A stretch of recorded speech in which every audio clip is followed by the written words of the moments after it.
Afternoon, everyone. How are you all doing? A good Monday, a good start to the week. What are we, halfway through the day? Halfway through the day, a good half a day. Hi, Musket, Turlins, Wolfman, Ondra, Kizzy. Hope everyone's good. So, I realised today, obviously, where I knew everyone was going for the boot camp, but obviously I realised today it's one of those things where you know everyone's going. But once everyone starts going and starts posting photos, that sort of FOMO creeps in. So that's where we are today. FOMOing all the players, all the teams in Korea, all kicking off their boot camp. I think they're all there today for the most part, but they'll be starting the scrim schedule from tomorrow for most of them. Can't believe Toronto didn't take me. What would I do at the boot camp, you know? What would I do at the boot camp? They wouldn't let me stream the scrims.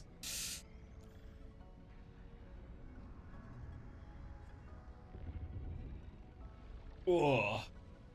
Have I got sleep in my eyes still? Surely not. I've been awake ages. You just see my eyes properly. Who's not in Korea? Vlogs? How many vlogs do you think I'd have to do to justify the plane ticket, huh? Quite a lot, I think. Quite a lot, I think. Maybe an unreasonable amount. Water girl? Again, how much water do you think I'd need to fetch to justify my keep? Your productivity will increase when I have the stream open? Most certainly, Yanito. Most certainly. I wouldn't worry about that. The merch can pay for the trip. I think you might have overestimated how much merch we've sold. If you do want to sell merch, I think, if I'm not mistaken, it's actually kind of integrated in Twitch now, right? In some form. I turned it on. I pressed the combine button. Let's have a look. Oh, there's a button. There's a button below, right? There's a button below. And you can buy the merch with Unter's pretty little face.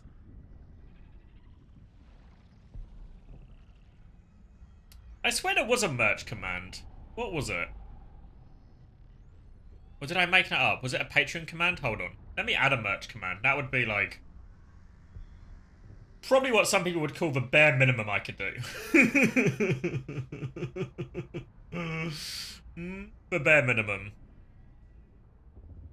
Tempted to provide to buy some of the clients' ones. Yeah, well, I think especially some of the client of the week ones, like the client of the week mug.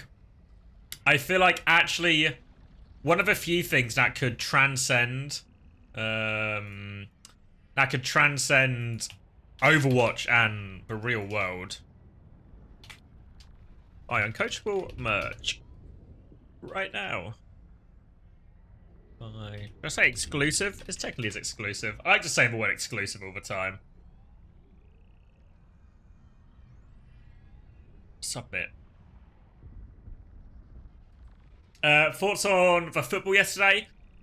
I mean, it's disappointing, obviously. I don't think we particularly underperformed or overperformed. I think we lost to probably the best team in the tournament. And they played better on the day, right? They played better on the day. You can make an argument that there was like maybe a couple of big chances each, right?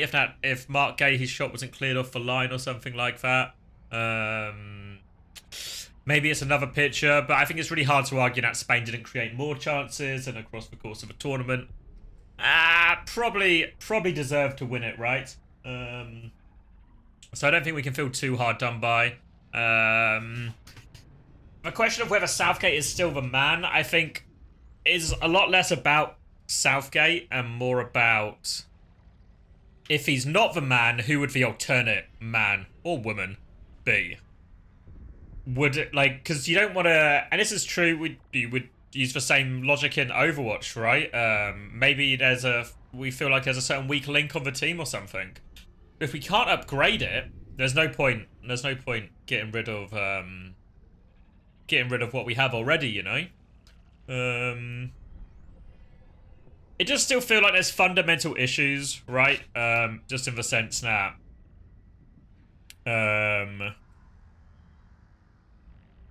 a lot of the players we feel that we want to play don't really feel like they fit together. Like, I think if you look at... Can I draw? Where can I draw? Here, maybe? If you look at, like, Jude Bellingham, Harry Kane, and Phil Foden, 3 of our best places. If I was really smart, I would have written this as JFK really quickly. But I'm not actually smart enough for that, but we can pretend I was smart enough for that. Let's do it in blue as well. So obviously we've got the JFK trio up front. So I think if you look at all of these players domestically, what you will have seen is, one, they all won their domestic titles. They all won their domestic titles playing very well, being involved in lots of goals and lots of assists. And what they all had is they had runners around them. So you look at someone like Jude Bellingham, Vinicius Jr. and Rodrigo, certainly players who would go bombing past him in lots of situations, right? Likewise, you look at Phil Foden, Erling Haaland, someone who will make runs in behind, even Jeremy Doku. Maybe Bernardo Silva's like not as good an example of this, but there's still players between like Haaland and I think Doku/Grealish both kind of sit in this model who will just sort of hug for touchdown and be quite willing to run in behind. Likewise, you look at Harry Kane in the Bundesliga, and actually like Musiala, Müller, Coman, Sane. I feel like I'm forgetting somebody. But again, like lots of examples of players who will run past them. So we don't really have that, which I think is why we start to look just a little bit better balanced when we have someone like Phil Foden on or something, you know? Not Phil Foden, sorry. Someone like Ollie Watkins on or something, just because he is willing to go the other way. But... Oh yeah, he didn't win the Bundesliga. True. But he still played well, right? I think, and still created a lot of goals. So it just feels like there's not that balance. There's not that balance up front. So you either need one just to maybe default to a system that seems to have more proven success, or you change the personnel to maybe fit a little bit better. Yeah, the idea that, we chose the best individuals, not the best team, I think is true. I think as well, also, England doesn't have a lot of those players, right? Because even Bukayo Saka isn't really that sort of player, right? On the wing, and not someone who wants to necessarily run in behind all the time. Likewise, I don't think someone like Cole Palmer isn't really right. We have loads of players who would rather be the player passing the ball to the run than the player receiving the ball from the run. And I think that's maybe just a fundamental issue. Because I guess maybe the obvious exception is maybe someone like Marcus Rashford. Or maybe Anthony Gordon is a good shout. And Ollie Watkins, of course, as well, right? But, yeah. Yeah, and I think also if you look at our formation, because ultimately this is the formation we played, right? Where we played something like this, and we had the 2 wing-backs, and then the 3 at the back, right? But the problem with this as well is you want to talk about runners in behind. Well, it's actually, like, we're asking a lot of Shaw and Saka to be these runners in behind, right? So we're actually playing quite a narrow formation for the most part. So all of these things were true, right? We're actually playing a narrow and compact formation, which I think made us kind of easy to deal with for a lot of teams. But it's one of those ones, you can't be too upset about getting another shot in the final. I think Mainu Rice was fine. I think you don't change the Mainu Rice bit. I think it's ultimately one of I think it's one of Foden or Bellingham who should drop. I think the only anti-Mainu argument would be you move Bellingham back, because this is what he did in like the final, whatever it was, 10 minutes, right? Is Bellingham played up more alongside Rice, and they brought on Cole Palmer to play ahead of him. So I could see an argument for that, right? So something like that, I think, would have been really reasonable. But I think ultimately none of our wingers really fall into that category. Except for Marcus Rashford, but I also agree Marcus Rashford shouldn't have been taken. Anthony Gordon is maybe the other one. Yeah. I think I would have also liked to see more of Cole Palmer, right? Like, I understand, like, the quality of Foden and Bellingham was really hard to argue against. But I think if I think towards tail end of the season, Cole Palmer was, like, the informed player in the Premier League. Like, almost bar none, I think, really. So I think he should have been given more opportunities. But, I mean, it is what it is, right? Like, we lost to a better team. We didn't play that well, but I think sometimes when people talk about playing well at international tournaments, at this tournament, right, there were 32 teams attended. How many teams would you say played well? Like, consistently played good football?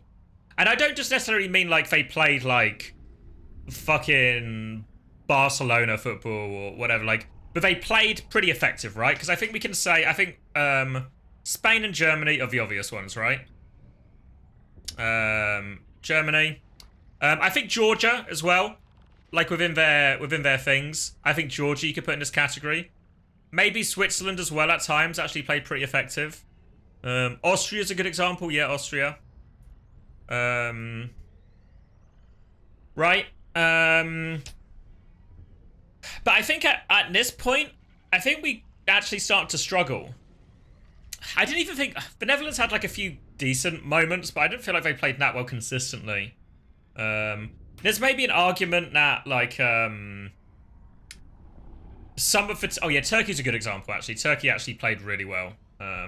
There's maybe an example that for some of the teams that like went out in groups... the nature of their team is to play very defensive, counter-attacky football. So maybe they did actually play quite effective to their game plan, even if they didn't get very far. But I obviously didn't watch as many of those games. But realistically here, we're talking about 6 teams, right, who played well at an international tournament. But I don't think this is uncommon. I think it's actually really hard to play particularly well with in an international setting because you don't have the same time, different players, so the system doesn't always work. Like, how many times have you heard, like, Pep Guardiola or Ten Hag or Arteta or all of these managers always talk about, and Postecoglou is a good example, always talk about recruiting for the system, right? But you can't recruit for the system at international level. You just have to work with what you get.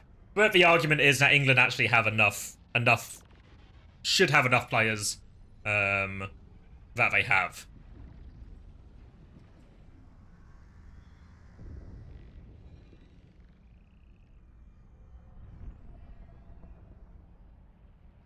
Yeah, I mean, I don't think the football needs to be pretty, but I also don't think England played very well, right? Like, I think the biggest thing that I feel is an indictment for England is why were we always so bad at playing it out, right?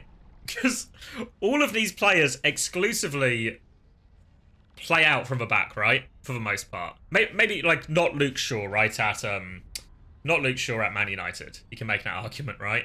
But I don't know.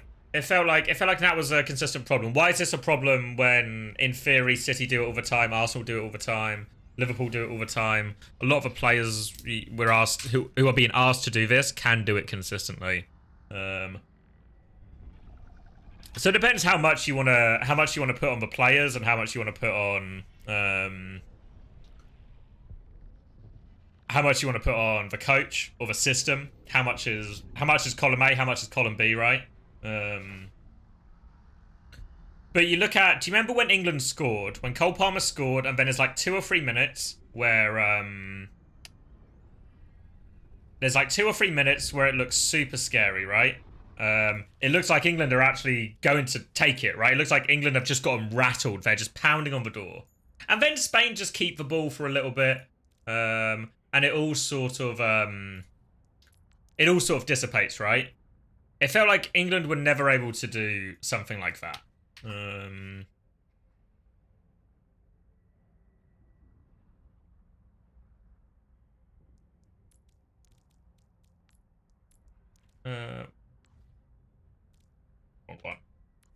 one.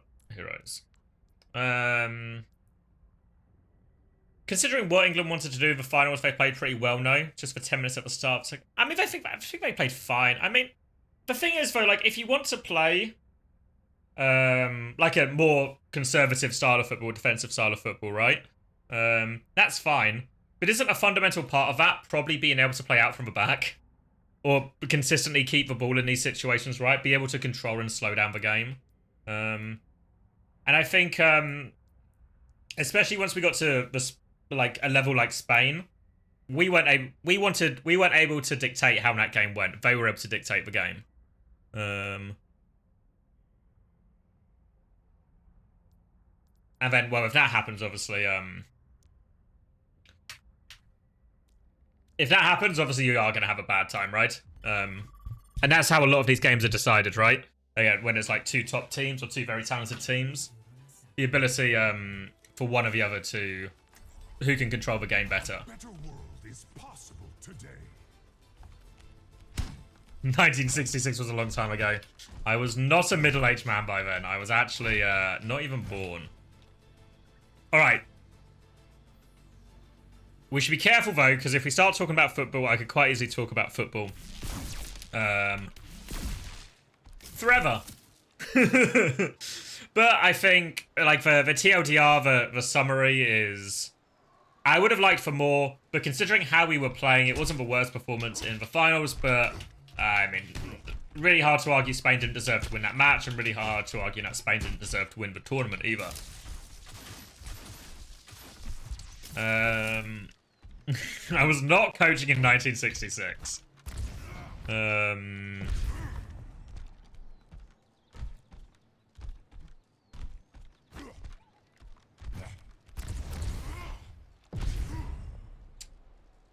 Are we not going to watch Face It Season 2?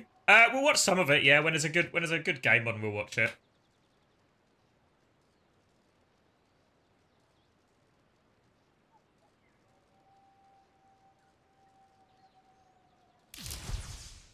The goal was not to make... Yeah, but I just think we should have the quality to... Like, I don't hate clearing the ball long. It just felt like it was, I felt like it was, we were never capable of playing out that consistently, in any kind of, like, pressure situation, right? But I feel like we should have the players for it. Do you reckon Kane will ever play for it? Yeah, 100%. In a major tourney, yeah. Like, I reckon next World Cup, yeah. There's maybe a question of whether he starts, right? Like, what does Watkins and Tony look like with 2 more years of experience under their belt? Do any of them get, like, that big money move to a top club? Alright. No, I'm getting baited again. So, what I want to do... what I want to do is... a lot of you are probably ahead of me on this, but I've not really played or looked at the new map. I'm going to watch some scrims this week. Not on stream, obviously. Obviously and unfortunately. No, we're not doing Winston tips and tricks. I just want to look around the new map. This is what I would do in London when, like, a new map came out, is I just sort of have a browse around it. A little peruse, try and figure out... Just a little explore, essentially, you know?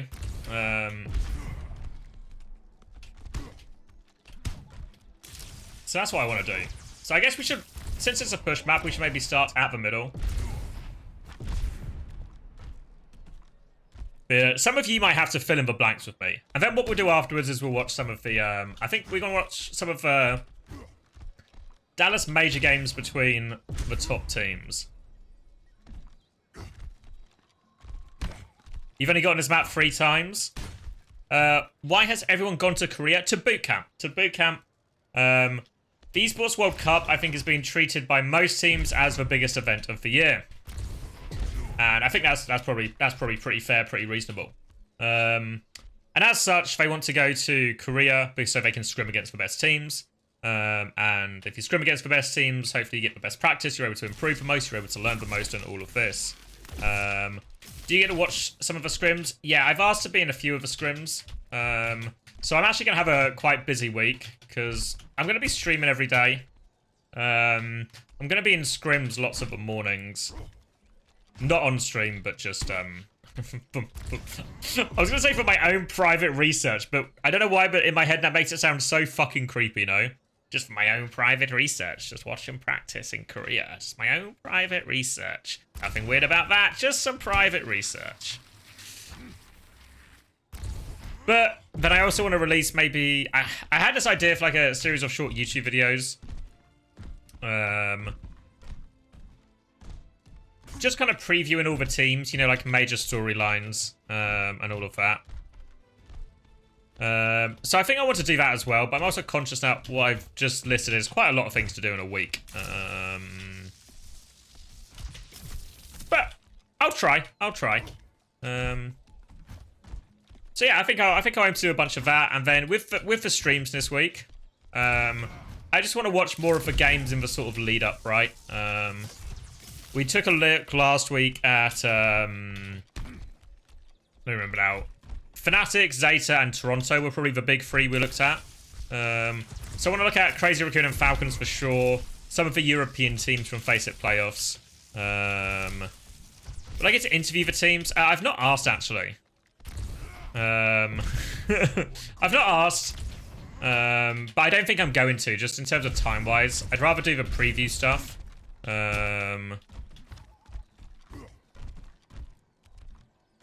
Yeah, so I want to do the preview videos, and I'll do these streams. And I guess I can announce this now. This is as long as you guys can somewhat keep a secret. I guess it's not really a secret. I think I'm just allowed to announce it. Yeah, Primal going. All these builders juggled. But what I will be doing is I will be at the Esports World Cup. And I'm not going as part of the official broadcast, but I am going as a co-streamer for SSG. So I'll be co-streaming the entire thing live from the event. I won't be playing TF2. No, I don't think. I mean, we can try and play some TF2, but I think the presumption from SSG is they want me to stream the Overwatch. Not. They've not signed me to play TF2. But that should be quite fun. And obviously there'll be a bit of like an overlap here, because obviously there'll be some games where I'm SSG and some games where I'm Toronto. God forbid they play each other and I have to somehow walk that contractual tightrope. Does SSG know about all the drugs and come in these streams? Yeah, so when I say I'm doing it live from the Esports World Cup, I'll be like actually there. So the setup is there's like this, I don't really call it like an exhibition thing near some of the stages at the Esports World Cup.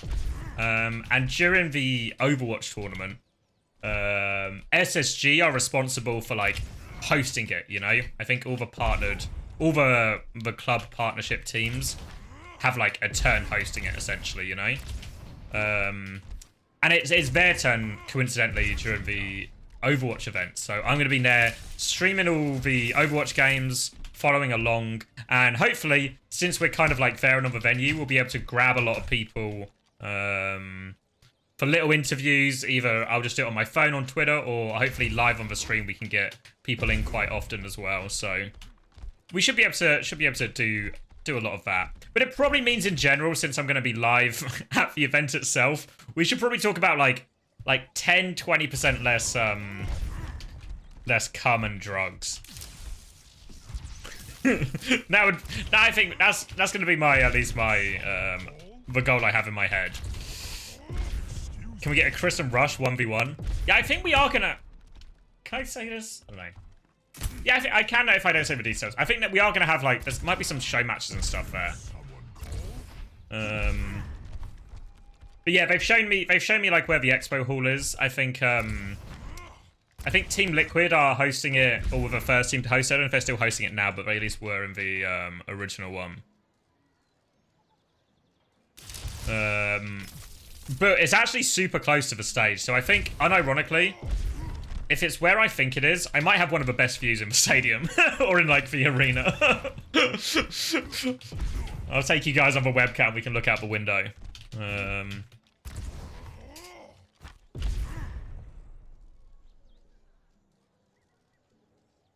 Are we going to get the first IRL uncoachable? We're going to try.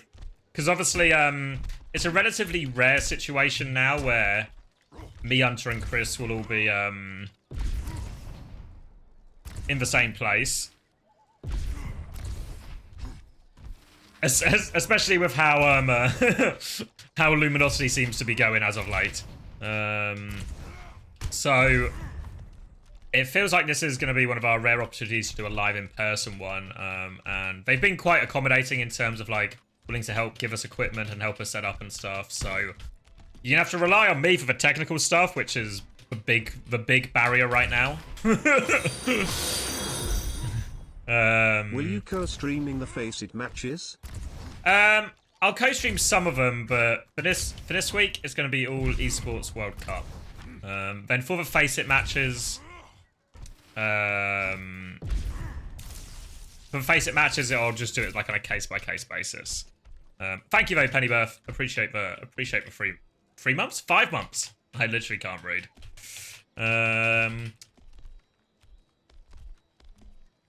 Is everyone at the same boot camp? I think a lot of them are in the same place. Toronto, I think, booked theirs later than everyone else and separately. Which is why theirs, I think, is slightly different. Do you have a producer yet? We have a producer for the podcast, but the producer isn't going to the Esports World Cup. They didn't qualify. So we're going to have to rely, hopefully, on some more on-site... what do you call it? Some more on-site tech support. But it shouldn't be that hard, right? It's just a bunch of microphones, a bunch of guys. We'll probably do it live as well. So not just live as in we're all in the same room. Live as in hopefully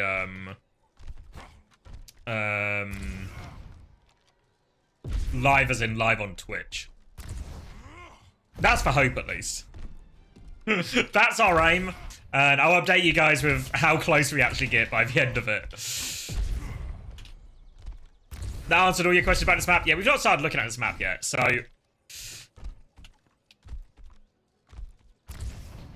What's the rollout here? Has anyone played this map enough, or even played this map in a scrim?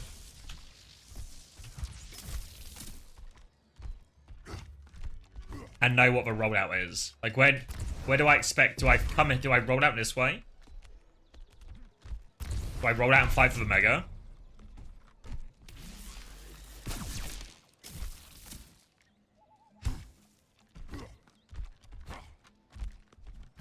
It's just New Queen Street, do the same. No idea? Fuck. Is Team not playing Faceit Season 2? If they're not signed up, then probably not. Sign-ups have closed, right?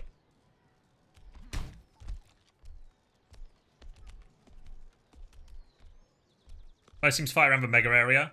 Yeah, I guess you could fight. There's no reason you can't fight around here either. But that certainly seems... It seems like a nice area to control. Yeah, that's what I saw that on Reddit, wasn't it? That has the same movement. So let's presume you win first fight because you're good. You win first fight. The robot will push in this direction. Then can you hold up here? Or maybe not, right?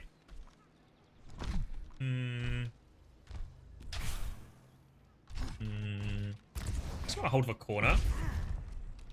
This is like actually really wide in reality. Oh, and making that jump would be good.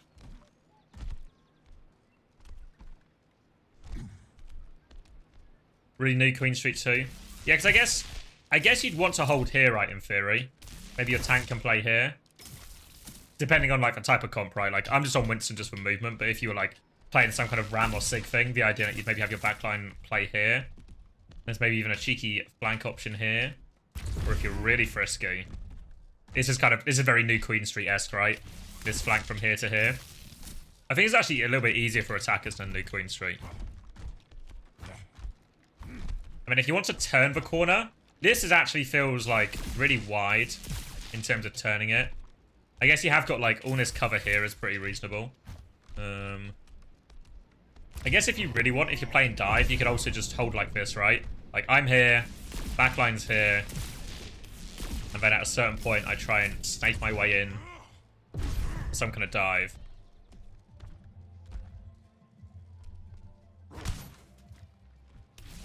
Checkpoint feels annoying to play as Rhine. Yeah, because I guess the problem is, if you're like a Rhine or something, or like a Ram, your pathing is going to be like around here, right?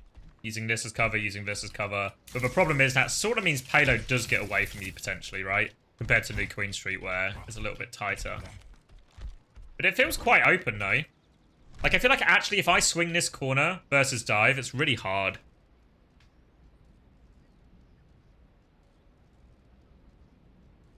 Why Esperanza isn't in the map pool? I don't know. I don't know why they chose... I mean, I sort of know why they wanted to keep it to 3, I guess. But I don't know why they chose Esperanza. I guess, like, New Queen Street's the least popular one. They're going to keep Colosseo, right? Because they reworked it. So, in theory, there's a level of interest there. Don't know why they picked this. Or why they chose to kill Esperanza. Esperanza's probably the most played, right? Like, if I go back through recent tournaments and stuff.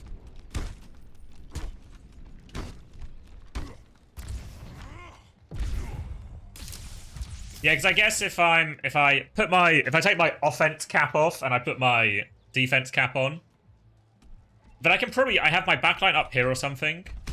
I can swing. Maybe this isn't so great. Sort of see a lot of it, right? And my tank can just go fucking like stand here or stand here for quite a while.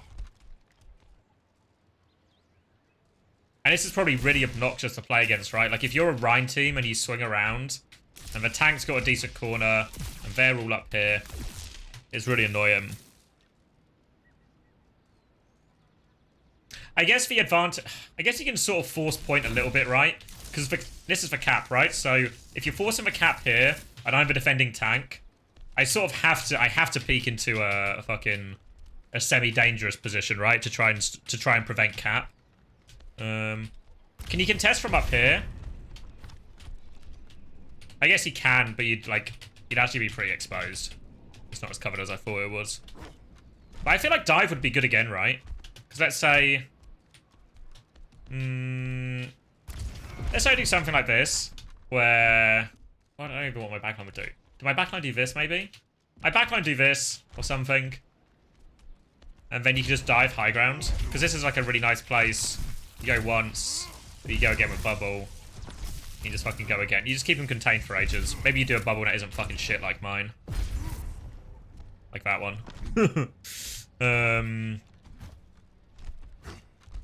So I can see dive being pretty viable here, actually. Or something along those lines, right? It's maybe a little bit awkward for the backline on that. You know what I mean? Like if my tank's going up there. I guess I just swing, right? Just swing. Try and put pressure on the ram or whatever they're defending with or something. Is there anything up here?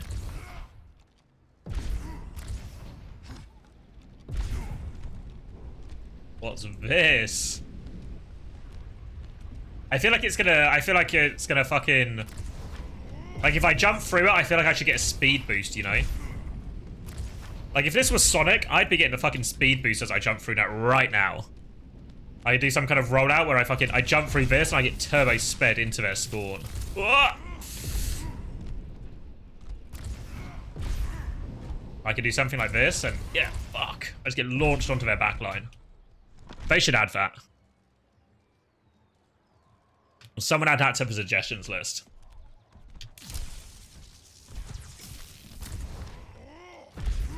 Another dive map. Yeah, I don't know. Like, I've not seen it play, right? So this is just, this is all theory-based. What an obnoxious spot this is.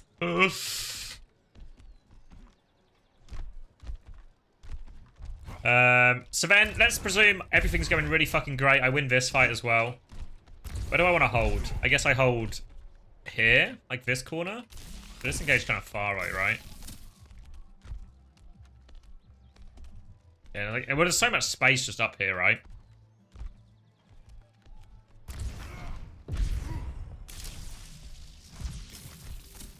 Is this like... Oh, let's go straight to top.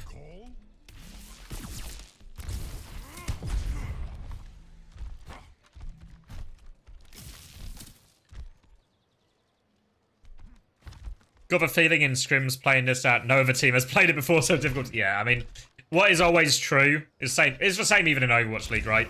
Just because there's like better players or better teams in theory. You play a new map, and no one has a fucking clue, right? It's just like people just running around for a bit, right? I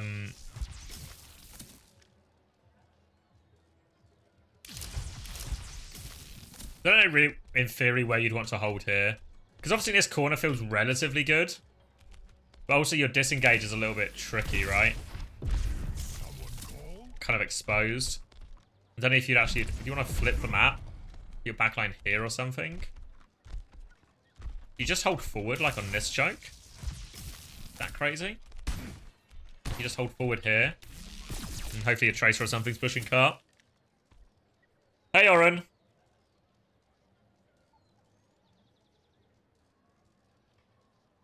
I think the best part of this map from a brawl perspective is that it feels super easy to walk through buildings. I like to in this situation, I mean, this is a little bit awkward on this one, right? But the idea is you could like go through here and clear them. It's kind of far though, right? Maybe this isn't like the best example. Because this one on mid is probably a better example, right? Like if you were the brawl team and you wanted to just go through here or something, maybe you feel like you can suddenly just be way more explosive to clear their tank and force point or something. I think Farah's playable. Yeah.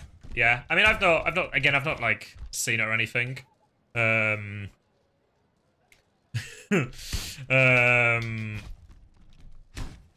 was talking about your point actually, Adidas. I don't know if you're back yet, but yeah, about the trying to walk through.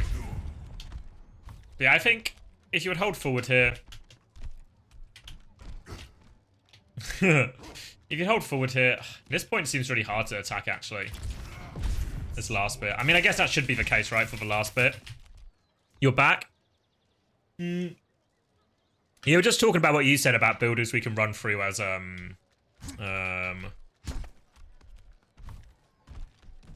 brawl. It maybe seems hard on. I was saying it maybe seems hard on this checkpoint fight because like your pathing is through that. I mean, I guess you could always like you could go here to. And then here. You got this weird parcel with a hoodie that says quiz head. Oh yeah. Yeah, what you don't realise now, Oren, is this was all an elaborate trick. I now have your address, you see. So what I can do is I can also send other parcels to your house. Or an angry mob to your house as well, potentially. So what you've done is you've actually set yourself up for failure.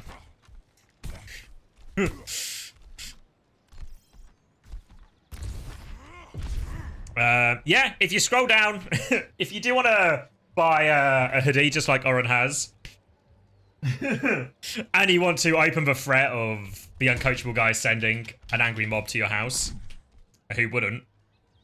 Always nice to meet new people and everything. If you scroll down to the bottom of this page, you'll see a button with Unter's face on it that says merch.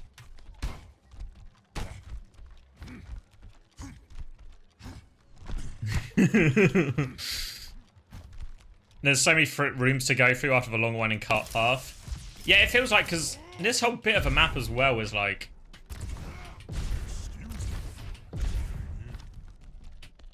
Because could you actually... Let's say you were holding...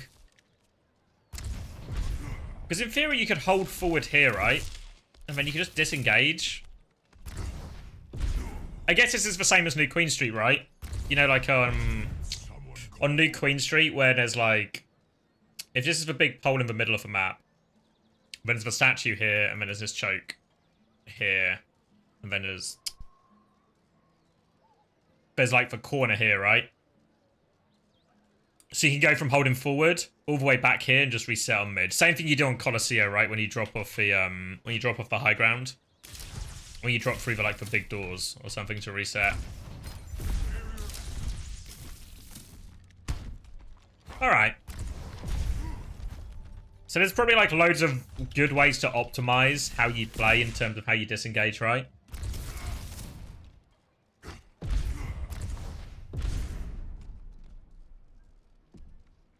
Is there any stupid point you can AFK Ryan? I don't think so, right? You mean like the high ground contest forever? I don't think so. I think like you can kind of contest here, I guess, but they probably don't. It's actually a good job that they put the cap just here, right? So you can't really stay here forever, or you C9.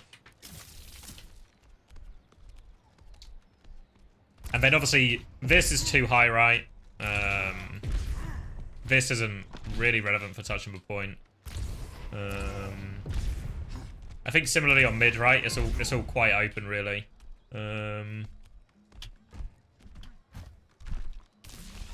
This slope from the like, let's say we win first fight and the attackers are standing somewhere like here.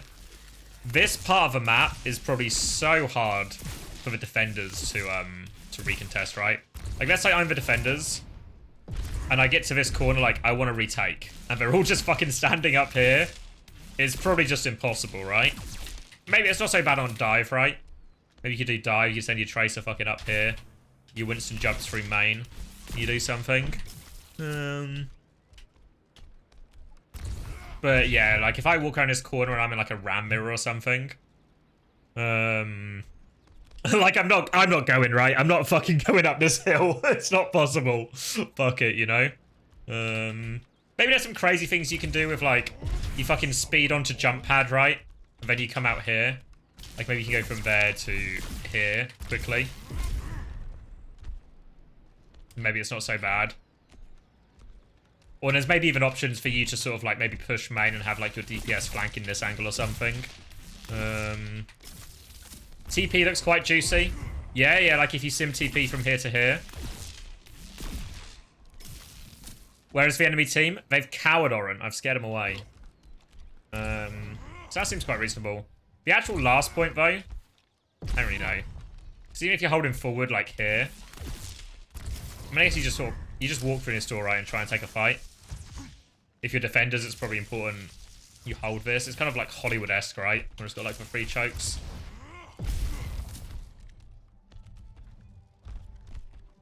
I guess either side can be... You probably do want to push the side almost every time. You just got to be careful not to C9 at the same time.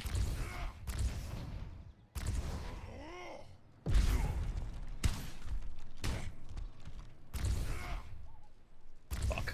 They won't let me go.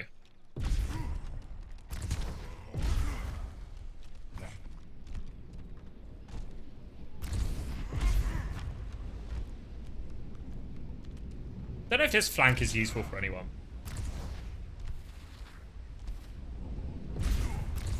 Like, is there ever a reason I could be here and I'd want to do this? Probably not really, right?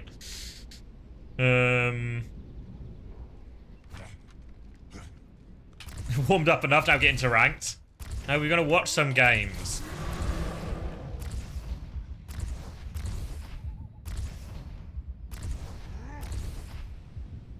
Fuck.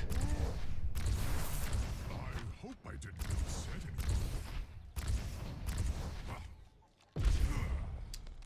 anyone. You played it once on Tracer? Have a time, a decent flank. Yeah, I guess it's like a long flank, right? But I don't see... There's maybe like a soldier or something. Yeah, it's just like a super, like... Nothing going on. Kind of flank. You probably roll out top though, just so it's quicker, right? Because if you do... Where am I? Am I lost in the source? Maybe I'm lost in the source. I swear I just... So I go this way. I go here, right? Do I go here? Is this the fastest rollout? Where am I going? I'm lost. Fuck. I'll just take the elevator.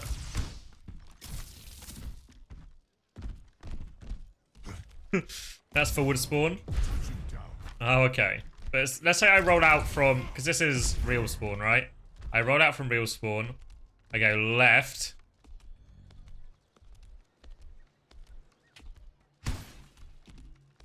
Go through here. I go through here. Then I don't go through here. I go through here. Yes. And then I go here. And I'm just here at mid. That's probably fastest, right?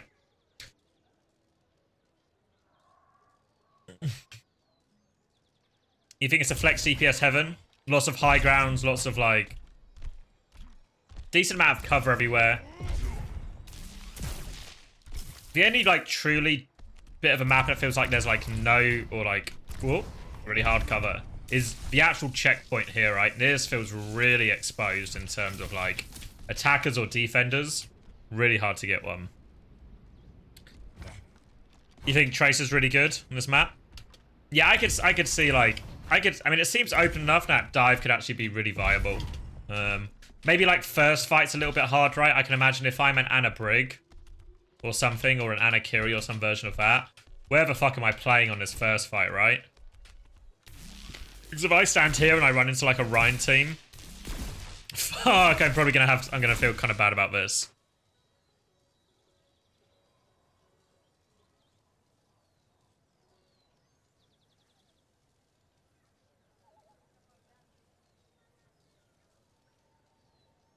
Where's my nade going? I guess you could just fight for point, right? Like, what if you don't roll out here at all? Because obviously it's good if you're brawling, you want to just walk into him. But if you just roll out somewhere like here, is that really better? Don't know.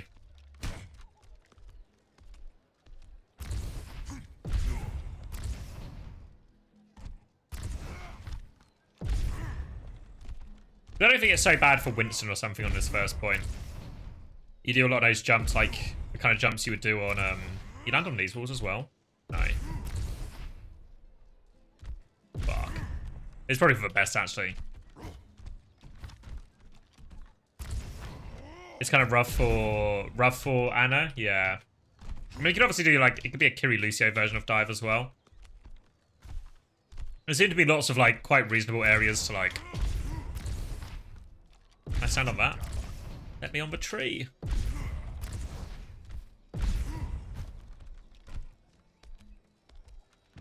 Still seems like it's not an awful one for Winston.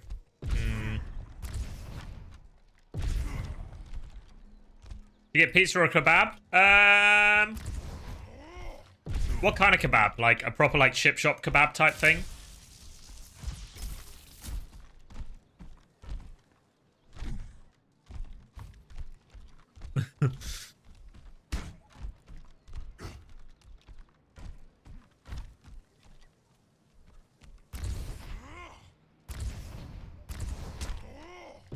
This stream is about what? Proper kebab? No, it's too early in the week to have a proper kebab. So I think pizza is the lesser of two evils.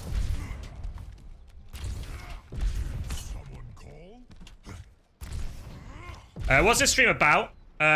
So we were looking around the new map, and then we're going to watch back some of the Dallas major gameplay. I think today we're really focused into... want to really focus on Crazy Raccoons and Team Falcons, if you know them. Alright, I think I've looked at enough of this map. I can't go round. Oh! Fuck. Pardon me.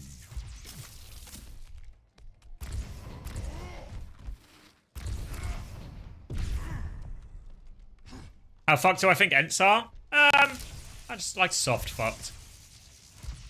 Like, I think they're gonna probably do... They're probably a worse team now than they were at the, major. But I don't know if it really makes a huge difference to where they finish. Someone call? What do I want to do?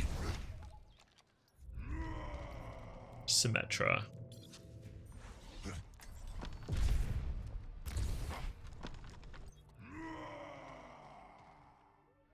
From imperfection, we build a new world. You think Pep's better than Ents right now? Don't know. It depends what the meta is, right? Behold my creation.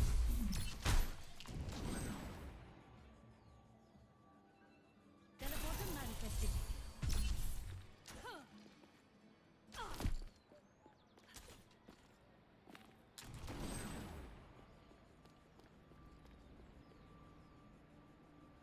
रास्ता खुल गया है. The fact that they're not in Korea, yeah, they'll definitely be screwed by that. But I don't know if it actually shifts it too much. And yeah, Mila's right on the roster. I think that's what it'll be. 9 times out of 10. All the teams in Korea, yeah, all the ones going to the mate or going to the Esports World Cup, yes. Can I TP on this? Not in a fun way. I have opened the bar. Teleporter here. Teleporter taking shape. My teleporter is here.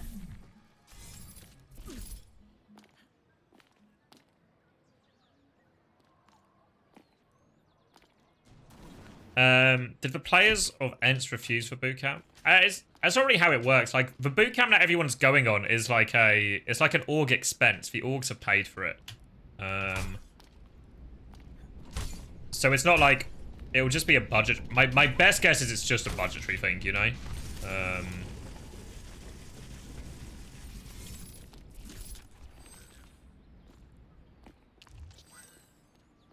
Constructing my teleporter. Marking my teleporter.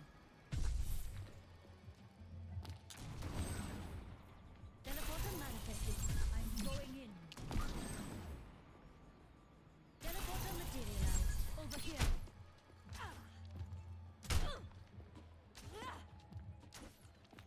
Yeah, some of it might be the club program. Yeah. Even patch and format benefits Toronto a lot. Yeah, I could be convinced by that. I could be convinced by a Toronto trending up in theory.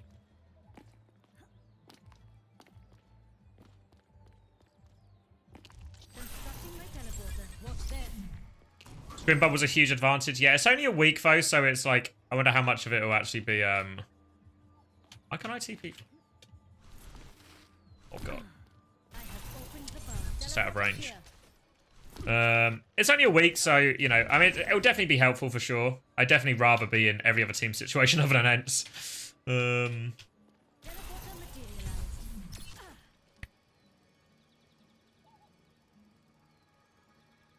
You wonder what the greatest showman jerseys will look like? Are they getting jerseys? I don't know if they're going to be getting jerseys. Shirtless. What's the problem with ENTS? I think probably just, I mean, it'll be the scrim bubble mostly. I just don't think their roster is that good compared to, like, a lot of the elite teams, you know?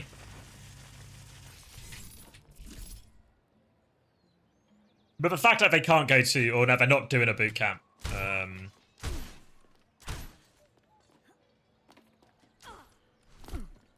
is gonna set. I think they were behind already because of all the roster changes, and now they're gonna miss out on the same boot camp that everyone else is getting. Then it's probably gonna put them even further behind, right?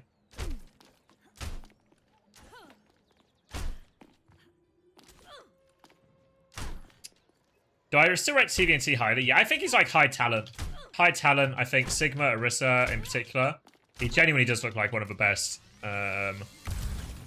It's just, I don't know. My suspicion is this entire Twisted Minds roster that's going to appear at the Esports World Cup. It's just going to do quite badly because it's all been a lot of changing. Just like a revolving door. A revolving door of players and staff and everything, and I just don't know. I just can't see them performing that well. So even though I think TVNT's talented, I don't think he's gonna have. I don't think anyone in Twisted Mind is gonna have a particularly good, good tournament.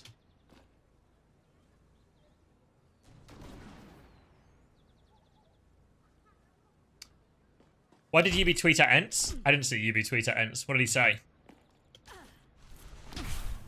Would NA do better now because of a bootcamp in Korea? Well, Toronto might, but M80 and Nightmare aren't going.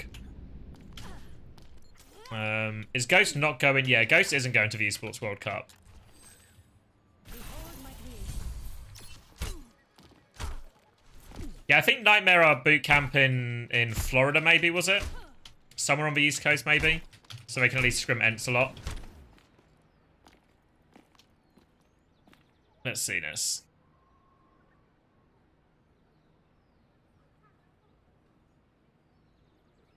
Why is he saying goodbye, ENTS? Is he in Korea? I didn't think they were going to Korea in the end. Does anyone know where this is? Is this an airport? Hold on, let me bring it up so you can see. That's just my nightbot. Hold on.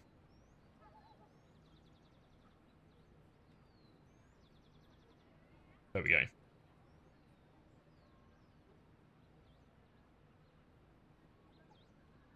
Because I heard they weren't boot camping.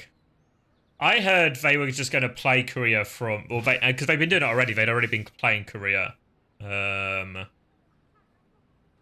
playing Korean teams from Saudi Arabia, so just remotely. But maybe, I mean, maybe they just changed their mind last minute because everyone else was going, so they jumped on the bandwagon.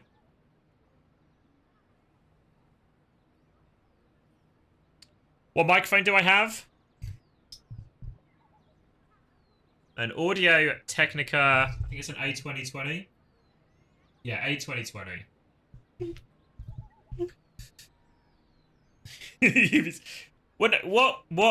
Because obviously Saudi Arabia is slightly closer than the rest of EMEA to Korea, Twisted Minds have been playing Korean teams recently anyway.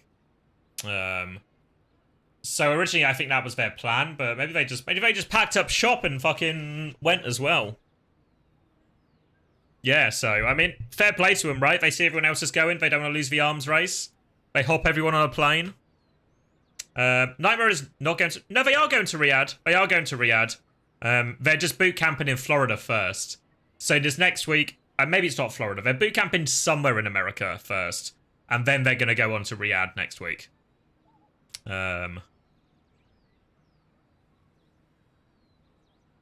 It is Florida? Alright, thank you. Yeah, so yeah, twofold. One, it's just nicer to have everybody in the same place, in person. That's better anyway, even if you can't get that. And obviously, if they all manage to go East Coast, it should make scrimming European teams easier. Unfortunately for them, most of the European teams are fucked off to Korea, but at least Ents is still there to play, huh? Ents is still there.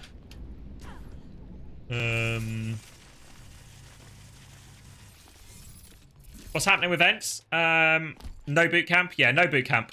Just gonna be playing from Europe, then going out to Riyadh next week. Well, they'll just play, they'll play Timeless mostly, right? Well, not Timeless, sorry, Nightmare they're called now.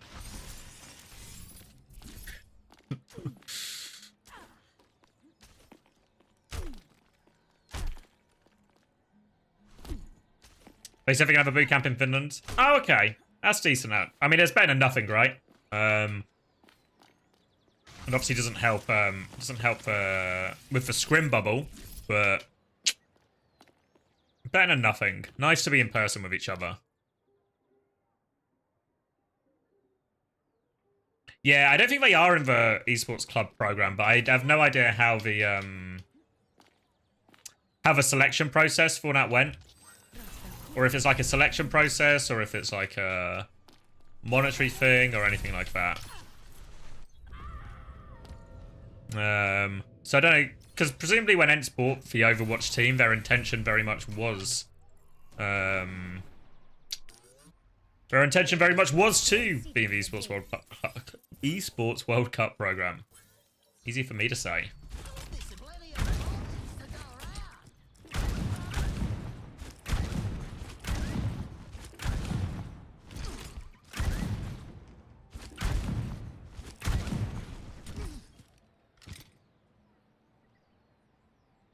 Anyway, should we watch some games?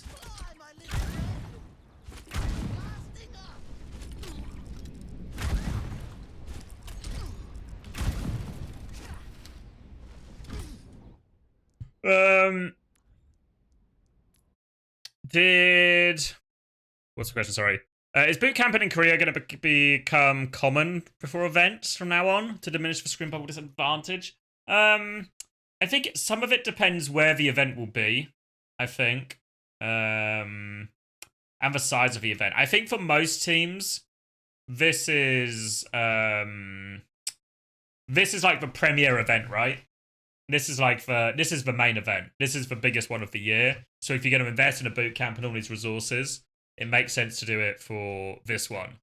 And I think also what you got to bear in mind is what you do when you want to travel somewhere is you want to increase your scrim bubble, right? But think at the end of OWCS Stage 2, right? If you are at the end of OWCS Stage 2 and you are like SSG or something or Toronto, do you want to go to Korea? Because there's only 2 teams in Korea still scrimming at that stage, right? Because it will just be Crazy Racoon plus Falcons, right? And if you're Toronto and SSG, you're actually going to make your sleep schedule, maybe especially if you're Toronto, worse to then come back and play in Dallas or something, right? So I think for those events, if it stays as 2 Korean teams as we expect it to, like for Stockholm, I think it's way more likely that we see Crazy Racoon and Falcons come to Europe. Rather than anything else. Whereas right now, if you go to Korea, you get to scrim against the 4 best Korean teams plus LGD as well, right? So by going to Korea, you get a massive improvement in scrim bubble. Whereas I don't think the same's quite as true at the esports, at the OWCS finals. Or at the majors, I should say.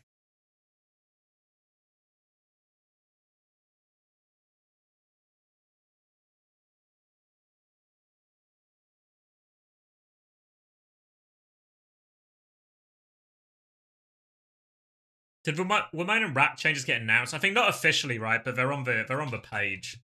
They're on like the Esports World Cup roster, so I think it's not super secret. Where are we going? WCS Major. Where do you want to start then? Because I want to watch Falcons and I want to watch Crazy Racoon. So I guess we just start chronologically, right? Chronologically. That Porsche looking mighty clean right by our stage. Make sure to check. Wait, let me matching our gameplay, I dare say. Yeah, also. Really this. If you're a big Porsche fan, I bet. Wait, can I watch it in Korean? Anyone know how do I get to Korea? Brack is somehow still trying to deny it. Surely can't get away with it. What's the Korean channel called?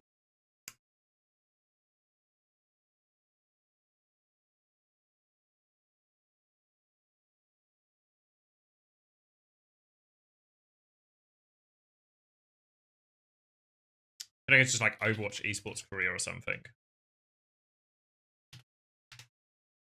Imagine if I spelled that word correctly.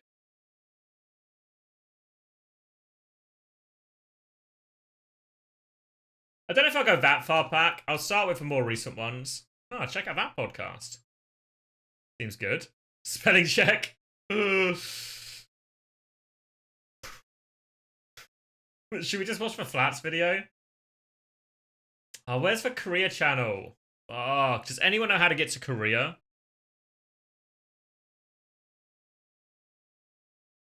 Who's this guy? Nice. Thank you very much. Please watch Flats. We're not watching Flats. Then which one? This one will be the upper bracket final, right? Wait, why is it only 20 minutes? Oh, it's highlights. No, full game, please. Grand final? This one. Alright, I got it. Can you cast Flats' game? We will not be casting Flats' game.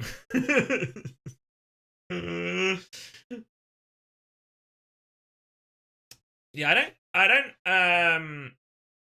I can't speak for the whole ensemble cast, but no intention of getting Flats on Uncoachable anytime soon. Just full disclosure.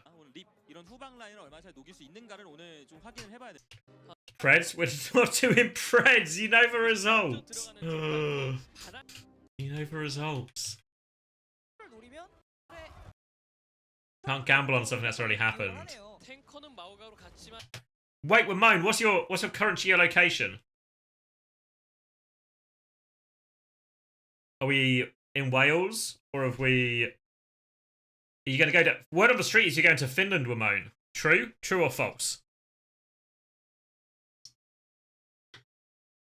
Ences, I'm not. Oh. You're just going straight there?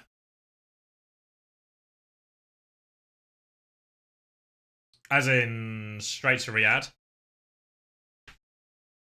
Oh wait, are you trying to do the thing where you're like, I'm not on a team yet, even though everybody knows? Are you calling are you doing a bluff? I feel like he's doing a very bad bluff.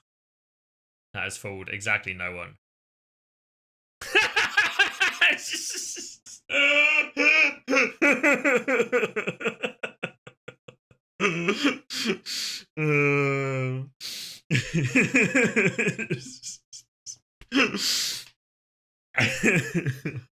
Thanks, Ramon, for speaking the truth. There's exactly 0 surprised people in the audience. It's good though. I'm glad you're going. I'm sure you have a nice time. Every time I've been to Finland, I've had a nice time. So hopefully the same's true for you.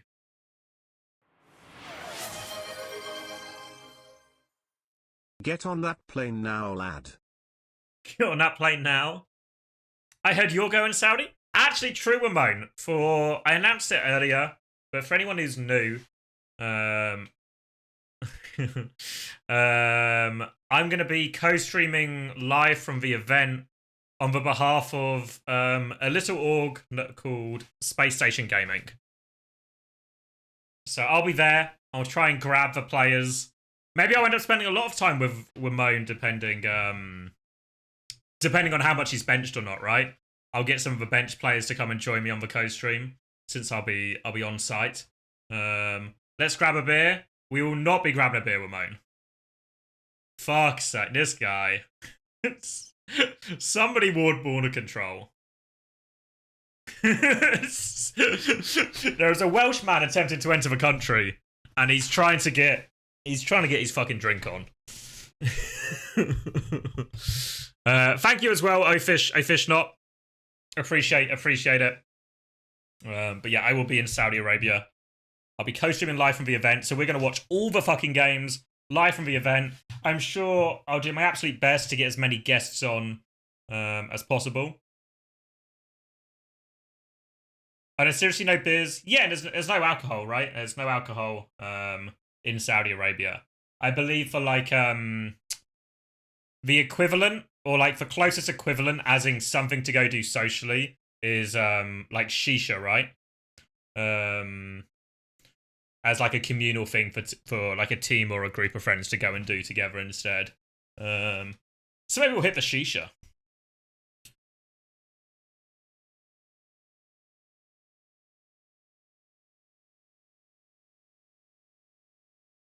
Is Avril going? No idea, actually. No idea. Western team's going to be do better because they ain't going to be hungover.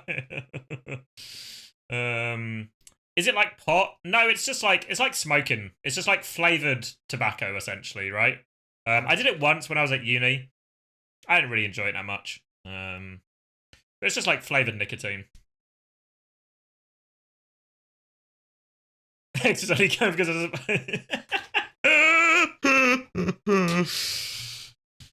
30 minutes of shisha is more than 100 cigs, by the way. Yeah, well, the thing is as well, for me, I'm also like partway through quitting smoking. So I feel like going somewhere and doing a bunch of shisha is very anti-quitting smoking, you know? So I'm gonna have to I'm gonna have to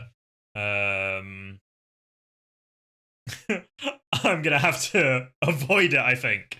I mean, I'll still go. I'll just let's do that. Can we watch the game? You thought I was gonna lock in immediately, Sanyu? Come on. Come on. Is it your first time here?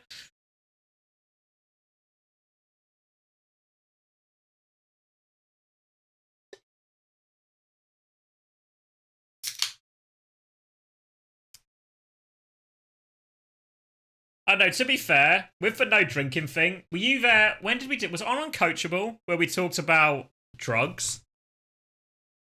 Or maybe it was on the Q&A. There's a point we were talking about, like, the legalization of drugs in, like, different countries and stuff.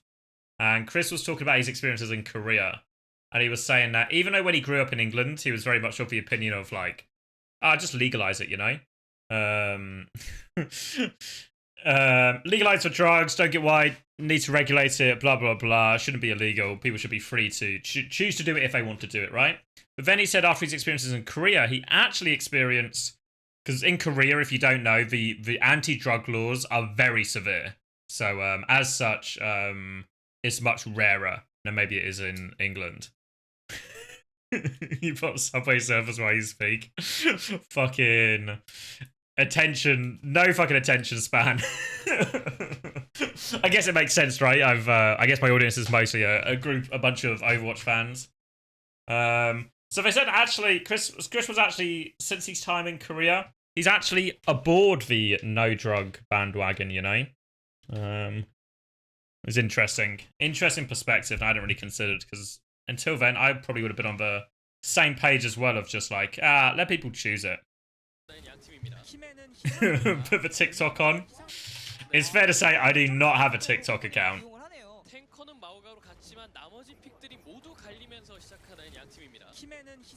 Even if you can't drink beer. Maybe that says more about you, you know? I'm just gonna go have a nice time, not drink any beer. Gonna have a nice time.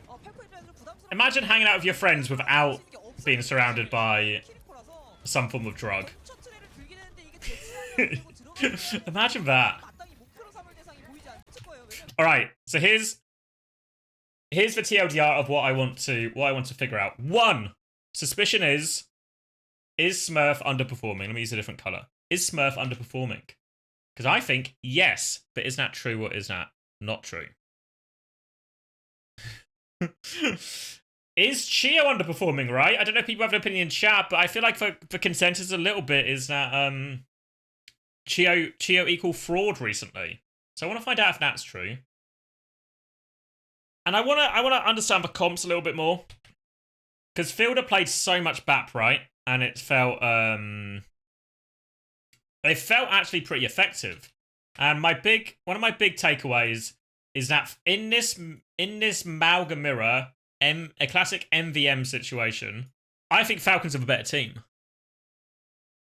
Would it be smart to watch Chio's PvP? Yeah, we can watch a bit of it. Let's start this one. Because, where is she? OBS Sojourn. Because I think OBS Sojourn will have a lot of these POVs, right?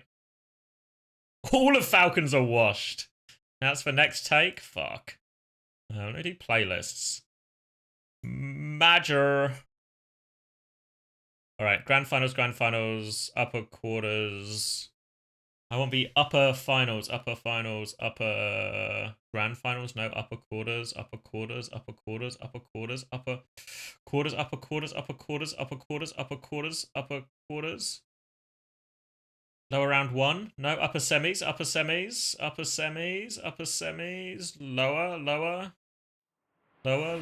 lower. Thank you, Majid. Faxim 20.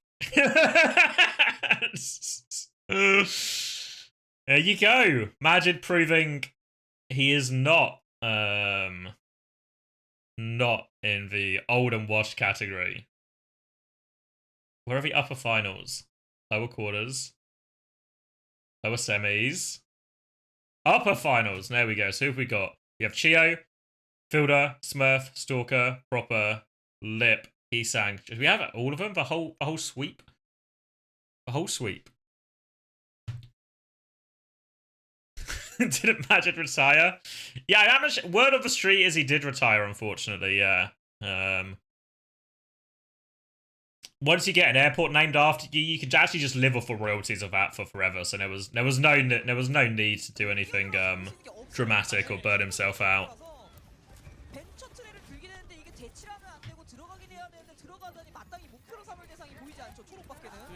Alright, so yeah, those are the theories.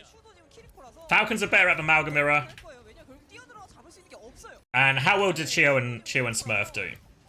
Watch Smurf first. We'll start on this and we'll flick onto some of the POVs for some of the later maps.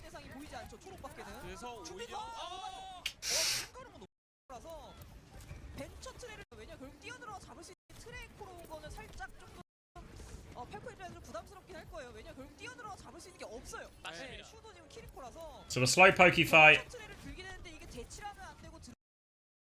What happens to Jumbin? Who finds him first? Can't even see who that is. They just make a move quicker, right? Just decisive, just make a move quicker. And I think there's also an element that, like, this, but maybe with Genji, is the optimal version of a comp. And that when you play these two DPS heroes with Malga, at least on this patch, it becomes too tricky to be a hit scan player. Which is why we kind of see Lip, even though I'm sure he would much rather play hit scan, flexing over it a bit. And now Jumpin's going to go Doomfist. Okay.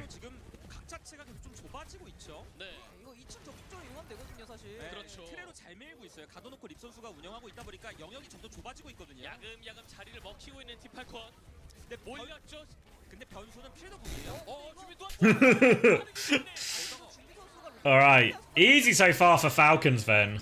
Fuck me. These crazy Racoon guys are never gonna win.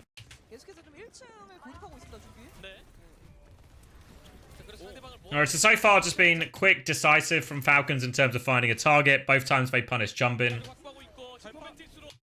Alright, they're gonna window first, copy back from Heesang. Why are we playing this, bro? Don't know, mate. I don't know why you're playing the Tracer with it. I mean, to be fair, it's not so bad now they gone dive, I don't think, but...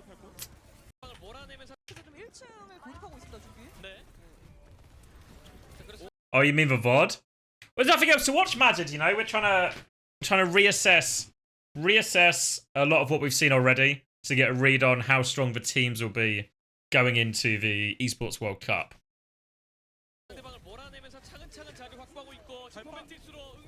Yeah, unless you want to leak some scrims, Majid, then we can watch that instead. If you leak the scrims, it will jump straight to the top. We can keep a secret. We won't tell anyone. Next stream.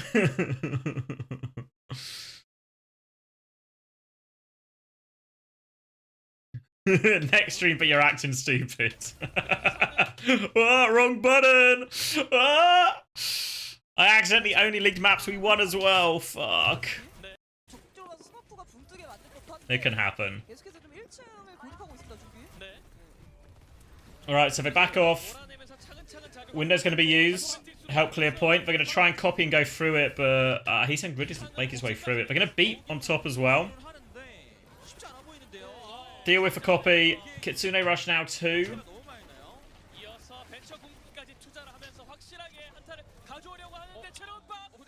They managed to trade Stalker, and they're going to beat to keep going. Oh! Smurf gets back.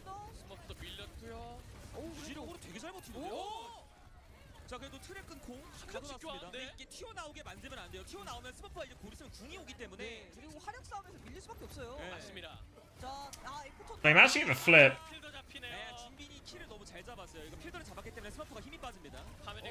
He gets the Mega as well. Alright, so they managed to dogfight it through. I mean, generally this is what you want if you're Crazy Racoon, is you want the ability for them to come through lower, and you want to do like one cycle, force something out, force an ult out, force out, go back out, keep going back in until eventually they're like low on resources, right? Maybe something like especially the Lamp, or now he's gone to Kirikova's Suzu, is like the big one you want to force out. Which they kind of got there, but they used all the ults for it. And now Smurf has Cage, which should in theory be... This should be the hardest ult situation for Crazy Racoon to win. Not Unca Fossil. Outrageously rude.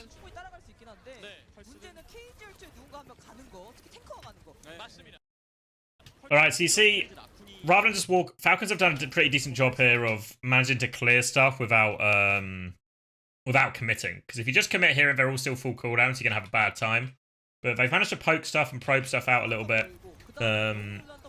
Obviously, what's quite nice with this version of the DPS line is you can, especially with a Kiri Lucio, or mostly the Kiri, you can actually hard pocket your DPS in to help try and clear some of this place, or like just trade cooldowns.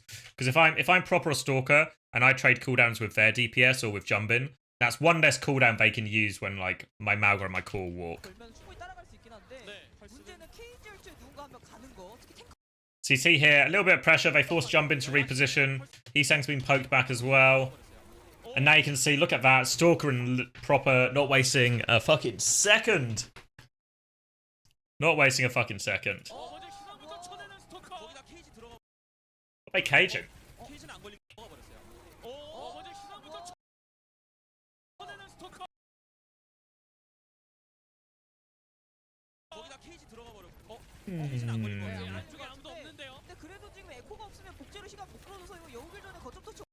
Alright, so we caged nothing. Not reflect. I mean, Smurf had a decent start, but not reflecting great here.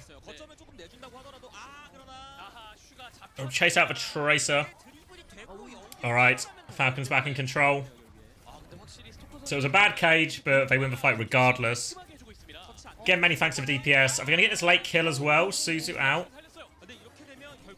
Okay. Oh, he's saying had to copy for it. Whoa. Thank you, Witness. Only realized you were live because of the TFTV sidebar. God bless.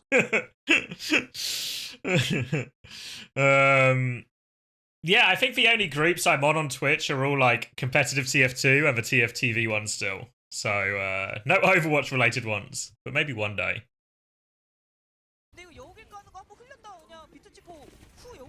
Alright, so they had to copy to get the emergency touch. Everything should be in control. We see Smurf make an aggressive move again, and they catch... Like, this has just been so clean and so decisive so far, right, from Falcons. Every time... Yeah, they just pick a target. They actually... I think they are picking Chorong here as well, right? They pick him, they beat him, they crush him. Now they've got their next target. You can see they're pinging the hell out of Heesang. They should be able to get it. They lose Smurf on the way. But now they've got Kitsune Rush. Alright.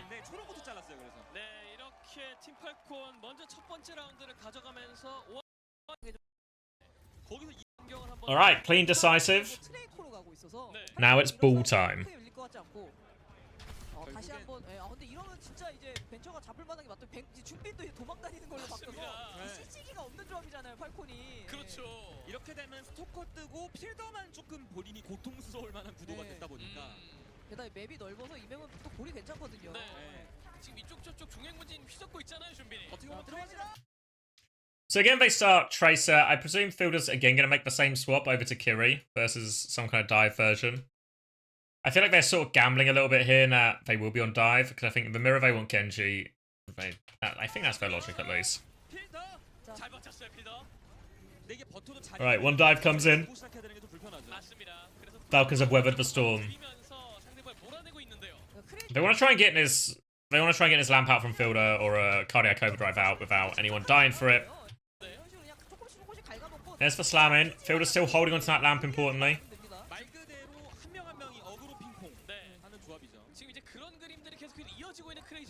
Alright, now we're going to try and make for dive maybe. Jumping comes rolling through again. Everyone peeks. We're going to beam a full health. I'm going to beam a full health Malga, alright. That's Chorong again, right? I'm not even sure if it's necessarily anything Chorong is doing egregiously wrong either. It just feels like Falcons look at this comp and actually go, and this guy's actually the most killable, which is probably really true. Maybe Echo on a lot of occasions as well, but maybe not when they've got like the Venture.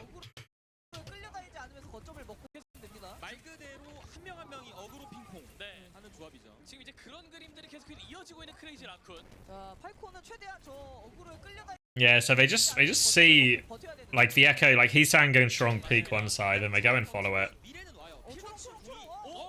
And they get the pick, and now they use the cardiac overdrive to stabilize. They lose proper for it.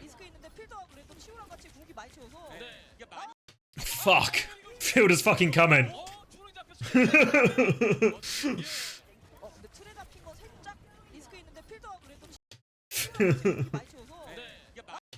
Fielder's not scared.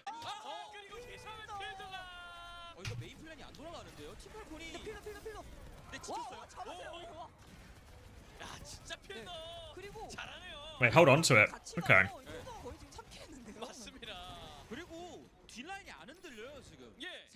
알파리들이 많이 흔들고 있는데도 굉장히 똘똘 뭉쳐서 확실하게 살다 보니까 일단 우리끼리만 좀 힐도 필요하면 살자. 그거 하나만큼 필요치가 정말 힐도 필만큼 최고잖아요. Starting far back in main actually here, Fielder.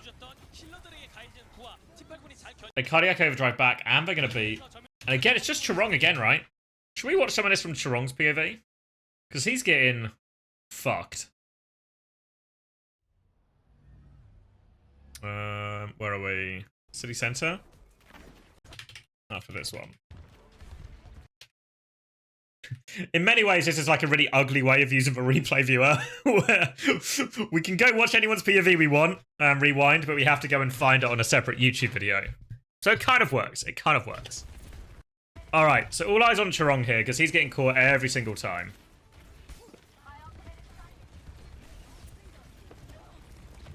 Alright, so first cycle. A little bit of harassment. Straight back out. Doesn't get caught this time. Now we're going to go around to this left-hand side. Same kind of story. You see there, they do the same thing, right?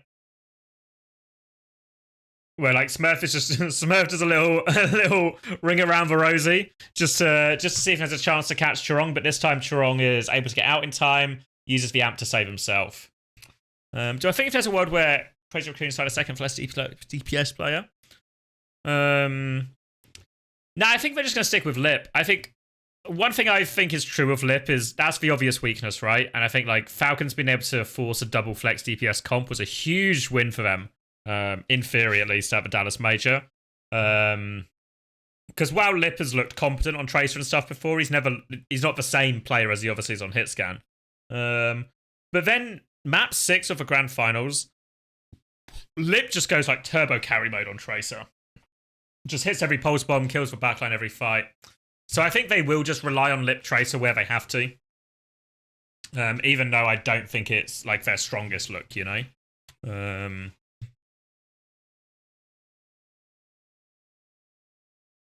How many double flex we seen though? You mean like as in how much of Lip playing double flex have we seen, or like how much? Because we've not seen Lip play all that much really. Or you mean metas? Yeah, not a lot really. Not a lot. Tracer Echo is probably the most common one, right? When we get like Tracer Echo on some of the high ground dive maps. But I think if I'm Falcons,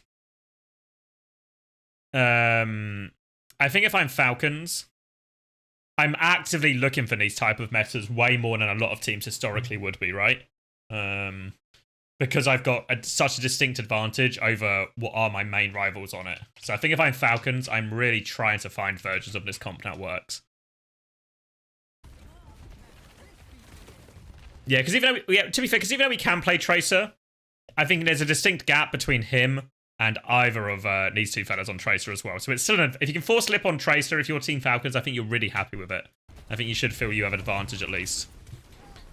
Alright, so this is for one Chirong gets away from. Smurf's going to do a loop-to-loop. Now they're going to try and set up for another rotation. We're going to see a little bit of a peek. Chirong's going to try and get frisky here. Or... yeah, just too much, just too much.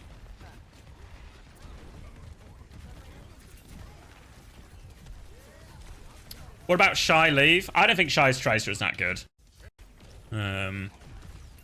So I think they're actually in the exact same situation where they, if they are forced to play Shy on like some kind of flex DPS, I think it's also a bit of a problem for them.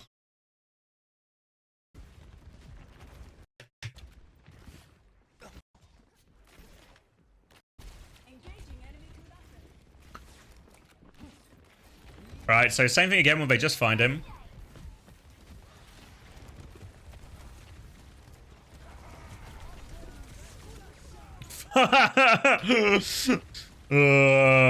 He was not ready for this one. Was it?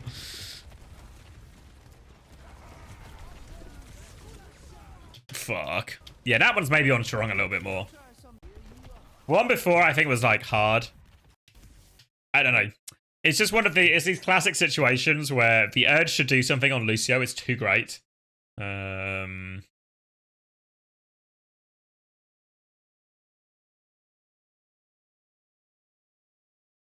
And he just gets punished for it every time. Every time.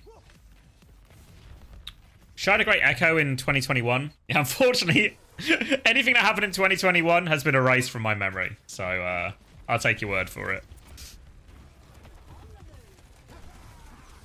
Do I parry everything? What does that mean? Fuck. Not allowed to play the game, no. Because this time they're actually holding close.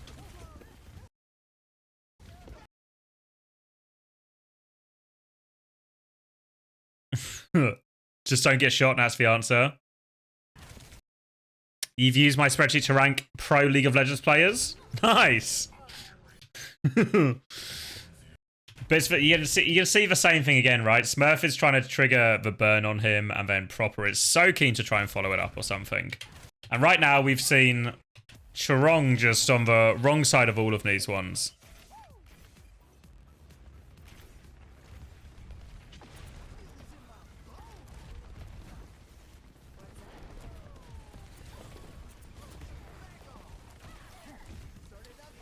What's interesting here as well, right, is we've just seen Crazy Racoon's bull comp completely stunted, right? We'll see if they can get this one in clutch. They have the beat. Strong's going to get the second touch. Heesang's going to die for it. Oh, a 3-person beat in the end. They might be able to dog. Yeah, they're going to dogfight their way out of this one.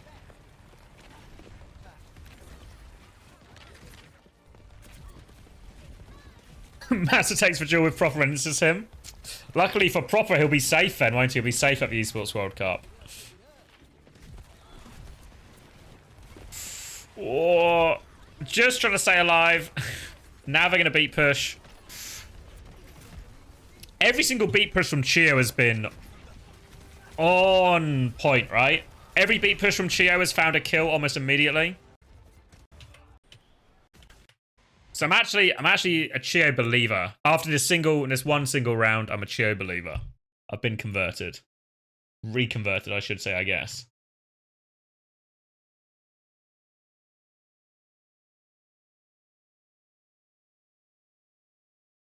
Hold on. Let's check in.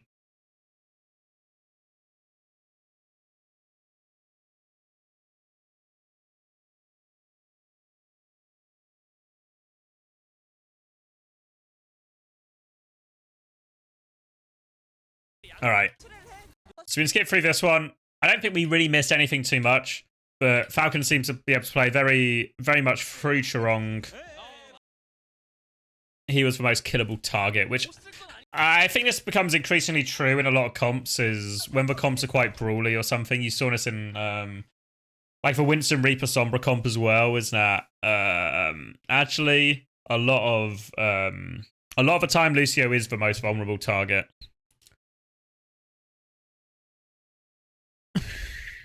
You think Proper paid off Massa not to come?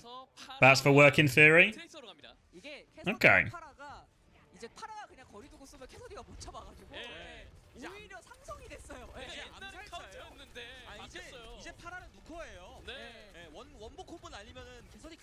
Alright, so now a full Malga Mirror. In theory, Falcon's comp is probably worse now, right? Like, they need to swap onto something that can fuck the cast more. So if I remember the logic right, it should be we go Genji Venture, Lip feels like he can't go cast, and then he has to go like Echo or Tracer or something that's like hard for him to have as much impact in.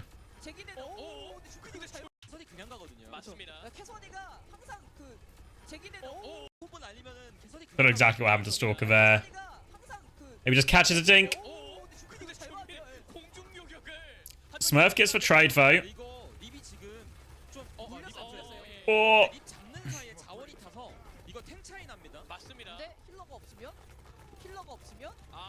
Interesting here, right? So often we see in these matchups,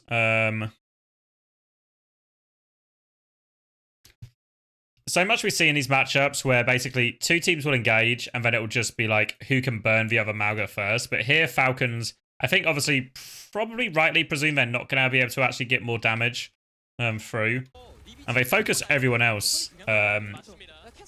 everyone else first. 제기는 근데 준비가 잘 맞아요. 예. It's like, yeah, Heesang's gonna be the first to die. Then where's the damage next? Is it on Lip? Yeah, it's Lip next. 근데 립 잡는 사이에 자원이 타서 이거 탱 차이 납니다. Because Jumpin's HP is still full. Still full. 킬러가 없어. They just kill everything. Is it just a fucking fielder gap? Possibly it's just a fielder gap. 그래서 그 힐러 없는 거 메우려고 필더 때렸는데 필더가 도망가가지고. 아 근데 이거는 팔콘이 파란 Why don't Falcons throw a bag at Lip and Shu and become untouchable? I don't know. I mean, I guess now they're signed by Crazy Racoon, it would be significantly expensive. And also, if you're on Crazy Racoon, you don't want to leave. I think you don't want to leave at all. I think the Crazy Racoon feels like everything's going their way right now. Feels like they're very nicely balanced in terms of players. Feels like they're very nicely balanced in terms of their coaching staff. Everything just feels right for Crazy Racoon right now. And all the results are going their way, so everything's snowballing positively. So I think if I'm on Crazy Racoon right now, you can't pay me to leave. You know, you can't. More money, I don't think would make me necessarily want to swap Falcons, because I presume they're still getting decently paid at Crazy Racoon, right? Which teams are going to Korea? SSG, Toronto, VP, Gaming Gladiators, and I think now Twisted Minds as well. Yeah, I think from obviously I've not worked with any of these players, but from the limited I know in terms of gelling people together, I think all these players have a relatively easy to work with reputation. Whereas I think when I look at Falcons, people like Chio and Proper are meant to be quite big personalities who like to be in charge. And even if you remember back towards the Dallas Major, for those of you who saw my interviews with some of the coaches, I spoke to Junkbook. And they talked very much about how the biggest problem they had was actually they have loads of players with big ideas about the roster. Or big ideas about playstyle and all of this, right? So their hardest problem for Falcons was getting one cohesive style, whereas I think Crazy Racoons at least seem to have managed to put together a team that feels more cohesive.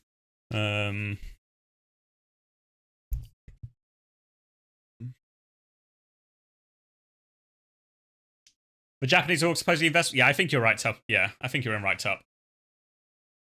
That wasn't a sentence I wanted to say. I think you're right, Tup. There we go.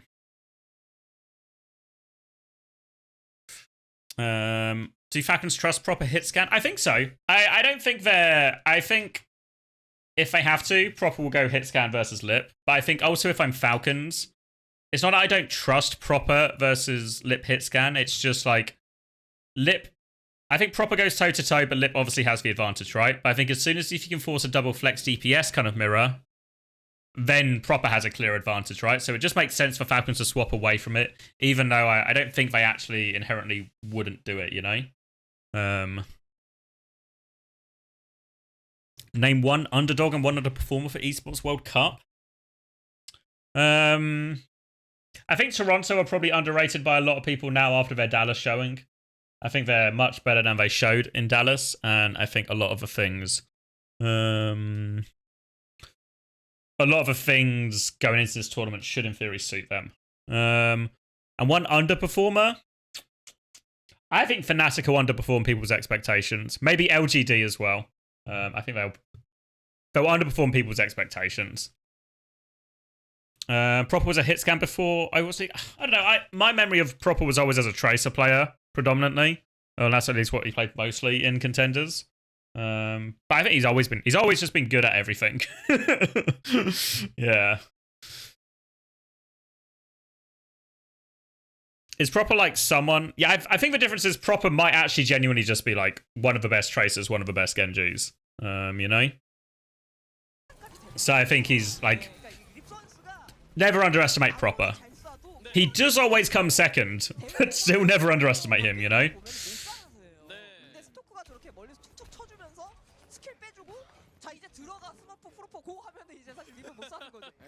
이렇게 되면 겐지 카드가 좀 고민이 될 거예요. 지금 같은 경우에 플래시 포인트 특성도 있어서 바로 못 바꿀 거고. Alright, so coming back now. 뭐 겐지가 들어갈 거면 의미가 있는데 이런 식으로 만약 어쩔 수 없이 이렇게 파라한테 맞고 상대가 들어오는 구도가 된다면 난전 싸움에서 프리한 준비각에 좌우가 트레로 교환 싸움 보는 게 더 나을 수 있거든요. Just trying to win this pokey fight on point.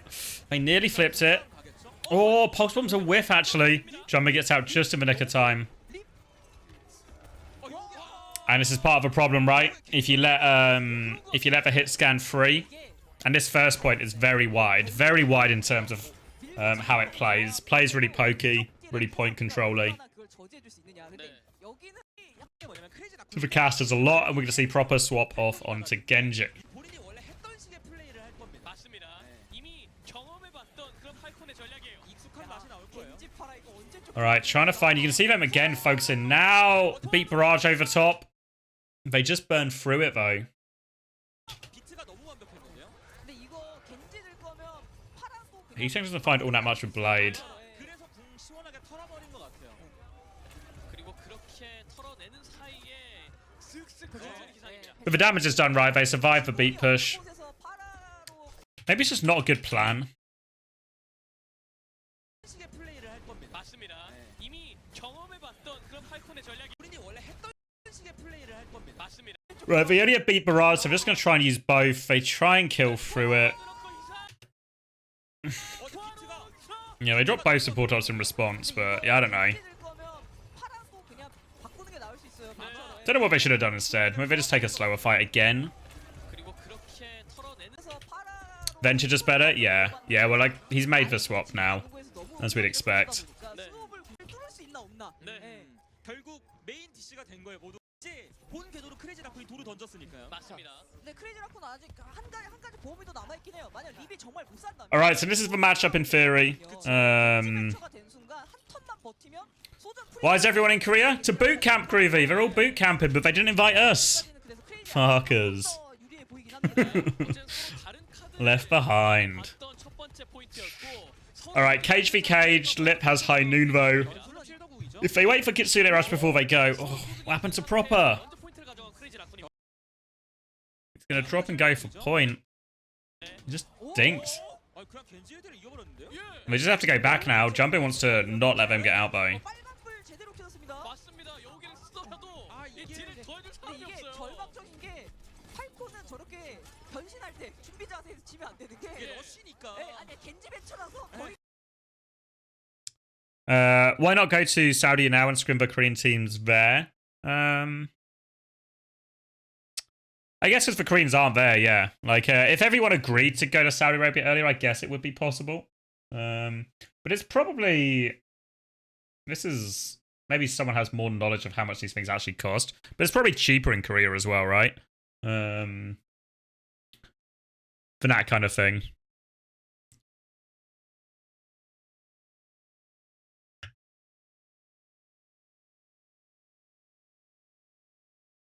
But yeah, they're all gonna go to Saudi afterwards. So it'll be like a week in Korea, a week in Saudi Arabia. 그냥 딜이 빵이에요 빵. 맞아요. 그러니까 어쨌든 가서 멱살을 잡아야 돼요. 뭐 이게 손에 잡아야지 때리죠. 근데 지금 아웃복싱을 하고 있으니. Alright, so we start with Cage. Cage back and high noon. Fielder's gonna Kitsune Rush. So they probably win this. Kills for Cage. Still Kitsune Rush, but they're still caged in there though. 마케이지로 바로 받아버려가지고. 맞습니다. 그런데 이름을 잡혔어요. 그래도 용검. 킥업. 살짝. Oh my god. It's just a dogfight, right? Does Lip just like... Does Lip rush this?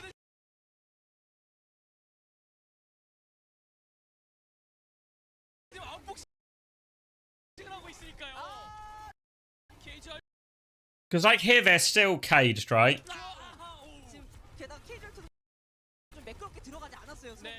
마케이지로 바로 받아버려가지고. 맞습니다. Yeah, I feel like he just gets lost in the source, like he's expecting them all about to die or something. Which is maybe true when you look at like Smurf and Fielder's HP here. Which is interesting as well, because it means that the High Noon effectively outvalued the Kitsune Rush in that trade. Which I guess probably consistent, right? If you can stop your cast getting caged at least. Like if you're Smurf, you need to make sure when you press cage, that Lip is inside the cage so you can really shut down this High Noon. Obviously, this was old High Noon as well, right? So it was just a little bit tankier, a little bit better.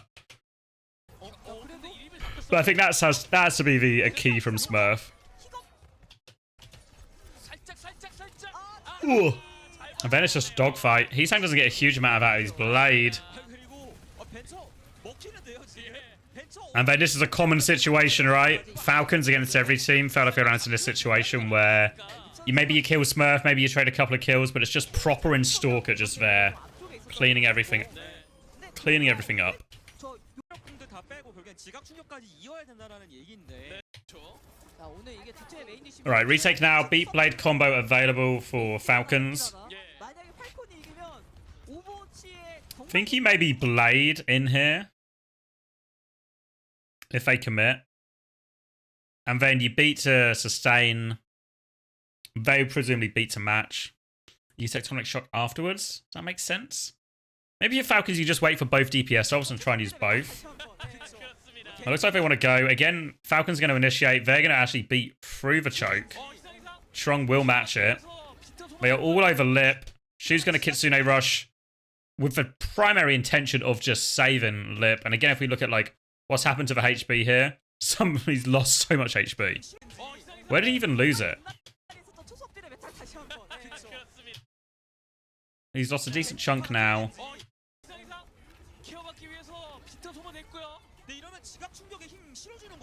Whoa. They still get their man Lip. So now it's a dogfight with Mao with disadvantage.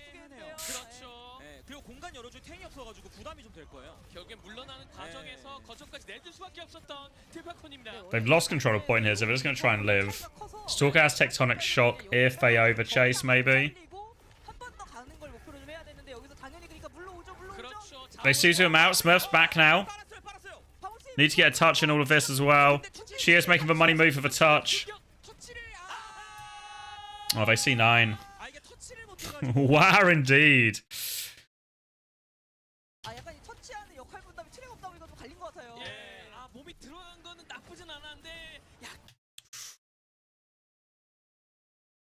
Why doesn't Heesang go Pharah? I'm not convinced Pharah's that good into this. I think the Genji's pretty effective into the Pharah for the most part.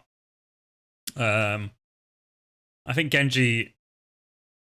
the Genji's pretty effective into lots of it. Like, can harass the Pharah a lot, has a good counter to, like, the barrage combo and stuff. I feel like it's probably easier if you have, like, and it's a little bit worse into the Cass as well. Oh, yeah, you're talking about Heesang, sorry. I'm actually trolling. Why doesn't Heesang go Pharah? Yeah, because I think the Genji's good into it. I think the Echo's actually the swap for Heesang if he's thinking about it. But I feel like we never really saw much Echo at the Dallas Major, even though I think on paper it should have been quite good. That's why when, you know when SSG ran Genji Echo and everyone told him to suck a dick? I actually think the Genji Echo is the optimal comp into this Falcons comp. So I think if they went like Cass Echo, that's maybe like a pretty reasonable version. But it didn't feel like Echo was really on a lot of people's radar here. So this is where, because Crazy Raccoons get, I think, a lot of praise, and rightly so for how aggressive they play. But I also feel a lot of the time is what causes them problems. Because here they're pushing a 5v3, right? They want to get more picks, but there's a moment when they just feels like they realize too late right now. Oh, well, fuck, now Smurf is here, and they've pushed into a Tectonic Shock. It's like a... Now it's turnable, right? And all of a sudden, Jumpman's taking so much damage, he kites a slightly different way. And the C9 actually saves him here massively. Because they've 100% won this fight. They're actually saved by the bell here, Crazy Raccoon.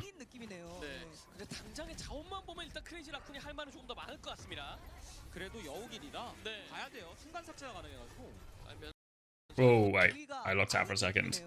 So then... Cage Blade beats Kitsune Rush? Probably.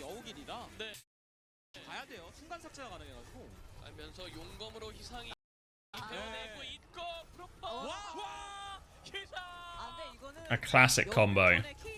게 너무 컸어요. 네, 맞습니다. 이게 루트가 봉쇄되고 희상이 100%. 잠깐 나가고 다 뺐다라는 이야기를 할 수 있겠죠. When's SSG versus TM? I don't know. Maybe in round 1 of a knockout? 이거는 쉽지 않아 보이는데. 일단 뭐 전술에서 필요한 팔콘이 Probably not though. 웬만하면은 스머프 치고 궁만으로 밀어야 돼요. 딜로공 다 돌리고. Alright, what am I looking at now? Double support out for Crazy Racoon versus Cage B. Should be enough actually. If I'm Crazy Racoon, I think I just win this fight as long as I get both support ops up. 이게 빨리 들어가야 돼요. 딜레이 네. 무조건 걸 거라. 네. 예, 최대한 많이 잡아먹으려고 할 거라. 터질 듯한 돌파! 시작하면서 자, 근데 돌파. Now they cage. Awkward one. They want to push into it here. They're going to push and Kitsune Rush and beat. Chio's going to beat back. 여기 너무 무서워요.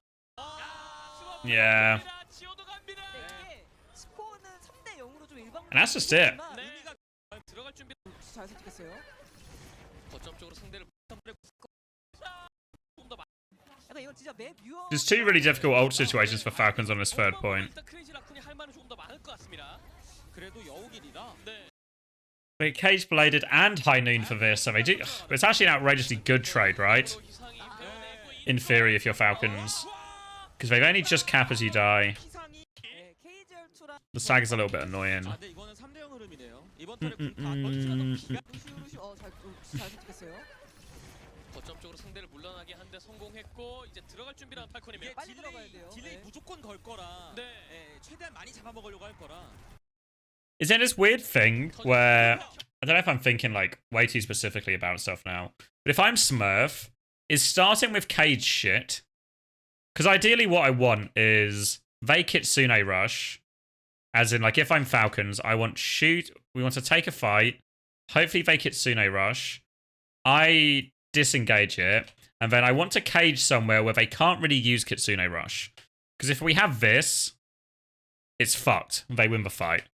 But if I can cage them off it somehow, but I can't cage them off it if I go first with cage, because she will just mirror it. So I feel like they kind of can't start with an ult here, or they at least can't start with cage. So they either just play it slower, maybe for like a DPS ult to start, or they even just beat push to try and force some of these ults out. But I don't know if that's really that viable with support ults either. So maybe they just take a fight first, try and disengage Kitsune Rush, and find a cage as they do it. Maybe that's optimal. 자, 근데 돌파롱서 방울 세이브 KGR도 잘 먹고 근데 여기 위치로 그거 어떻게 거예요? 비트까지 썼어요. 여기 너무 무서워요. 스머프 잡힙니다. 지오도 갑니다. 네, 이게 스코어는 3대 0으로 좀 일방적이긴 했지만 네. 의미가 좀 있어요. 네, 크레이지 라쿤 입장에서도 첫 번째 그 여길 캔슬 리베 에임, 두 번째 한타는 졌지만 That's just it. 세 번째 여길 이득 너무 잘 보고 이게 좀 Would you say Pro Overwatch is less about which individual players are mechanically better like ranked, but more about how teams handle ultimate fights and winning those? Yeah, I think what you get is there's like a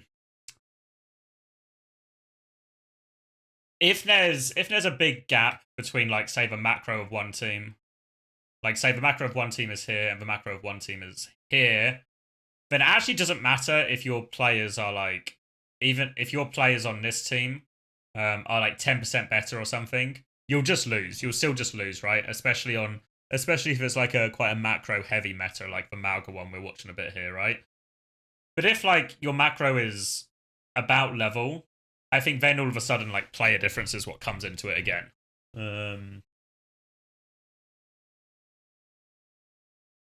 But I think for if there's like a notable difference in macro, then that probably will put you through, at least in this Malga meta. Like something like Dive or something.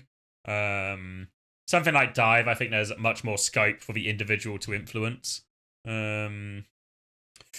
What's the expected meta for the Esports World Cup? Really don't know, honestly. Couldn't tell you. I only have like theories based on the patch notes, which probably won't really take us that far in reality. 그 아까 Where are we going now? Midders? Wait, I'm going to get some more water first. Does anyone want anything? I'm going to get some water and a Diet Coke. But yeah, really don't know what the meta is. I'll maybe have a better idea at the end of this week, but I also probably can't discuss it without just throwing a team under the bus. So we'll maybe have to just wait and see. Wait and see a little bit. Whoa.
I'm back.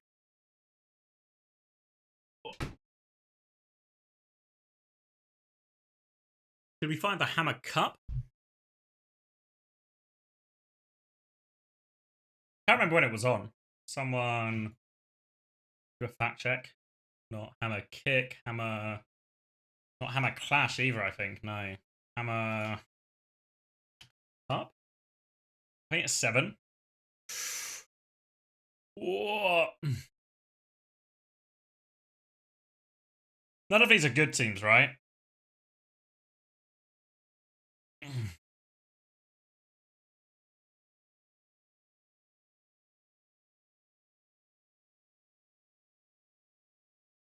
Because these teams all got a bye, I think, these top 4 teams here.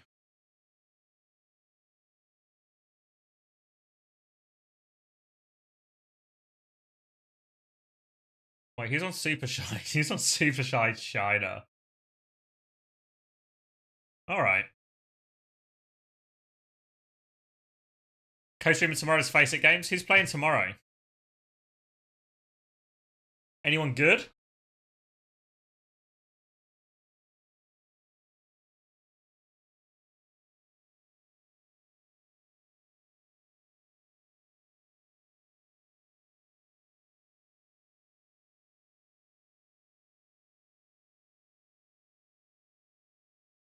Yeah, I'll probably just wait till the knockout stages. When are they? A month ago? This is wrong. Does anyone here work for Liquipedia? Anyone here currently employed by Liquipedia who can fix this? This is it's surely the playoffs aren't last month.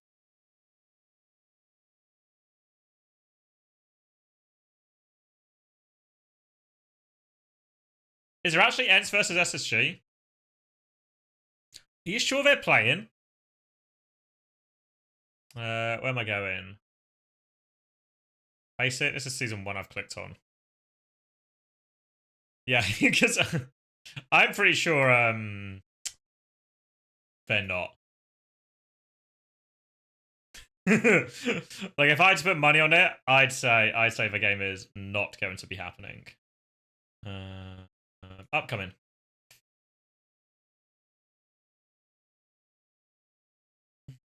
Yeah, I think this game would be very unlikely to happen. I think all of the teams that are in Korea in these games are super unlikely to happen, I'd say.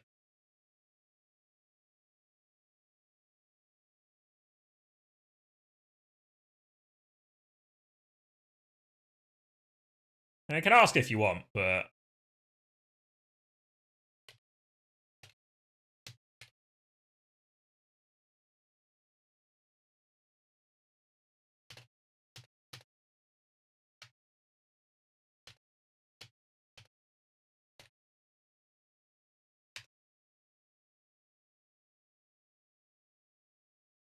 I'll check for you guys, don't worry.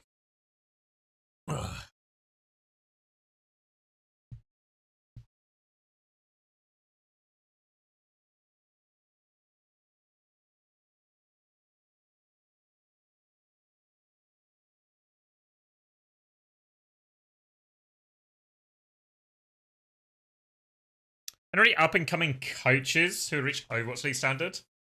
Overwatch League standard. I don't know. I think Overwatch League, especially from a coaching perspective, provided a very stable and safe environment, which can't be replicated really in the current format. Thank you, Spadey. Appreciate it. 5 months, not too bad. But yeah, I think it's really hard for coaches to come up. I think the most likely path now will just be like the sort of classic ex-player path. I think we're seeing an example of Ben Best kind of be on that, Crimzo as well. I think they're like the future coaches potentially. But I think Overwatch League can provide a very pressurized and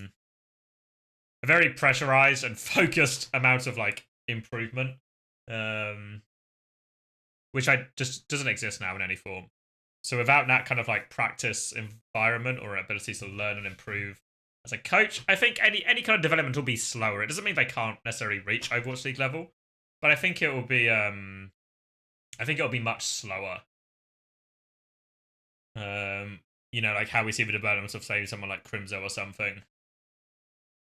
Have you been offered a job since Overwatch League? Yeah, not any good ones though. Not any that I entertained seriously. I was always pretty keen to transition to content if there wasn't like an obvious job offer going. For me, a lot of it would be like a team I'm quite happy to play with and a team I think I have a good time with. And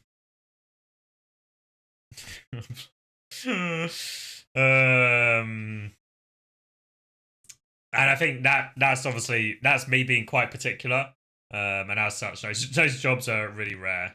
So yeah, not really been offered anything, but I think also anytime anyone's sort of inquired, I've also been pretty it's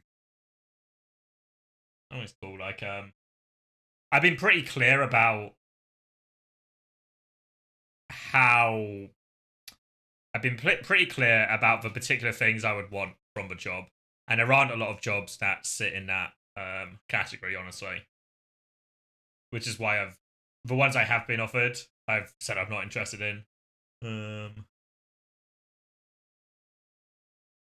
Money. Some of it's money. Like, it has to be a stable income, right? Like, this might surprise you, but I'm older than a lot of the players, so I have like a mortgage and stuff. So the money has to be secure enough to secure and consistent enough to cover that. But also, I want an environment, because I think maybe partly because I'm older, but maybe partly because of the stakes are now smaller. What I want is an enjoyable environment, right? I've worked on teams where you're sort of doing it because it's the best opportunity, but it's like an absolute fucking nightmare. And it's not enjoyable. It's not fun, it's really hard. And that's not the sort of thing. I'm not scared of hard work, but if it's just going to be miserable and unenjoyable because of the team environment, then that's really fucking shit. You know what I'm doing? I'm stealing Kasaurus' job. Yeah, but don't tell everyone, Gigalore. Fuck's sake. Luckily, I think they're in Korea, so they're asleep already. No, the opposite. The opposite, Ellen. London is an example of an environment I would be happy in, but obviously there's only one paid coaching job there, so that one's got Chris's name on it, I believe.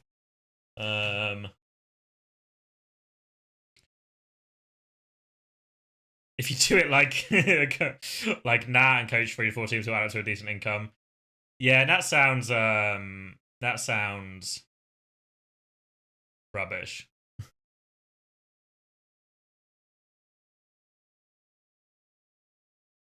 At a certain point, as you've gotten older, pretty much all I've wanted out of a job is don't want me to job. Exactly, Beagle.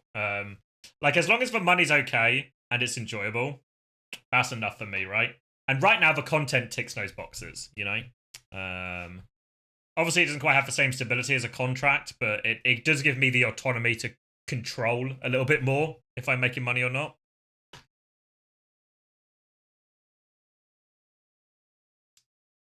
You should sponsor SSG so they have enough money to hire you. You should not be my business advisor, Pat Sander. Thank you, Jin Argent. Appreciate the prime. A train as well? Fucking exciting. Is this for finals? This is the upper finals, not the grand finals. Yeah, I did Jin Argent. Just kind of seemed like a bit like a streamer team. Maybe it'll be fun. Maybe it'll be a disaster. Maybe it'll be both. I need to market for a Japanese fan base. I get someone to translate it. Someone messaged me the other day asking if they could translate uncoachable into Chinese. Maybe I need a... Does anyone here able to translate uncoachable into Japanese? Any fluent Japanese speakers who want to translate a 3-hour podcast? There's probably several in chat right now.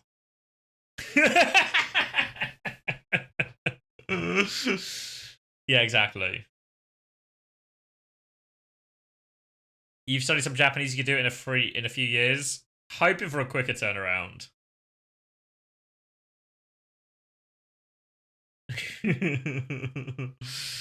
Alright. You lot get started on the translation to Japanese. We'll watch some midders. 하기 부담스러워. 그쵸. 예. 심해 넣기 너무 부담돼가지고요. 그렇죠. 그래서 일단 피크체 해줬습니다. 팔콘. 근데 그래도 이 I can, but it won't be correct to actual Japanese. Great. Great. Alright. Fuck me, people love going Ryan on mid-town attack, don't they? God damn. 잡아야 되거든요. Might be an obnoxious choke to walk out versus his... Fucks.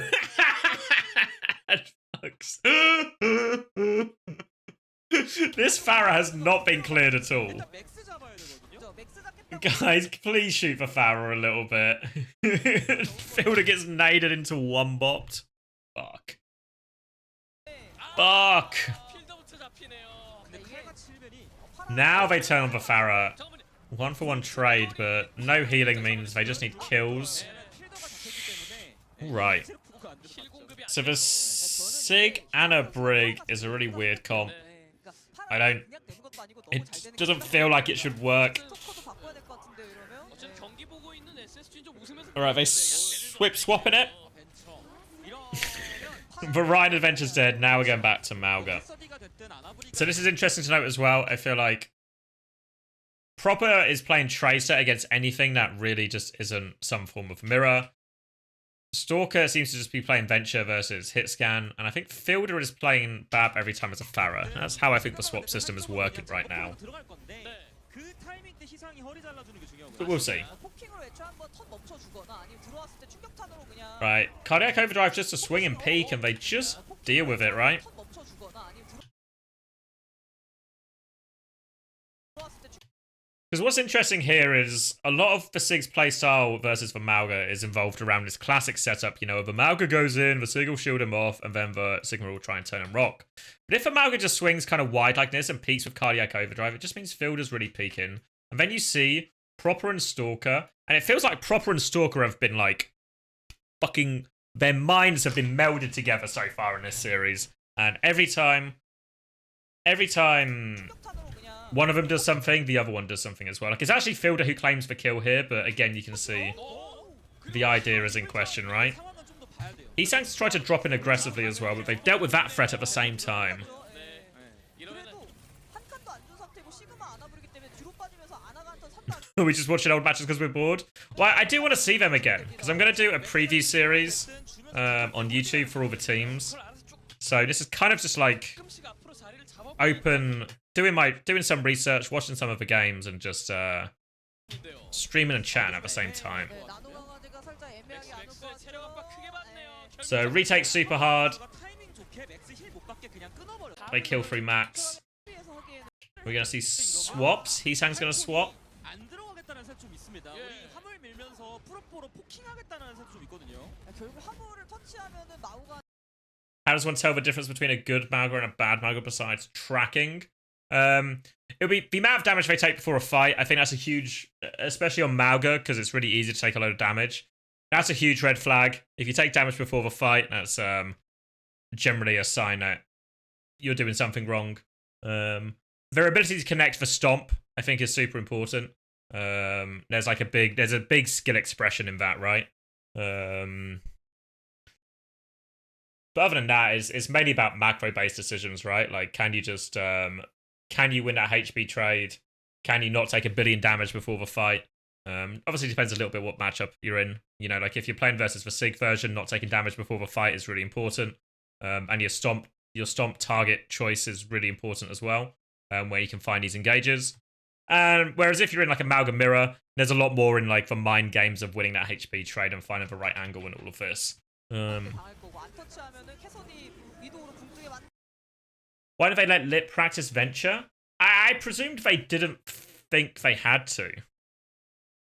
That would be my guess. They didn't think they had to. 보겠다.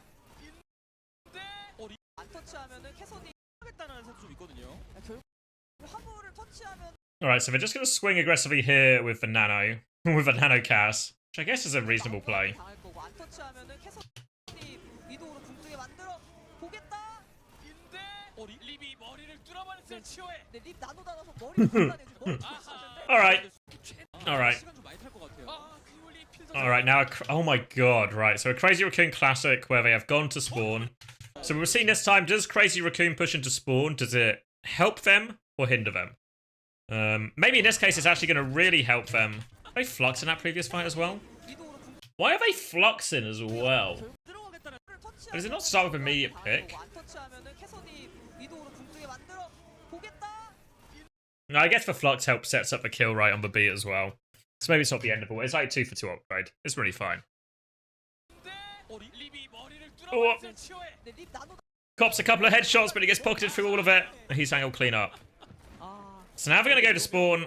위도 한 번 더는 So this one actually works out really nicely, right? Because they kill Feeder into Chio trying to beat out of spawn to turn it. 나가서 스모프 최대한 괴롭히고 있습니다. 이번 비트 턴 좀 중요해 보입니다. 아니면 시간 좀 많이 They're holding so aggressive here. Why is Fielder swinging out like this? 이번 비트 턴 좀 중요해 보입니다. 아니면 Fuck. Yeah, they thought they could. I guess they just didn't realize exactly how close they were. 지금 너무 빨리 들어와가지고 They're gonna beat out. 너무 너네 깊지 않느냐. Trades are okay, but the fact that they had to use beat is really bad. I mean, Toronk has also rallied. 잠깐만요. 비트 눌렸어요. Like this is, I don't know. This stuff is really hard for me because I feel like whenever we would do this on London, our main theory behind any play like this would be we're gonna hold forward, we're gonna hold spawn to try and get some kind of positive ult trade, right? In terms of can we force them to use one of their ults in their spawn? If they use an ult, we all high five each other, we celebrate. Maybe someone takes their shirt off and starts spinning it around, and we're really happy. But we would never actually look to win the fight in a lot of these situations. Whereas the way Crazy Racoon always play it is we're fighting here so we can get more fights, but we're playing this like we almost would any other fight, you know, in terms of like they're going to beat and we're going to rally back in response. But because if they don't rally here, they've actually robbed the bank. 지금 너무 빨리 들어와가지고 이거는 너무 너네 깊지 않느냐. 빨리 But yeah, Trong thinks he can survive. He ends up being wrong. 그러니까 시그마 빨리 뚫려 서로 And then we end up in a 1-for-1 ult trade, which really isn't that bad for Falcons. 아니네요. 추 선수가 오히려 이제 안 Malga swap now, she was sticking Viana. 내가 거리만 두면 나까지 So Viana and the Malga matchup should in theory be quite free, because every nade should land from Shu. I mean, to be fair, because it's Shu playing Ana, what is actually true is every nade lands anyway. Because he's Shu. But hold on, sorry. Anyway. But in theory, he should be really vulnerable, right? Any kind of engage from Smurf should feel very scary for Shu. Proper and Soccer have a great chance to follow. And interestingly, Falcons just choose to focus through point here, then go top as a team. 어쨌든 케이지가 있으니까. 안 하면 립이 살 수 있을까요? He's angle mark point. Might just Tectonic Shock through here. Oh, they're going to cage, actually. Lamp comes back. Lamp is good from Fielder. 근데 힐벤 여기서 확인할 수 있을 것 같은데요. 힐벤 스모프에게 들어가고 맥스부터 뽑아냈습니다. They've just won the trade, right? This is... God, someone remind me. Was it on Suravasa as well where we talked about versus for High Noon, if you are Smurf, you have to get Lip in the cage. He has to be in the cage. And this time, he's in the fucking cage. He's in the cage. The lamp is then perfect as well because you can lamp outside the cage, it lives forever. And they win the trade pretty effectively. Good ult execution, good decisions from Team Falcons. Crazy Racoon are going to the Genji, cast version. Why is everyone in Korea? Everyone's boot camping in Korea this week, or well, most teams are at least, to get ready for esports, the esports World Cup for week. When is it? I think it starts a week on Wednesday, so not this Wednesday, but the Wednesday afterwards for the group stage. All right, then they just Tectonic Shock. Why did they just Tectonic Shock? I don't know if they needed it. Actually, they definitely don't need it now. Why is he doing it when they're... Why is he doing it in a 5v3? Is Stalker fucking high?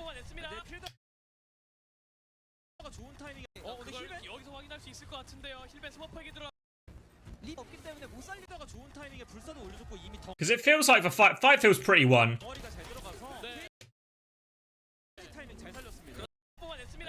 But he...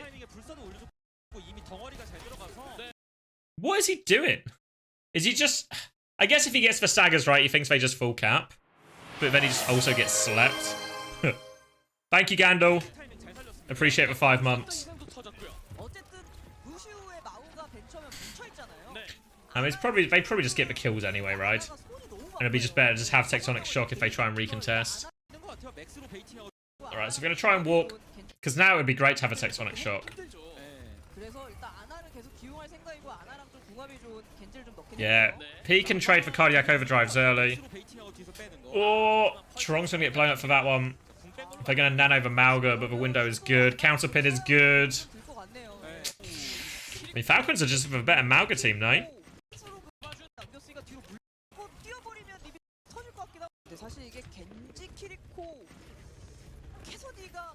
You watched this a few hours ago? What was the verdict, Harris? Oh, well, the verdict right now is Prop as a fraud.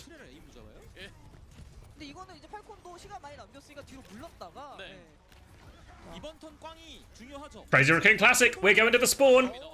Alright. Place your bets now. Will it help or hinder Crazy Racoon to do this? Hinder. Oh, they're going to beat back as well. Oh my god.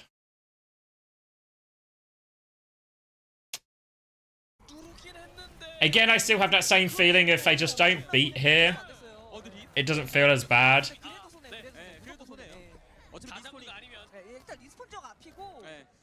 You check out Chio's Lucible. Chio's Lucible? Chio's Lucio. I've actually been quite impressed so far. I mean, obviously we're not really on Chio's POV a lot, but in terms of like all the beat pushes, especially on Oasis, felt like they were pretty effective. In general, it's felt pretty reasonable so far in terms of like the ult trades and the ult decisions, and all the beats have felt reasonable. Maybe up until this Midtown, the one in Spawn, and all of that. I mean, that's what I'm thinking, Captain Ravage.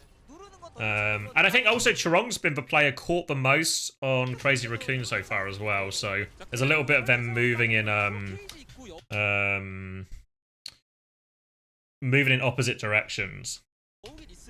How he played with Venture, yeah, I had a similar idea because we can do it today actually, because I wanted to watch Stalker's POV in some of these games just because I feel like it wasn't really talked about as much at the event, at least from my knowledge. But I felt like Stalker was, and I think this always happens to Stalker, right? Because Stalker has this problem sometimes when you look at Stalker and he's putting in monster performances, but there's maybe always someone called like Fielder and Shield on his team. Or there's somebody like Lip on his team. Or there's somebody like Proper on his team who gets all the praise instead of Stalker. Or I think Stalker is actually low-key.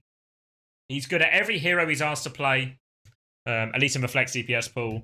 Super solid and consistent performances, and super high talent on all of them. Just a really consistent player who I think goes under the radar because of the talent surrounded. Alright, so this time they're going to do the cage, but you see how this time Lip is now outside the cage. So this is going to be a bit of a bigger problem for him. Cage back as well. They managed to de-peek it. And there's nowhere for Proper to go. Yeah. Yeah, and I think hopefully from these few examples we can maybe start to get an idea that the ability to get the Cass in the cage is so important. And especially, remember this was on a patch where Cass's hiding was a little bit tankier and beefier. Now it's even more true than it once was. That if you get the Cass in the cage, you just fucking kill him. Obviously, I don't know how much Malga will be played in the future meta, so I don't know if this is like semi-irrelevant, but it's always nice to know things. Alright, win the ult trade. And then Crazy Racoon are going to go to spawn. So again, fingers on buzzers. Is this going to spawn going to benefit Crazy Racoon here? Are they going to get nice time off the clock? Or is it going to turn to a dogfight where they throw some ults into it again? Let's see. Alright, they get a stagger. Pretty nice. Don't just go into this room. That's okay. Now they're trying to come out. Alright. 아니 자원 투자 Force back into spawn again. Nice. 또 자원도 뽑아 먹으려고 하면 할수록 립이 더 편안해집니다. 네. 네, 이렇게 되면 결국에는 최후에 한 번씩 올 수 있을 만한 비트까지 이어지는. They kind of just... Because this doesn't feel like the greatest place to hold, particularly if you're Crazy Raccoons either. Compared to like for one of us forward spawn on second. Like I don't know if what's the answer, like a Malga here or something. Maybe everyone else's position can be relatively similar, like Genji here or something, Kiri here. Or even like Cass here or something, Malga here, something like that. I don't know, just something a little bit like using some more of this space. Just maybe someone here, I guess. Even if it was just Genji up here, I think it would actually be really fine. 여우길의 용검 넘어가고 최후의 비트까지는 봐야. Alright, they're going to swing out left. 서로의 비트는 비슷하게 차고 있어요. Right, they're going to blade in the spawn. They're going to disengage. What? Did Smurf do this on purpose? Oh, such a good slam, actually, is it not? Maybe there's a 0% chance Smurf did this on purpose, right? He's just trying to disengage. 서로의 비트는 비슷하게 차고 있어요. 용도 뽑아. Oh, wait, that's Max going in. I don't even see where Smurf is. Fuck me. Yeah, true, we can. Yeah, I don't know. That's fucking insane from Smurf if he did it. I mean, one thing, even though I think Smurf's,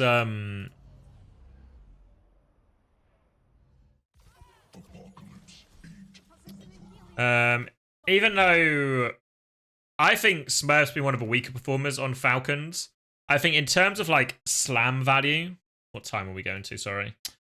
102, just before this. In terms of slam value, I think actually Smurf's one of the best. But I think he does just get stuck in a few of these fights. Alright, so we're forced back into spawn. Now we're going to swing out. Just trying to get close.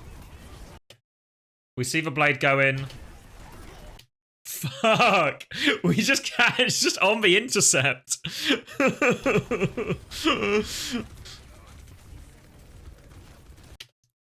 Alright, and if anyone had the verdicts of like a Crazy Raccoon going to benefit or lose from this, the answer is fucking lose.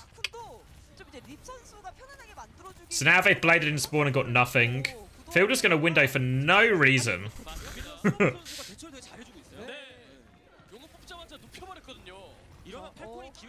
And now they Tectonic Shock to keep going. They just sag a lip. They're going to beat afterwards as well. And just there's so much chaos created by Crazy Raccoon that they're actually on the worst side on. You know, like they're getting caught in this situation.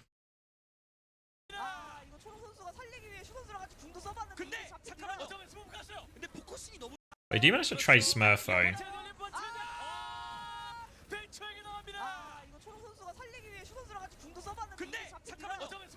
근데 포커싱이 너무 좋았어요. 순간 상처로 스마프를 그냥 보내버려가지고. 야, 근데 한타 너무 잘했네요, 진짜. 핵심 둘만 잘라서 보내버렸잖아요. 여러분 뒤 플랜에 못 굴려요. Venture better than Genji? I think it depends what you're playing against. Like, I think the Venture is good against the hit scan, and so is the Genji. The Venture's probably slightly better. But I think if you can play both, you should play both. Alright, now just a few seconds left. Oh!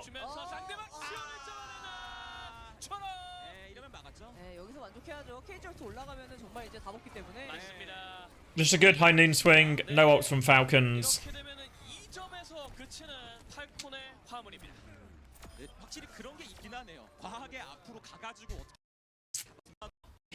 Just a good third point, I guess, really. Even then, I don't know. I don't know, they just get the trades of the fights they need it. And if you can always get the trades on defense, you've always got a chance just to hold them somewhere. I guess that's kind of what we saw there. It didn't feel like... I wasn't particularly convinced by a lot of Crazy Raccoon's decision makings. Oh, I remember this one now. Fuck me.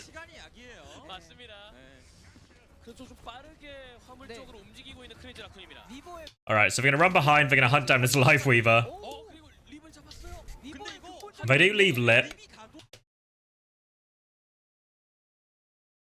Because I guess one thing that this version of a comp has is when they do these kind of like all-in aggressive timings, it's really hard for Lip to go in the same way like a Trace, a Genji, or a whatever can.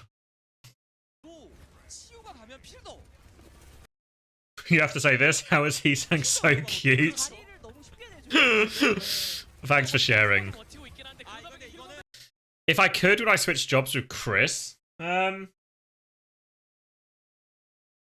Interesting question. Probably not, you know.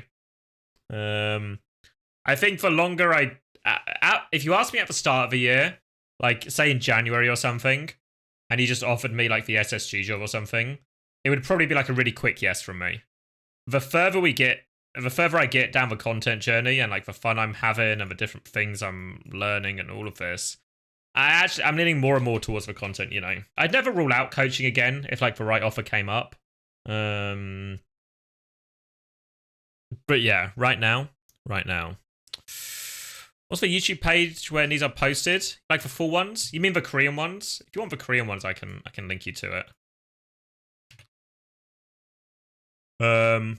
These are in Korean though. Yeah, I think it's just Play Overwatch for the English language ones. So yeah, I don't think I would swap jobs with Chris. 이거는 안 돼요. 왜냐면 이거는 It'd be probably a much more tempting offer if it was like, go join Chris there. 맞습니다. 그러니까 저지력도 없고요. 도망칠 수 있는 수단도 사실 연꽃단상이 단대 부수면 끝이라서. 네.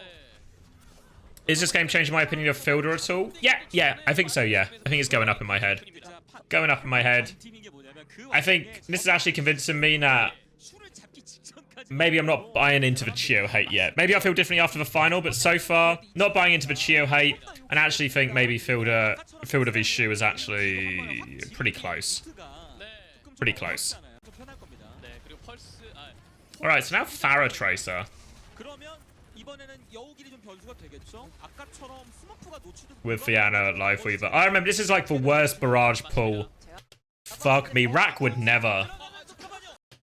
아 이게 순간적으로 한 명 잡고. Yeah, I can. Let's see, copy link. It's OBS Sojin. She's the one who does it all. 빠른 생각이었는데 그냥 뭔가 미묘한 스킬이 돼버려. 아니 맞네. 앞으로 질러 들어가. It's right, they get nothing out of this barrage. 아 이게 순간적으로 한 명 잡고 빠른 생각이었는데 그냥 뭔가 미묘한 스킬이 돼버려. 아니 맞네. 그러다 스모프가 잡힙니다. 아니 저 맞네 표지판 저거. 이건 졌어요. 이건 졌어요. Yeah, I mean, well, what I feel about both teams here is Crazy Racoon decided to defend on Anna Brig on their defense, right? They got absolutely rolled until third point where they went Kiri, Lucio, Malga, and everything was fine. And then if we're going to watch Falcons now, Falcons are going to do a very similar decision. They're going to run Anna Lifeweaver on the first 2 points and get absolutely fucking rolled. But once they get to third, they're going to go Kiri, Lucio, and it's going to look quite reasonable again. 누적 포킹력을 확보하는 조합이라서 안 들어오는 팀한테는 좋아요. 근데 문제 라쿤은 들어갈 줄 아는 팀이고. 맞습니다. Alright, so they've beaten Blade in. Not too many great answers to this. But Chio has broken his legs. And the tree back can proper clutch. Oh, doesn't have recall. Fuck. Lips cleaned it up. 연습해보는 것 같아요. 결국 이 조합까지 우리가 완성을 해야 수비적인 팀 상대로도 공격적인 팀 상대로도 우리가 커버가 된다는 생각을 하고 있는 것 같고요. 네. 어쨌든 Yeah, I mean, it's true, right, Captain Ravage. And I don't want to jump to it. This is why I want to watch the final as well, right? Because it's, 여우길 턴에 넘어가도 초록의 비트가 right now, 부담이 they look really good. 네, 그리고 여우길 턴에 넘어가도 초록의 비트가 오기 때문에 부담이 많이 될 거예요. Alright, aggressive cage over corner. Max will mirror it. 못 살아요. 스머프 너무 Smurf's going to get lamped outside for cage. It's actually broken, though. The fact that they can do the cage trade and Fielder can just cage out or lamp outside for cage, it's just fucked, right? Because Smurf loses this HB trade so hard, right? 부담이 많이 될 거예요. 먼저 키 좀 깔면 But then he just gets to stay on 145 health for forever. Like, look how much damage he takes. He still dies. 네, 이거는 힘들죠. 맞습니다. 그리고 기상은 위쪽으로 파고 들어가면서 계속해서 상대방을 잡아내고 있고요. 네, 정해진 수순대로. Hi, Astray Blade. Miss you too. 네, 고속도로 엔딩. Oh, Chio's back. 근데 이거는 아니 케이지 They've dogfighted their way out of it. 딜러들이 그냥 지오랑 같이 네, 잡아가지고 그래도 힘들어요. 예. 킬러운 두개 찍고 그냥 A lot of 이거 절대 못 버티겠어요. a lot of compliments on my looks today, which doesn't normally happen. 진짜 프로포 선수가 펄스로 비트캐슬 시키면서 Is that better than carrying the Amalgamera? 아니 또 프로퍼라고 On paper, I'd say no. I feel like it shouldn't be, but 키네틱이 영구지 소유야. I don't know. The lamp value is actually really massive, 자, 이거 그냥 and it's useful to have against the Pharaoh or something like that. So I don't know. Fielder's clearly making it work. 네, 어쩔 수 없이 유지력의 화력 차이가 너무 심하죠? 맞습니다. 네, 이렇게 남아 있는 인원들을 정리하면 The Suzu is super good though.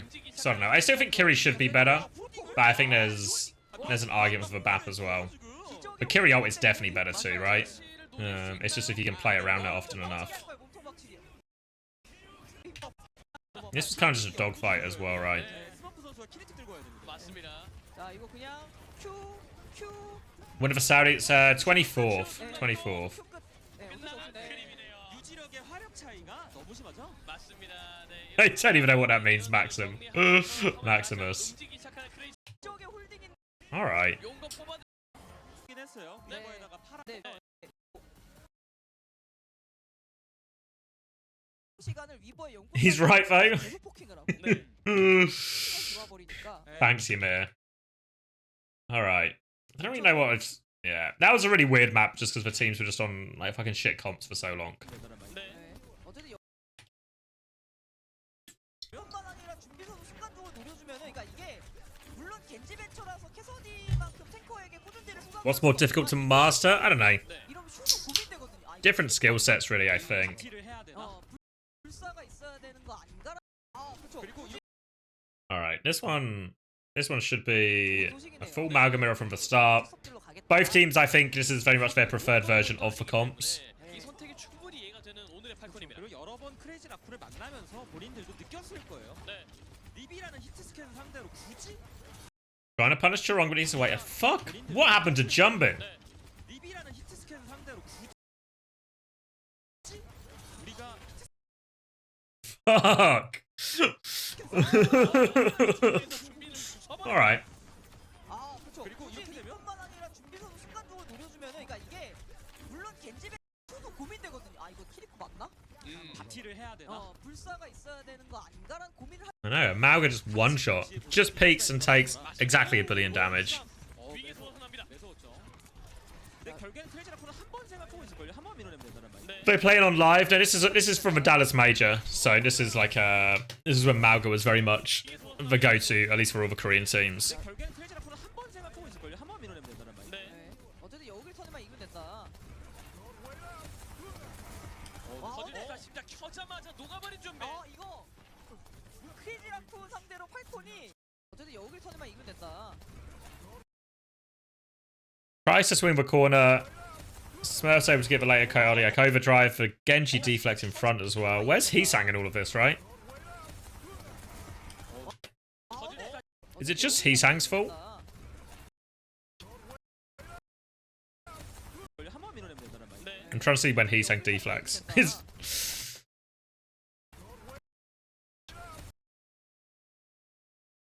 Because I don't know if Heesang doesn't have deflect, but he ends up obviously here. Meanwhile, Proper is in like the perfect deflect thing.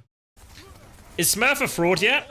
Not at all so far. Not at all so far. 크리지라쿠 상대로 팔콘이 또 운영을 바꿨어요. 네. 아, 우리 이거 미드타운 해보니까 키리코 나오니까 우리가 탱커 너무 안 때려서 상대가 키리코를 너무 편하게 Pardon me. 키리코 나오니까 Yeah, I'm actually, obviously we're watching the game which Falcons won, of course, but they are they're 2-1 down right now in maps. They're still looking pretty good. 여우길이랑 케이지 혈전 때문에 졌다고. 그렇죠. Alright, window early. Kind of separate Heesang. Fuck, Chio's beat gets booped. Later beat comes down. 눌렀고요 서로. Chio always happy to go first with B, actually. 잡아먹을 준비. We have the lamp to turn it. Smurf tries to go. 아 썰어버렸네요. 눌렀고요. 둘이 같이 안 가면 되죠. 아니 이거 이번 It's just, this one I don't really agree with Chio, right? Because this is just a straight beat push into... 같이 안 가면 되죠. 아니 이거 이번 I mean, it helps that they get the boop, right? 턴 일단 이기고 가야죠. 자 비트 눌렀고요 서로. 자, 이거 오면 바로 궁 눌러서 잡아먹을 준비. 불파. 피해서 눕지 않았어요. 눕지 And then it's just like they can only disengage into the street, really. 비트가 오히려 이거 그러니까 누른 거라서 네. 다음에 팔콘이 궁으로다 누군가가 리판테 사고 당하지만 않으면 So don't agree with that beat push. 해야 돼요. 아까는 본인 아예 안 때렸어요. 맞습니다. 생각해보면 준빈이 끝까지 살아가면 계속 교환받잖아요. 네. 입이 높고 He sang great in Necros. A bold claim. 살아남기만 립이 프리하다. 준빈 선수 지금 2층에 올라가가지고 지금 안성을 준비잖아요. 그렇습니다. 와, 근데 진짜 같은 이 조합을 사용하는데 바로 전략을 바꾼다는 게 Slow and pokey. 기량을 보여주는 것 같아요. Deflex exchanged. 바로 이니시를 당할 거라. We're gonna try and kill this High Noon with Tectonic Shock. 찌고 있고요.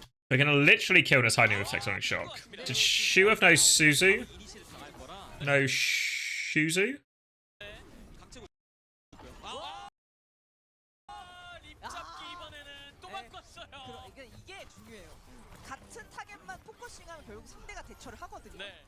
그러니까 지금 준빈 선수가 큰 되는데 I'm underestimating Necros' power. 한번 많이 빼는 턴을 무조건 만들어야 됩니다. How do you underestimate infinite power though? 캐주얼 훅. 눌렀고 궁턴을 무조건 다 이겨야 돼요. 들기 위해서까지 좀 달려 들어보는데요.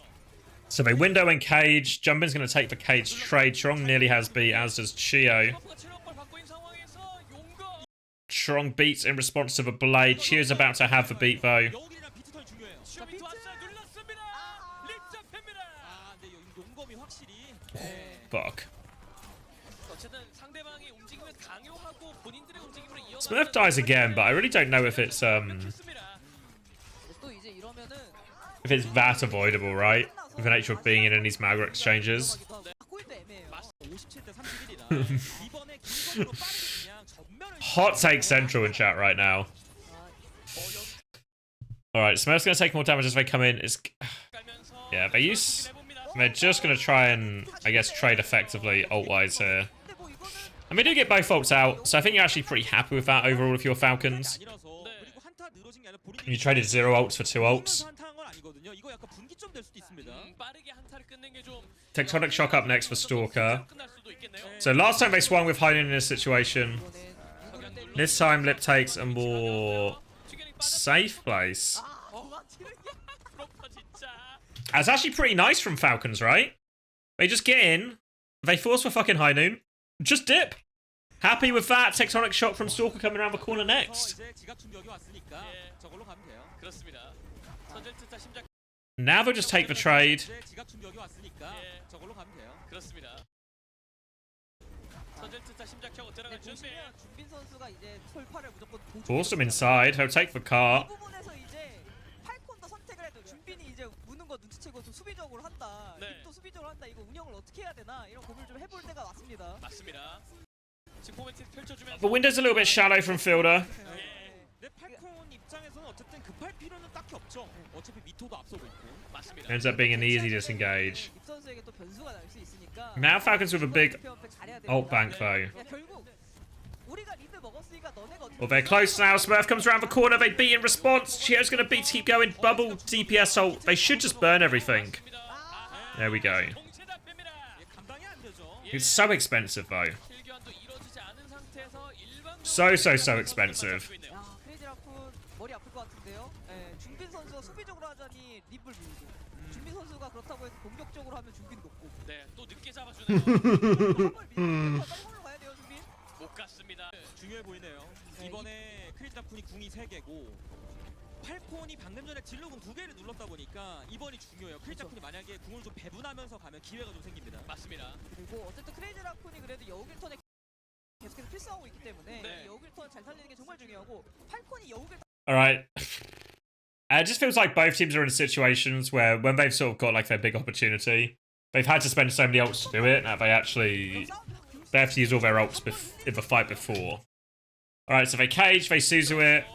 Window is there. 뽑아들었고요. They'll blade and cage, and it should just be chopping them up. 맞습니다. Again, the same thing happens, right? Where like this was what was happening to Smurf. It's like the Malga just dies regardless, even if you win the fight, 근데 이거 팔콘이 너무 because they're just—it's like a one-way trip. 지금 팔콘이 또 저 킬이 조금 의미가 있는 게 But all right, not the worst trade. They get 2 ults out for a window. Now they nearly have beat blade of their own. 자, 그래서 여기 중간에서 구을 한번 더 써야 돼서 아까 키핑했던 여우길이 결국엔 본인들 진영에서 한번 더 눌러야 되는 거라 네. 똑같습니다. 결국엔 본인들이 한번 더 쓰는 거랑 똑같아요. 어쨌든 Do I hold for headrest loads? What when I do that? 여기 깔렸고요. I do, don't I? 준비 돌파까지 KGL 줄 잡아채고. Thanks for the study in my. 똑같아요. Look what it means, you know. Did you ever study in psychology when you were in school where it was like Freudian psychology, where it's like you're either, what is it? You're either stuck in like the oral stage, or what were the other stages? There was like oral, anal, and then some other stages that had less comical names to a 16-year-old me. So I feel like I'm definitely in the oral stage. I don't know what stage it is where I keep touching stuff behind my head. I don't know what that is.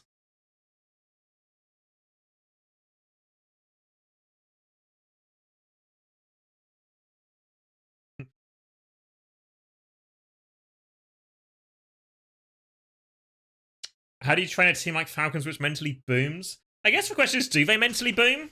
Because here they're losing the series and they come back, right? I don't know if they do mentally boom in the thing. In the final. There's a couple of really weird decisions I don't agree with. Like, obviously, their defense comp on Midtown, and then, obviously, we'll see in the final, the Gibraltar Malga swap, infamous now. Infamously poor. So, Falcons and Crazy Racoon.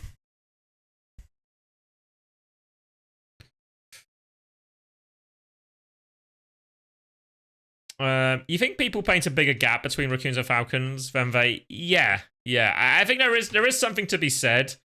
If you keep coming close to a team, but you lose, and then you come close to a team again, but you lose, and then you come close to a team again, but you lose.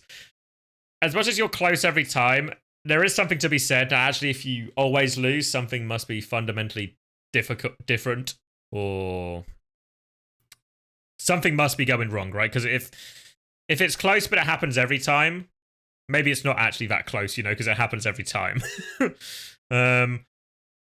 But I think in terms of, like, when I'm watching these games, they are back and forth, right? And even scoreline-wise in the series we see, it is actually pretty close. Is this an esports one? This is from a Dallas major. So I guess for some teams it was sort of a qualification games. Several of their games haven't been close, yeah. But the recent ones have, right? The two major ones have. I think it was the Asia final wasn't that close. Where am I going? OW... Oh, I'm not typing. OWCS.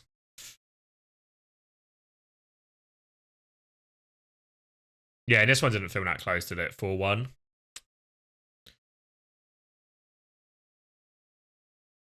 Yeah. This was obviously probably in many ways the lowest stakes game though, right? Because they both qualified. Oh yeah, this one. Yeah, this whole tournament, there's a bigger gap. I guess what meta was this? Was this a Rissa meta?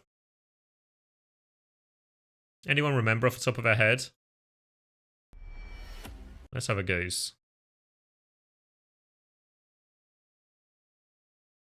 Was a Rissa meta? It won't load for me. What am I looking at? Many Orissas. Ooh, and a Malga. Fuck. Does Crazy Racoon keep playing it? No, they played Orissa. Yeah, okay. Alright. Maybe there's just like a meta shift. Like the gap in the Orissa meta was one way, but the Malga meta was maybe the other way. I mean, it would make sense, right? If double flex ends up being optimal.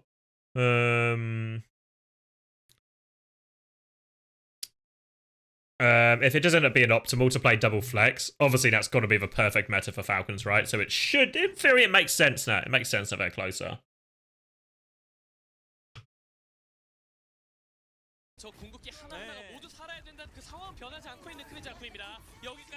Alright, Kitsune rush in. Beating Cage in response. Blade from Proper over the top.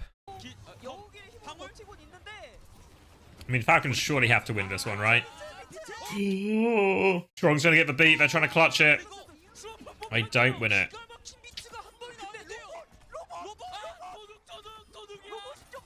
Oh, shit. Clean up. From Easter. This is a This is what, 3 ults and they don't find the kill? Why don't they find the kill? Because they're all caged. This Suzu saves like... that saves them like 800 damage. That Suzu right there. Then Proper just... Oh, fuck? They're so... Like, they actually killed Lip. Everyone else is so low. It's kind of just... Just a slight beef from Proper. Perfect shoes. Perfect Suzu from Shu. Fuck, that's a huge swing fight, actually. I know Falcons are going to ultimately win this map. But that's a huge swing fight.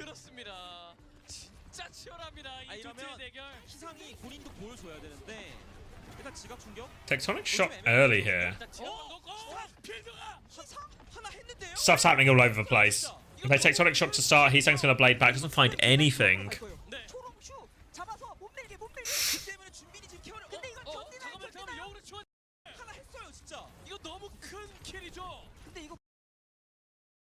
Do you see any venture being played at the Esports World Cup? If Mauga's meta, then yeah. If this kind of Mauga comp can still work, I think it's like optimal into like any kind of Sigma version, or maybe even into a RAM version. Is this a scrim or a rediff? I don't know what rediff is, but I know this is from the Dallas Major. It's a Dallas Major we're just watching again.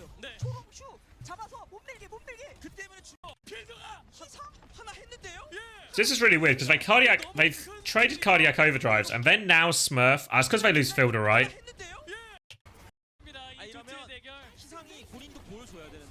You think Mauga's pretty bad now? Yeah, the patch notes would seem to imply that at least. How's Heesang found this one? 2 minutes? Let's find it.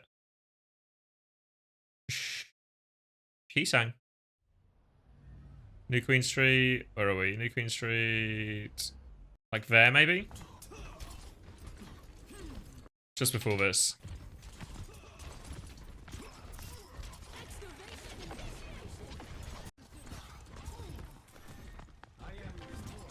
So what happens? It's just a slow fight. There's going to be some kind of trade. Why is Fielder over here? Where's he going? Is he just... He's walking to Stalker? And he just runs into... It's actually Fielder's... Because also... What happens is Stalker makes the move this way, right? To try and regroup with team. Yeah, because I think that's why Fielder goes this way, to pocket the Tectonic Shock. But then Stalker makes this move to regroup with team, and Fielder is just... it's just a miscommunication, right? Like, it's just a miscommunication between what they're doing, so Fielder just walks into the middle of nowhere and gets fucking solo-bladed for it. Fuck, Falcons are actually fumbling a little bit here. Keep watching it from the Heesang POV.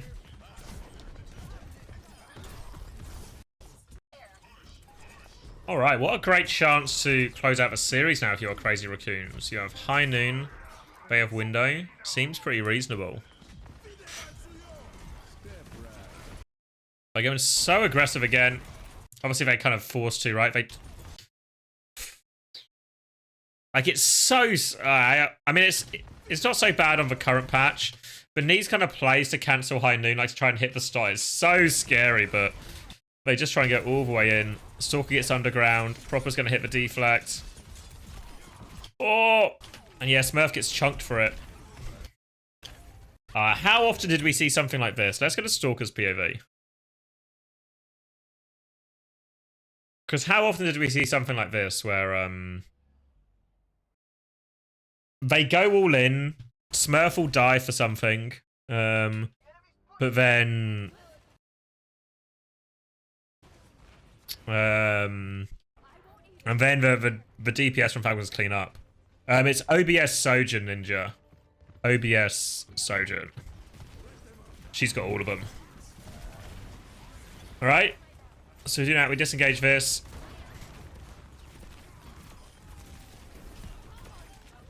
Fuck.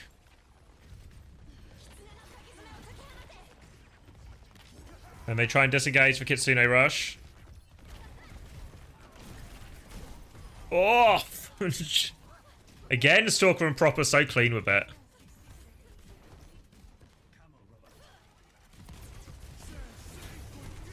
Why is he caging?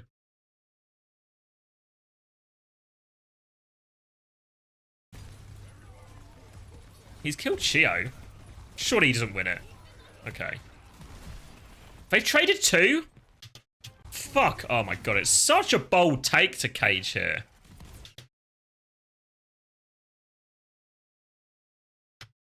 It's such a bold take to cage here.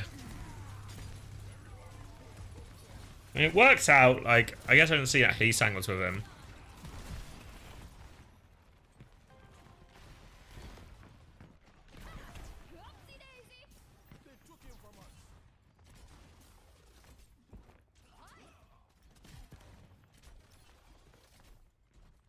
Fuck, it feels like it shouldn't have worked. Feels like it shouldn't have worked. I don't know if it actually works out the correct decision. Like, in these kind of big, macro-heavy metas where it's a lot about the ult trades and getting the advantage in those situations, trying to clutch with ults like that often tends to be a mistake. Because also, again, if I look at this situation now, probably would have helped to have Cage. Even though, like, they kind of technically win that trade. Alright, one more fight, but Falcons have a billion ults with which to win it.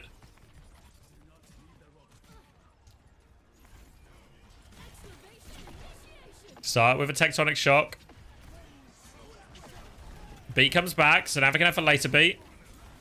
Looking to engage with it. Pressure on. Just trying to find kills with this. I got the Cage Blade combo, and it's just, yeah. I mean, an easy fight plan for the Falcons, just because they have so many.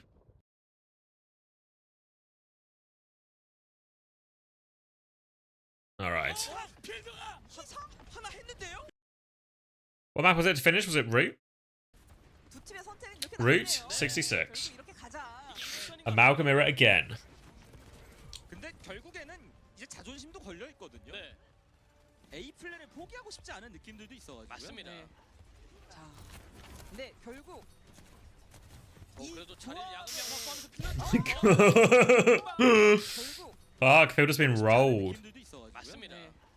자, 근데 Strong and Heesang just make the money moves. Oh, they go so deep for it as well. 자리를 야금야금 확보하면서 필요.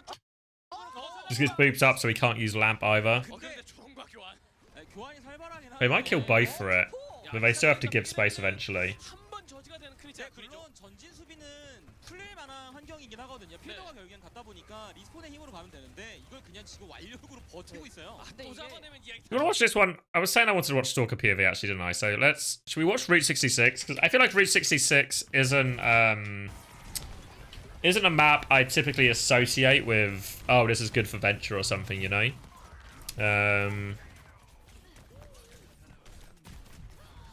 Let's just watch some then. So obviously they lost Fielder early on in that one, so they just have to accept that and reset.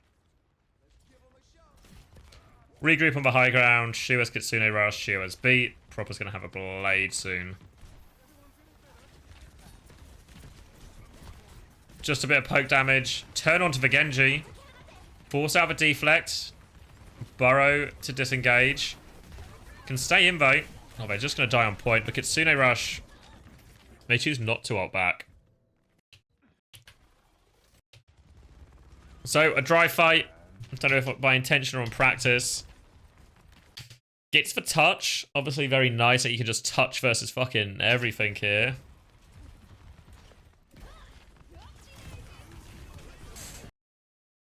Now Heesang's gonna blade as well. Chi matches with beat. Just runs into the Genji. Not doing anything special here, just anchoring point.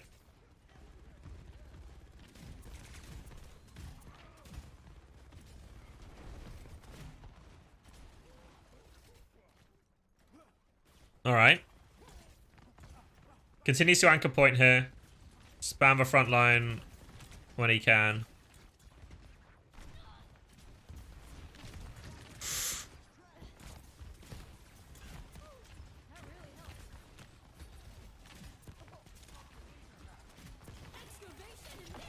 Starts with a tectonic shock, and they cage as well. Alright. Alright.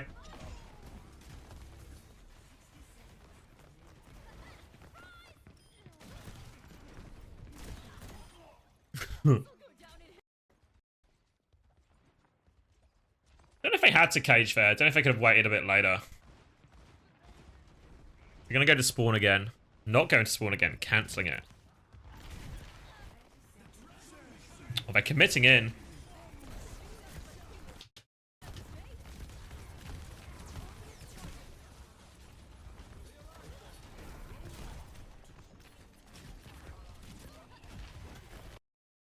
So in this fight, it feels like, obviously, because they've used Tectonic Shock and Cage in the previous fight, it feels like their decision is we're going to lose for straight fight, like if we just meet 5 people in front of 5 people. So we need to do something a bit wacky. Playing Caps in this comp, 100% Caps and Ravage. I think it's so hard for Lip. I mean, look at him. Trying to play far back so he doesn't get engaged. Both DPS, they play into clutch with Proper's Blade, right? They're trying to exploit it. Exploit the fact that Lip's so scared to walk up. If anything, if Lip is actually just closer to jump in, it's probably actually easier to pocket him through everything.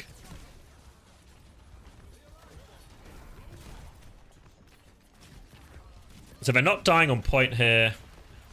Oh, it wouldn't have made a difference anyway, to be fair. Can maybe live, but someone else needs to touch. No cooldowns to touch with. We'll die.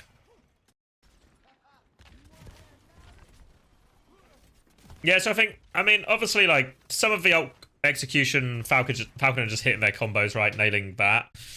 That's the easy bit. I think the big thing as felt like is Proper and Stalker have actually been so on the same page in terms of like the targets and finding stuff in the sort of mid to late fight situations.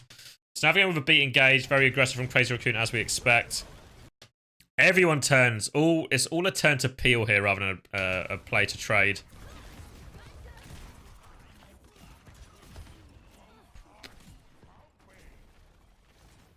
Trying to play in the same aura as the Malga as well. And it's just for trade again, right? Like every aggressive play from Crazy Racoon. Just punish the stomp here. So even though Fielder does get one shot on this occasion. Smurf trades 1, Smurf trades 2. And they're always able to stabilize. Do you think Falcons are stronger than Crazy Racoon in the current meta patch? I don't know what the meta is the problem, so I can't really answer that for you. Let's watch the engage again. So we're going to burrow in, drill dash aggressively as well. Just separated the Cass. You see as well, people start doing this with Genji as well, but you see how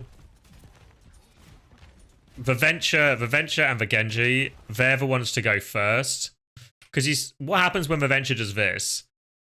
Is Crazy Racoon are forced to react in terms of pick a kite path or pick a way to move. So Lip picks this way, at which point Smurf then sets up Smurf to find it. In terms of meta prediction, Caps and Ravage, I would expect Ram to be stronger, and I'd expect Winston to be stronger, or like more relevant. That'd be my guess. Based only off patch notes rather than any actual insider knowledge or anything. Alright, so they're all over Lip. Whoa! Looking for the drill dash. Can't find it though. Again, only one person on his mind, right? Lip will get pocketed through everything.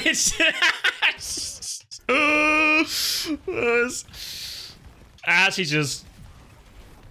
What's your job today? Just fucking man-mark Lip out of a game, will you? I can do that. I can do that.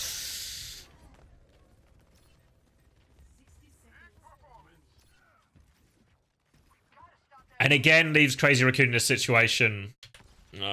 It's a thing I think people struggled against Falcons. People struggled against Falcons all major with stuff like this. Alright, the cage out is really messy. Smurf's gonna cage back. Tectonic Shock. Oh! Oh yeah, I remember this one. Yeah. Trong ends up beating nothing. Gets stuck outside for cage. And they use everything.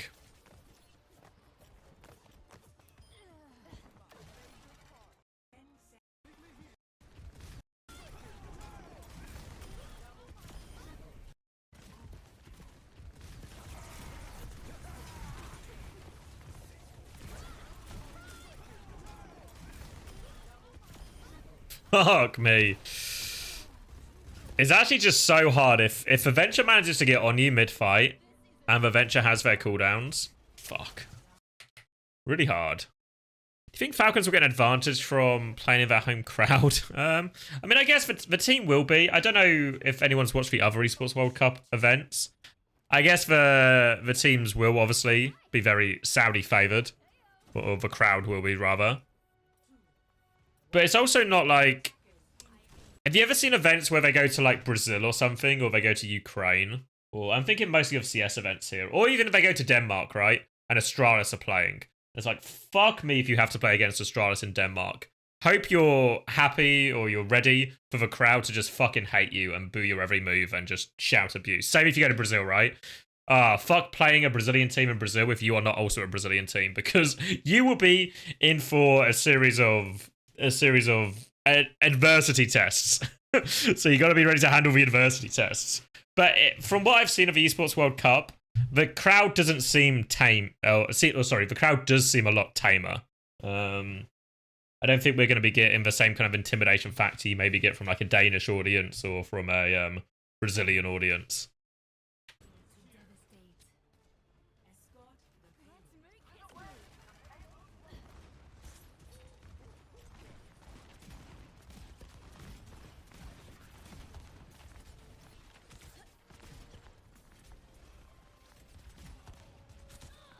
Yeah, I mean, because even though the venue looked quite nice, it didn't look... It's not like a stadium, right? It's just closer to... It's probably closer in layout to... You know the... Where the OWCS Korea happened. Where it's just like... There's the stage, and then there's a crowd, and it's like... It looks more like a cinema, actually. I think, to be fair, was OWCS Korea in a cinema? Am I making that up? Any fact checkers on whether OWCS was in a cinema? Korea, that is. OWCS Korea. I feel like it was. But it's that kind of layout when it's just like something at the front and then there's a crowd, rather than like a stadium thing when there's any kind of surround seating or anything like that. The capacity doesn't look huge compared to some of the CS events. It was it's been a repurposed cinema. Alright, thank you. Alright, more Venture gameplay.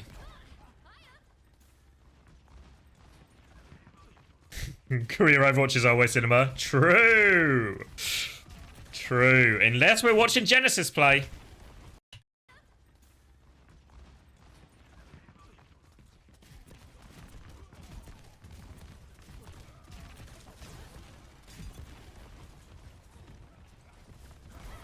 Alright, rolling out to get to the high ground. This splash damage, pretty effective.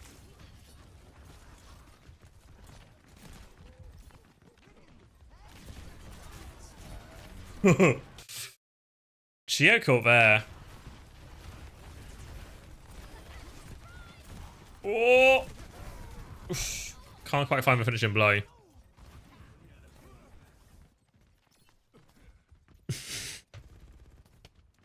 Genesis is cinema if you enjoy car crash movies.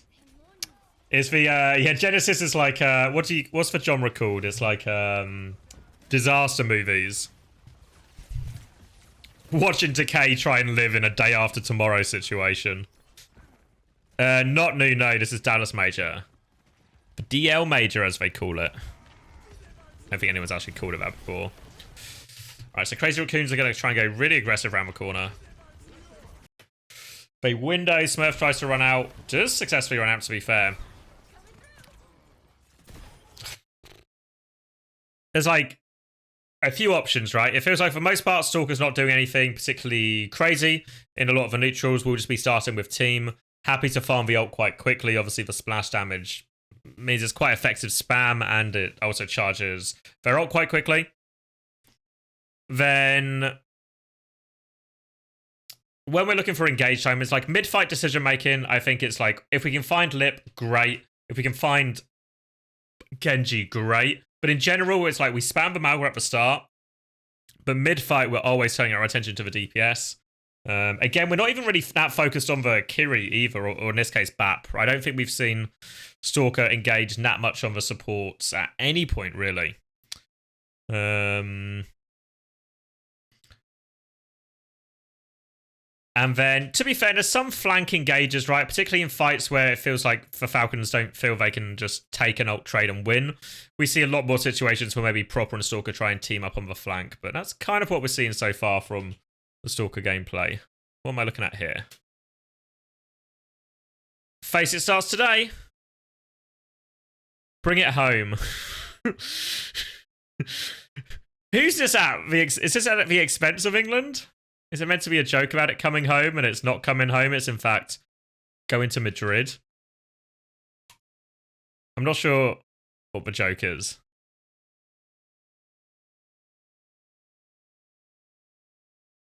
You think Farah's not going to be played? I think Farah still has a place, but we'll probably not see as much of it. You went to the Esports World Cup, COD Warzone, and the crowd was silent besides Falcons fans. They were screaming. But not as I expected, honestly. Okay. Yeah, I mean, it's one of those things, like, even if you have the crowd's favour, like, as we very much expect Falcons and obviously Twisted Minds to be the crowd favourites at the Esports World Cup. But it only really makes, I think, a tangible difference if the crowd is loud enough, you know? If the crowd is loud enough or intimidating enough. You see this in traditional sports all the time, right? They talk about intimidating places to play.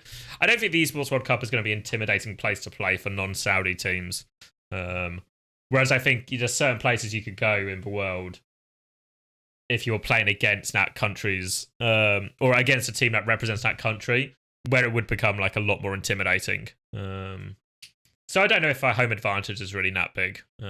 Especially when you bear in mind the home advantage is maybe a bit more tangible for Twisted Minds because they've had less travel than everybody else. But other than that, not really. Oh wait, am I on the wrong one? I've gone... Where am I going? Here I'm going. Alright, so yeah.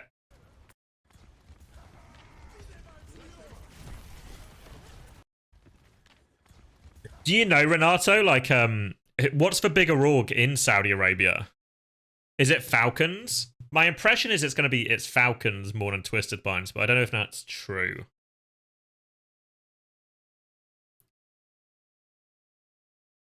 Because normally, like, what's the equivalent? Like, what was it? Is it like in Denmark in CS, you'd have like Astralis and Copenhagen Flames, but Astralis, because they were more successful, inevitably end up becoming the favourites, right? It feels like Falcons as an org have had more success. Falcons have a much bigger fan base, but not so much on Overwatch. Falcons is the Saudi org, yeah, but obviously Twisted Mind's also a Saudi org as well. So yeah, like, yeah, because I guess they do it for Saudi players, right? But from what I see, Falcons have been more successful in games like CS as well, right? Did they win the what game did they win at the Esports World Cup? Was it the Call of Duty they won?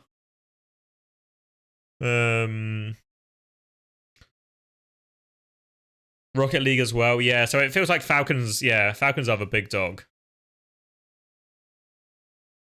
But I don't know if... Because Twisted Minds do have the Saudi, like... Or like at least the core of the Saudi World Cup team in, like, UB and Quartz. But I don't know how that will really translate. I mean, it's also possible we just don't see them play each other, right? Oh, wait, are they in the same group? Or am I making it up? Any fact checkers? Oh yeah, they are actually, aren't they? They're in the same group. It's actually, yeah. I kind of didn't clock it because I just sort of expected Falcons to, you know, clean sweep through this group. But there will be. We'll get to see. We'll get to see if people will lean towards Falcons, the more successful org in the region, or if they'll support UB and Quartz.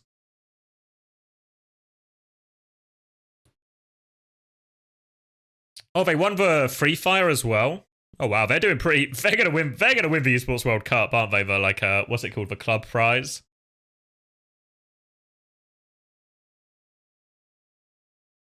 You think in Overwatch, Twisted might actually have more fans because of that, but yeah. But Falcons overall the biggest one. Yeah, I mean, I guess what will happen, right? Because the presumption is we expect Falcons to go further. So then, as soon as Falcon, like, people will just support both essentially, right? Or like the local crowd will support both of them. So Magic's not going to play that much. I think he'll play probably a pretty similar role than he did at Dallas, right? Just coming in for maybe like a couple of a hand-bin maps or something. Yeah, I mean, it's not out of a question, really. Like, it's like, it would still be an upset if the great... Why has my pen got so big? It'd still be an upset if the Greatest Showman beat Twisted Minds. But it's not out of the question, right? Like, I still think Twisted Minds would have to kind of shit the bed a little bit. But with all the changes, I really don't know what to expect from Twisted Minds. Like, I have no idea what level of play to expect, or... Yeah, I really have no idea, so... Maybe if they really fumble, but the Greatest Showman aren't super... they're not really practicing either, you know, so... yeah. Yeah, I don't know what role Color Hex is playing. Obviously, he's done a bit of all the roles before, right? But my guess would be DPS. It depends what the meta is, right? Because obviously they've got Top Dragon, right? So maybe if it's a double flex DPS, he would be in, obviously. But if it's just like a hit scan +1, because Nu is quite good, right? Like he hits for shots. So maybe Color Hex only plays in those metas. I don't know.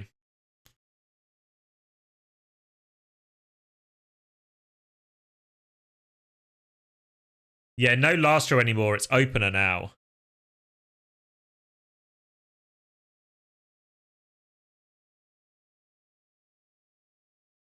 Yeah, so I don't know. I wouldn't be surprised if he saw if we saw Color Hex on flex support over Aki, but I don't know. Double flex if Liso banned? Could well be, right? Could well be. Or they could just do a Brig comp. Depends a little bit on the map and all that, of course.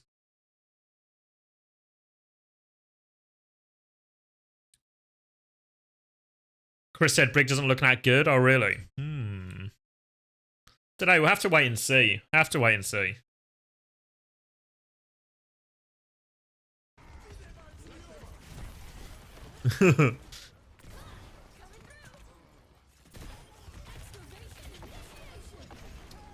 Fuck. Alright, we're gonna clutch. The hunt is on.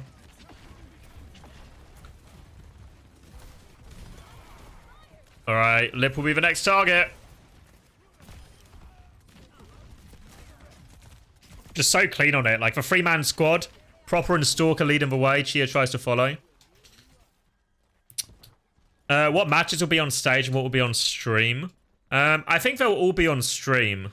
And there's going to be multiple streams, right? So then when we're watching it, we might have to do a little bit of, like, swapping between games, or maybe just ditch some games if there's, like, not very good ones on.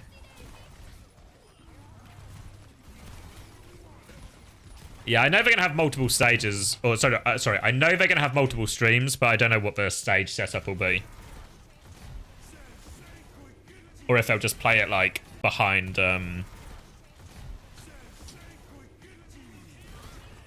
Right, so what do we got? We got Cage and Blade, and Falcons don't quite have anything yet.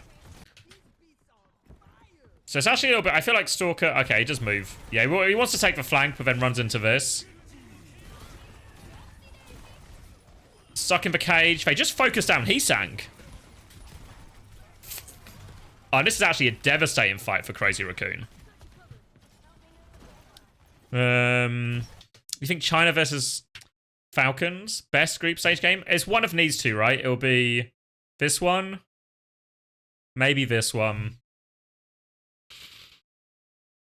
Yeah, I think those are the two obvious candidates. This will be a fucking dogfight. I don't know if it'll be the best game, but this will be a fucking dogfight. I think.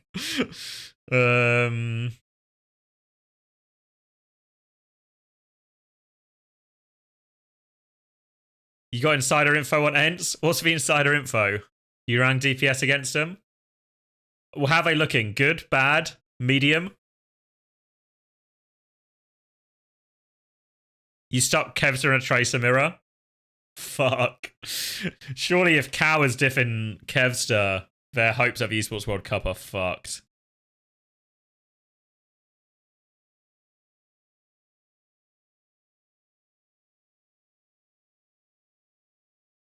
Am I going? Yes, Hodge. I'm going to be co-streaming live from the event on the behalf of Space Station Gaming.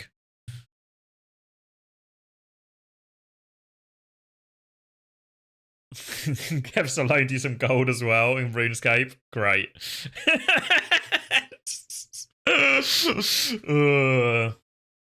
Not Toronto. No, not Toronto.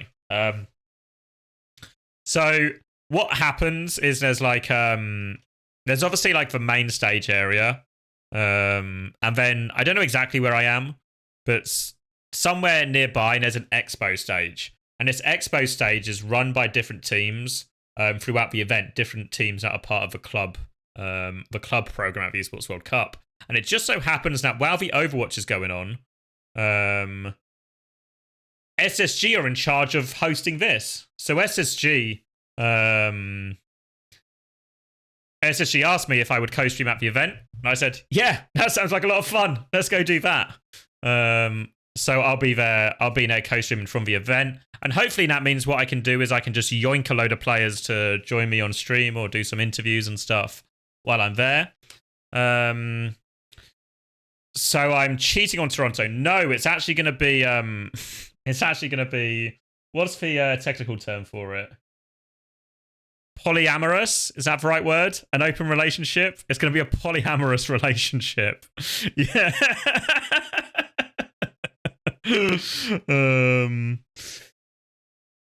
Well, so what's going to happen is I'm going to be. I talked to both parties, and they said it's fine. They said it's fine, basically. So some games I'm going to be SSG pilled, and some games I'm going to be tagged up as Toronto as well. So I don't know what happens if they play each other. If they play each other, I don't know what happens. That's going to be like a pick a favorite child situation, isn't it? Wear both jerseys. It might have to be. I might have to keep switching between the two.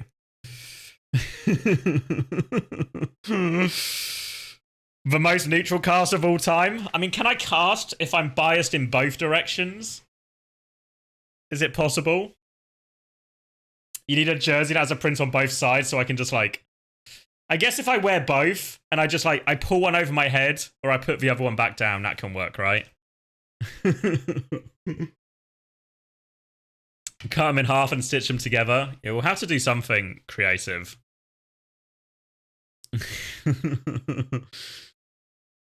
But we'll figure it out. It's a good problem to have, right? It's a good problem to have. All I need now is the best Korean team to sponsor me, or the best Asian team to sponsor me, and I can have the sort of the trifecta of regions, you know? I just need a third wife, is what I'm saying. Just one more wife. And then I'll be good. The Varel sponsorship. No, Pad Sandy, you misheard. I said best in Asia.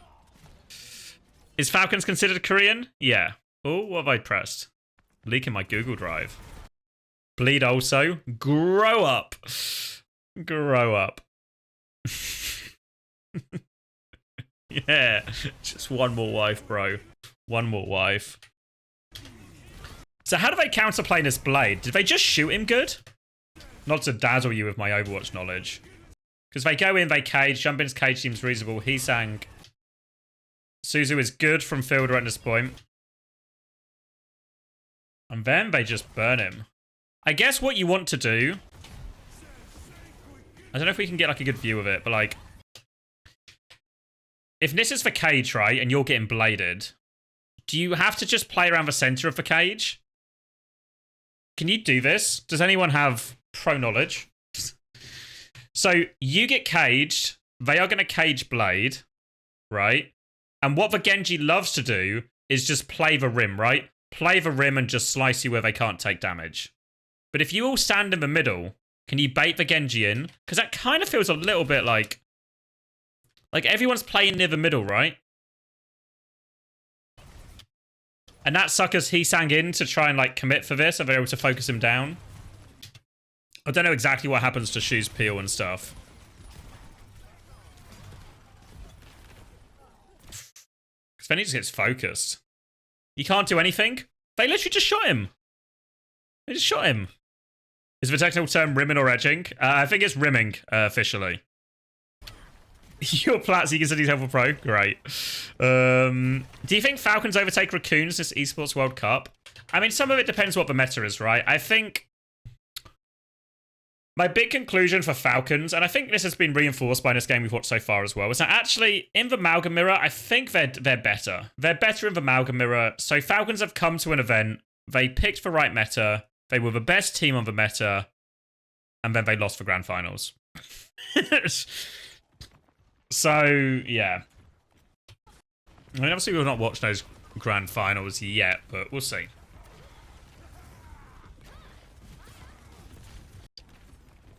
Alright, so what happens here?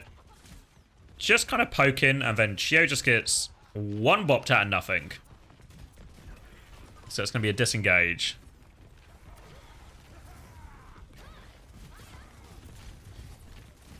Just trying not to get staggered. Oh, we found the Genji. Heesang gets punished again. Stalker better than Heesang this series for sure, right? Same with Proper. Heesang the third best flex DPS in this series. All right, starting central with the spam. Tries to find something. Oh, they find Lip. They crush him. What do they use there? Both support ops for that. He's with a decent trade. He made that Pharah swap now. Oh, at least for a fight. Well, for a fight. At least... Oh, what's happened? There we go. At least Lip is the number one hit scan in the series. That's really hard to argue there. Well, what's happening? Surely I can buffer a YouTube video. Come on.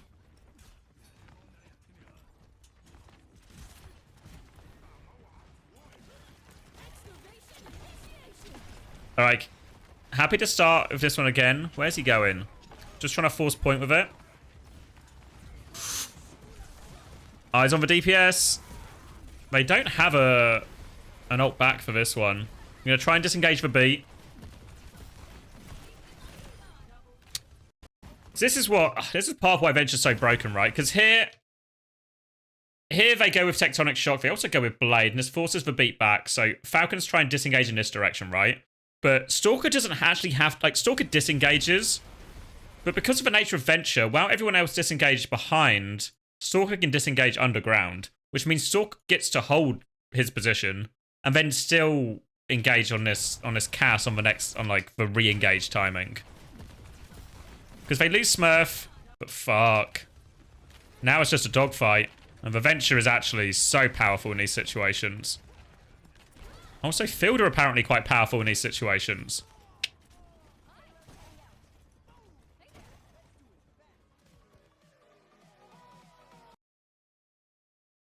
Can we get an official statement on who's better at edging? Heesang or Proper? Yeah, Proper's actually the Rim Master. I don't know if people are ready for that kind of dialogue yet, but he's the Rim Master.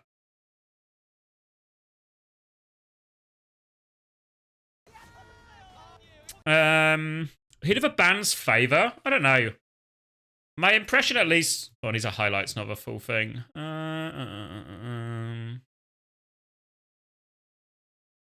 I scroll past it? Probably. Yeah, grand final. I think with the bands, I think Falcons and Crazy Racoon versus each other, I don't think there's a clear advantage on the bands necessarily, right? That can make a huge impact.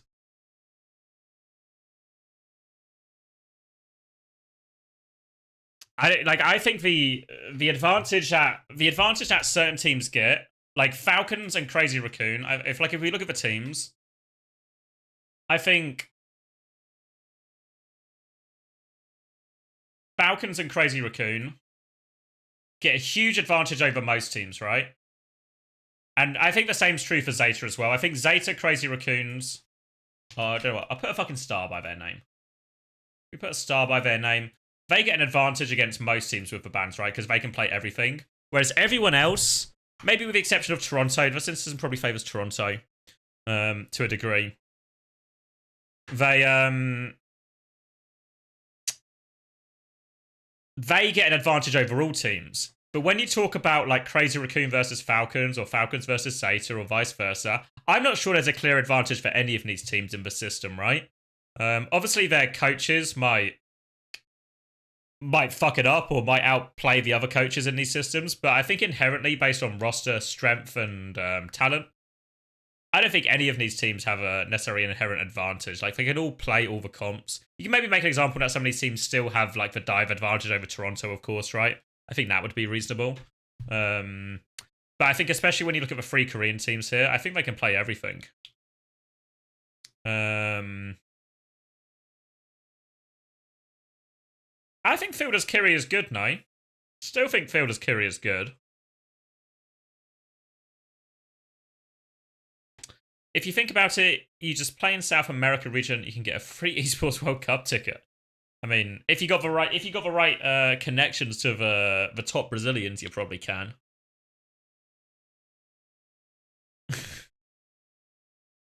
Yeah, I think Shu's looked really good on Kiri, to be fair, but I think Fielder's also very good at Kiri. I don't know that there's a clear line I draw between them. Like, if anything, based on when I put my rankings, after watching these, I'm a little bit more tempted to maybe have it look like this. Hold on, I need to move everything up. Whoa. Something like this, and then something like this. Maybe this. I mean, this main support one needs sorting the fuck out. But if we just look at the top things, maybe this is how I'm feeling. I've also, this is after just watching the upper bracket final, right? But it feels like actually Fielder and Shio are a little bit closer than I gave him credit for. I'm not sure as much of the Chio hate is validated. Yeah, I think there's still an argument. You might be right, Andra. Like, if you think, like, if you ask me which play is better right now, I think Chorong is still playing better, right? I'd agree with that. I just don't think there's, like, there's ones in one tier and ones in the other tier after watching this, you know? And if anything, I've actually been really impressed with Smurf Mauga.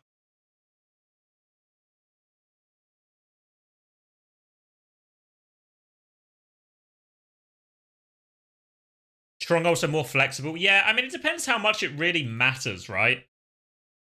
Because the thing is, if your hero can get banned, right? You only need 2 heroes.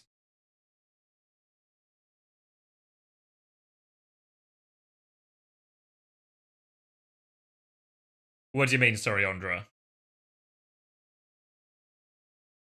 But does Chio have 2 heroes? He does have 2 heroes, right? Brig and Lucio, no problem. A little bit of Kiri, maybe not as good, but you know. Yeah, and they have Magic if they want to go to like a full double flex route. But if you have Lucio and Brig, is that not enough? What other hero do you need?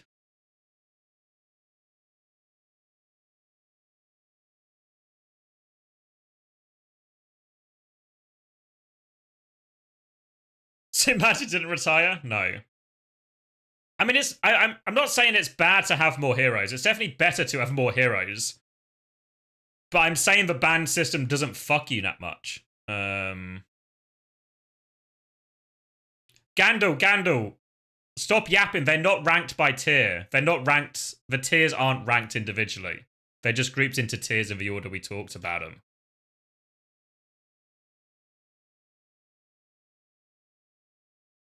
Yeah. Yeah, like, so this was just the order we talked about them when we first did them, you know? So, yeah. You think Max Malga going to Smurf Malga? I've actually, so far, I know we've only watched for 1v1, right? But I think Smurf's Malga's looked actually pretty good so far. In that series, Smurf had the better Malga than Jumbin. I actually, yeah, I think I feel that way. Obviously, I might feel differently after watching this game, right? Because this one goes substantially worse for the Falcons overall. But that performance, I think really reasonable. I am going to grab a drink before this one, though.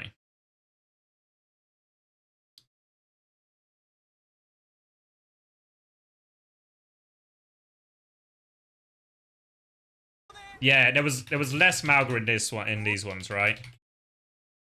보려는 크레이지 라쿤 So I really think Fielder is performing as well as Shu is. I think Shu's playing better, but I don't think there's actually a tier break between them.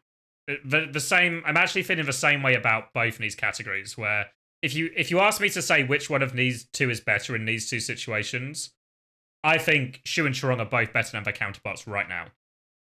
But I don't think there's a tier break between them. So I'm not gonna, like, I still think the backline of, what do you call them? The Crazy Racoon backline is better, but I don't think there's a tier break. See, I would have thought the same Gandalf, but so far, that first series, Chumbin was worse than Smurf.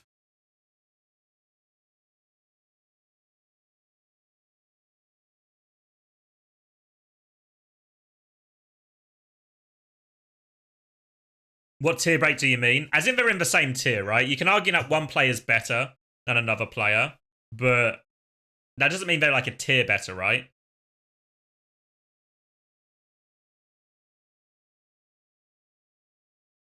Anyway, I'm gonna grab a drink and then we'll crack on to this one, right? Because honestly, I'm increasingly Smurf pilled. Increasingly Smurf pilled.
I'm back!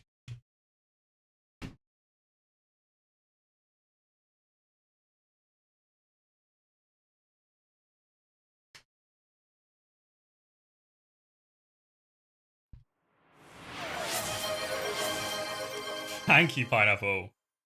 Take the Smurf pill. I might take the Smurf pill. Right now, it's looking pretty tasty. Really on the cards that I swallow this Smurf pill whole. But this series will be the deciding factor on whether I do or not.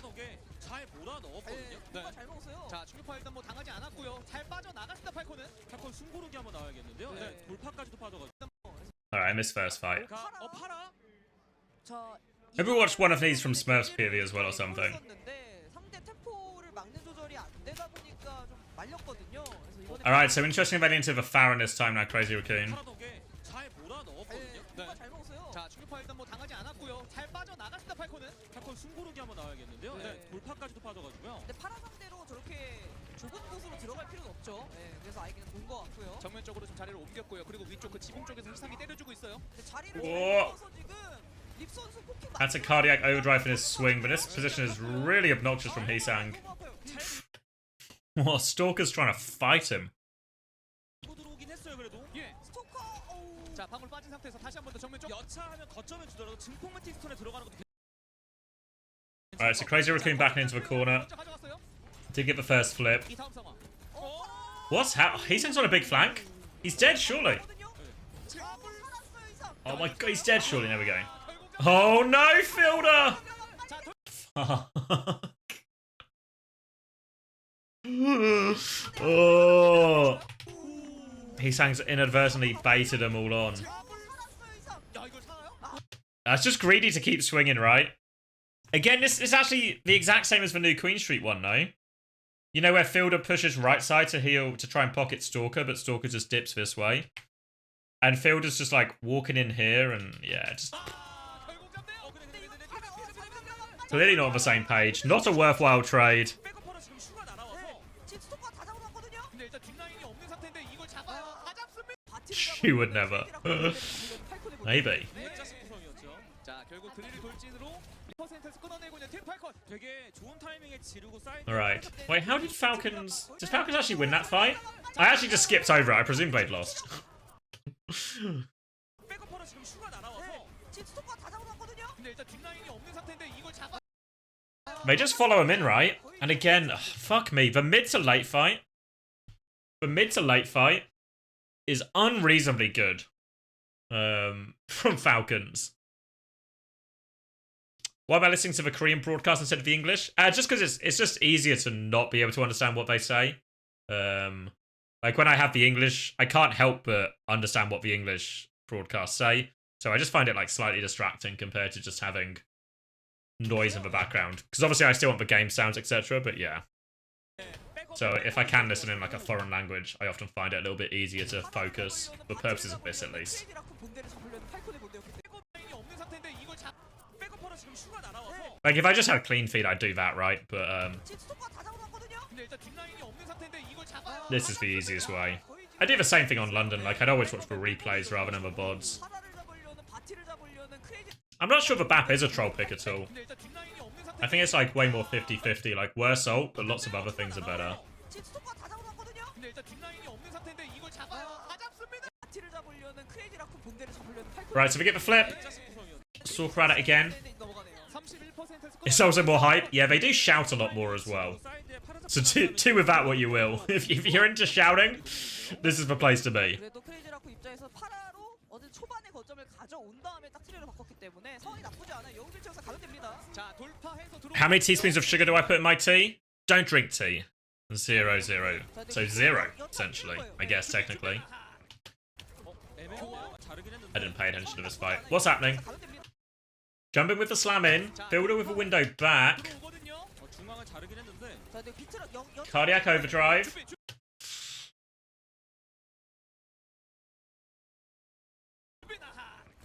애매해요. 예, 애매해요. 너무 빨리 터져버렸어요. 네.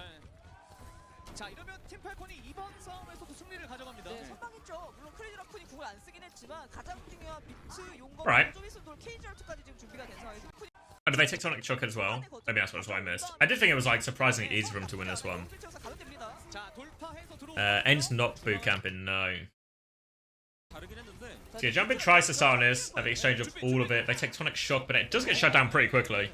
너무 빨리 터져버렸어요. 지금 준비가 된 Alright, not the worst trade. 세우면서라도 밀어내는 The Crazy 그런 Racoon. 있어야겠죠. Big old advantage coming back. KG2가 있다 보니까 파 아예 그냥 다 걸어버리는 거 생각해야 돼요. 이번 싸움 중요합니다. I need to swing at choke. They can probably just de-peakness, right? De-peakness. 파 공간 잘 열었고요. Again, they're always so good. Like, they actually do this every single time, Falcons, and it's so scary for them, honestly.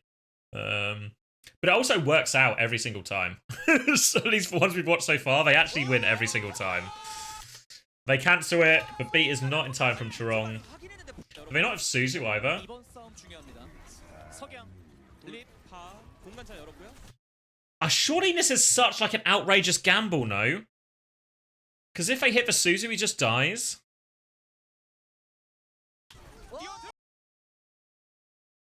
Because I looked up again to see if they had like, if the trigger for Falcons to go was like they forced Suzu or something early. 아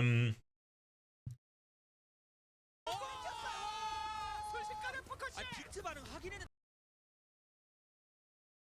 포커싱이 너무 빨라가지고. 그리고 이거는 궁 더 누를 수도 없어요. 주포가 사라져서. 그렇죠. 이거 그냥 접어야 되는데 최대 여기서 리스폰 꼬이면 리스폰 꼬이면 아니 오늘 스마트 돌파 뭐야? Everyone's boot camping in Korea before the Esports World Cup. 파뿐만이 아니라 Because there's so many good Korean teams in the tournament, it's where like the greatest concentration of high talent teams is.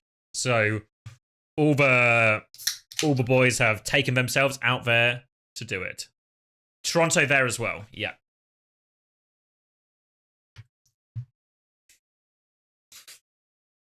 What are you doing here, Alpho? Aren't you meant to be editing? Where's the Q&A, Alpho?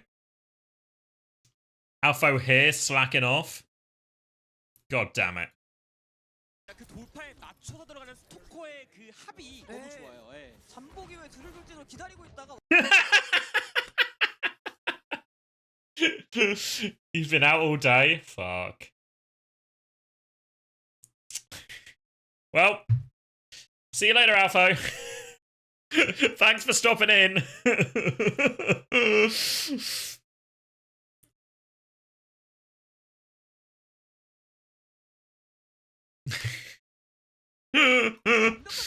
You know, I invoiced Alpha. So for those who don't know, Alpha is the editor for my stream highlight videos, as well as the producer for Uncoachable. So I paid Alpha for the first time yesterday. So I got him to send me an invoice, and on the invoice he called me a client. So 타이밍가 찍다 보니까 awfully brave from Alpha, honestly, to just, you know, call the person responsible for paying him a client, but he got away with it this time. But he is being timed out on cooldown by everyone, so maybe it's like there's a sense of karmic retribution in the world. 거치하면서 양각 잡고 준비랑 같이 호응하겠다. 몰라요. All right, Hisang is through for free. 뒤에서 나 스킬을 빼놨고 뒤에서 백업이 와. 근데 이거 그냥 팔콘이 안 All right, they cage through onto proper. So Smurf is going to cage back. She's going to Kitsune Rush though, so this should be impossible for Falcons to win. 돼. 감독이 없죠. 케이저 2 그리고 바울 빠지고 봤으니까 용검 가야죠. 자 용검이 근데 부담이 되는 것 같은데요. 언제? Oh, they survived for so long. 근데 이거 그냥 팔콘이 안 돼. 감독이 없죠. 케이저 2 그리고 바울 빠지고 봤으니까 용검 Is this for swing factor? Because they should lose this 100%, right? Falcons at this point. But the lamp does so much, because the lamp will always be just outside the cage. The lamp does so much that the lamp can actually swing these ult situations in a way that Kiri and Suzu can't, right? Because it just buys them enough time to survive. 자 용검이 근데 부담이 되는 것 Between the deflect and the lamp and the healing, like the lamp's still up, right? It's still fucking up. 같은데요. 언제? So now they blade, and it's actually Jumbin who dies first, which is unbelievable. 하나둘씩 무너졌습니다. Maybe I am BAP pilled. Maybe the BAP actually, because the original theory, I think especially in like a classic BVK, was that BAP would do a bit more in the neutral because of the damage and all of this, but the Kiri, the ult was just super powerful and often many times outweighed anything that could be done in the neutral. But actually, if the lamp just breaks a load of these fucking ult exchanges, fuck, does it swing it back in favor? Maybe I'm a BAP lever, as they say. 기회가 있을 것 같아요. 보니까 캐치. Alright, so Falcons have once again won Amalgam Mirror. 찌개 하나 넣었지. 이게 And then we get this fateful map, right? 갈고리가 실패. This fateful map. 수 있는 탱커는 아니라서. 준비 녹이기로 갈 수도 있어요. 네. 자 한계치만 마우가였고 잡자. 돌파해서 들어갑니다. Just give Kiri lamp as well. 의외로 아파요.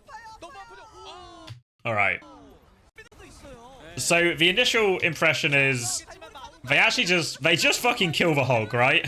Because I think my instinct, if I was Team Falcons now, is I can probably just kill the fucking hog, can't I? Like, the hog will just die if we push him. Like, the Malga just wins that frontline trade. 야 이것도 포커스 상당히 좋았어요. 근데 이거 이런 구도면 좀 더 봐야 됩니다. 나머지 넌끼리 봐야 돼요. 여기서 But then they trade. 리빙. 자, 풀키어.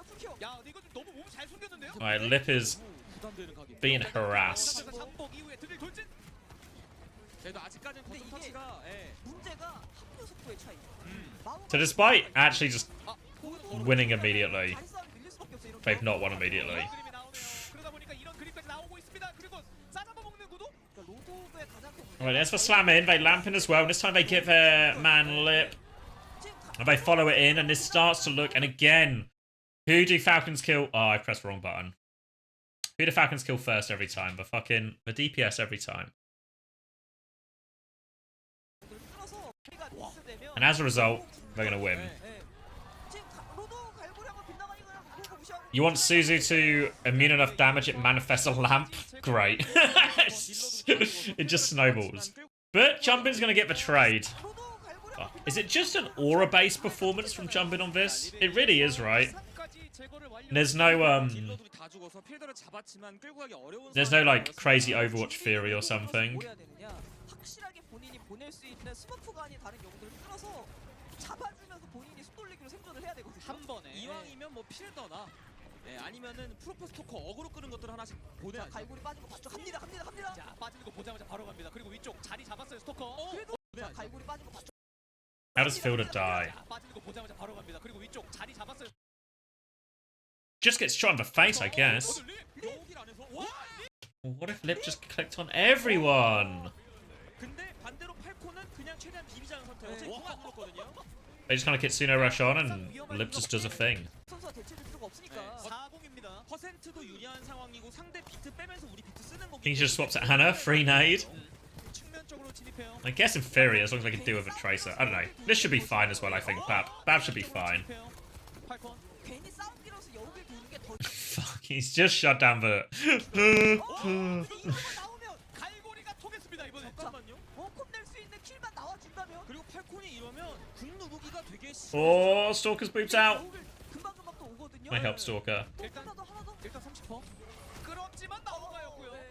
Oh no, Smurf Best is... Oh, he's just stuck in a fucking corner. I remember this. 잠깐만요. 이거 금 좀 이상한데요?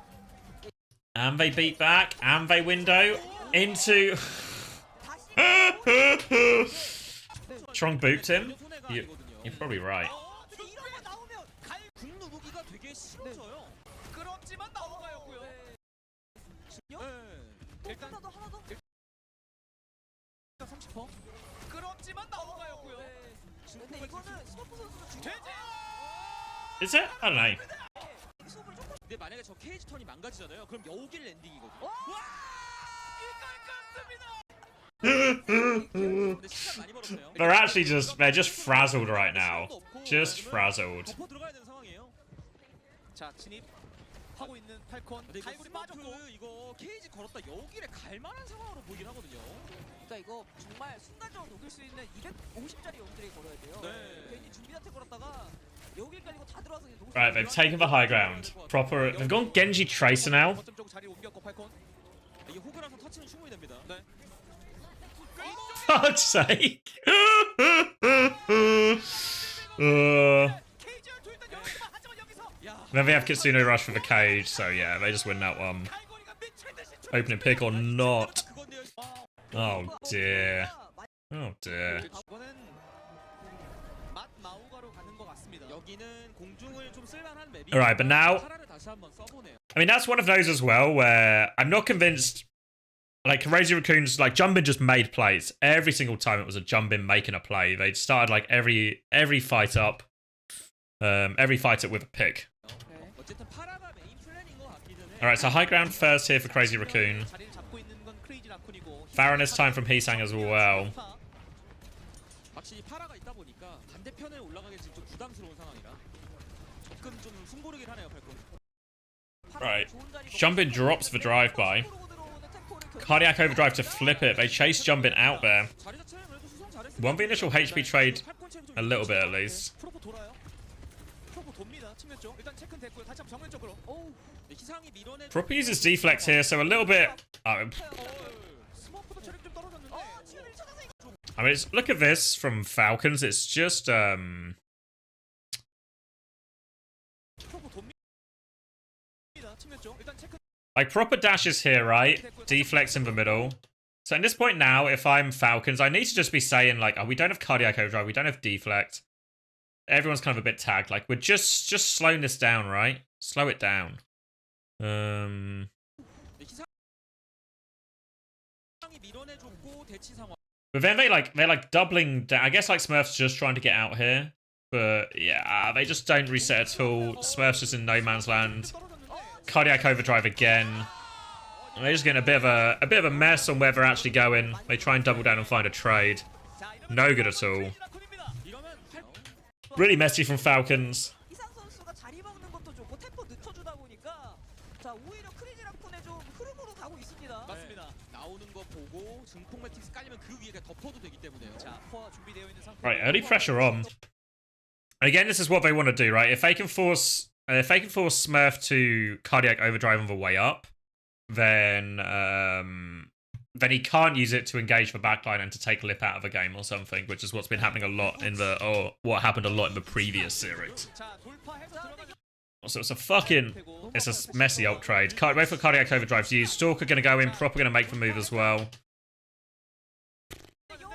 Lamp comes through, Barrage in response just obliterates him. 완벽한 카운터가 됐어요. 파라는 명예로운 죽음이죠. 자, 따뜻하게 덮어줬습니다. 네. 야. 자, 이번 사운드 크레이지 Just Barrage Kitsune Rush. I mean, it's just a window. 무시하고 Just a window they had there. 마음가짐으로. 못 들어가는 영화는 Alright, so again, 네, 그냥 you're gonna see they try and catch the timing here, Crazy Racoon. Like, they peek him early here. 석양. Smurf's gonna try and go in. Lip is now... Lip's fucked, surely. Boop's so far in. 근데 이거 약간 Beat from Chorong does not save him. 앞으로 기회 이격돼가지고. 네. 근데 이번은 할만합니다 이러면. 장복이 They beat back. Just needs to try and minimize trades. 한차 가져올 것 같죠? 가져올 Which they will. 희상 선수가 이후의 선택이 좀 중요한데 파라로 다시 한번 밀어내는 걸 선택하기엔 이미 자리를 줘서 트레로 돌지 아니 계속 파라를 해볼지. 계속 해봐도 괜찮을 것 네, 같은데요? 오늘 아니 우측을 어쨌든 도는 동선이 있으니까 팀 팔콘이 좋아 보이는데요. 팔콘 그냥 이거 용감수도 가야 돼요. 네. 희상이 도는 동안 무조건 선택. Alright, cage, but Proper has Blade, so it should be a Falcons win. 근데 검까진 가요. 와, 상대가 군벨련으로 알고 검은 Oh, they're also low. 그러면 좋죠. Doesn't even need it. 맞습니다. 왜냐면 다음 턴에 Good discipline by Proper. Jumper doesn't cage back. 이어갈 수 있어요. It's even despite that, Crazy Raccoon are still pretty happy with this ult situation because Cage should beat Blade. 60%까지 It maybe it's a little bit more complicated with these other ults in play. Like if they window and Blade, is it enough? If they use both DPS ults, it's probably enough. 해야 되는 상황인데 Crazy Raccoon could probably do with another one, but they don't want to give him an option. Look here, look at the attention. Again, the three-man squad, right? Smurf is going to do an engage, but then Stalker, Proper, Chio. The hit squad is coming. They're going to Blade all over him. Are they actually whiff it?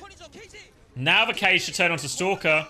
So they get the pick for the rest of Falcons. Yes, a Crazy Raccoon read the play.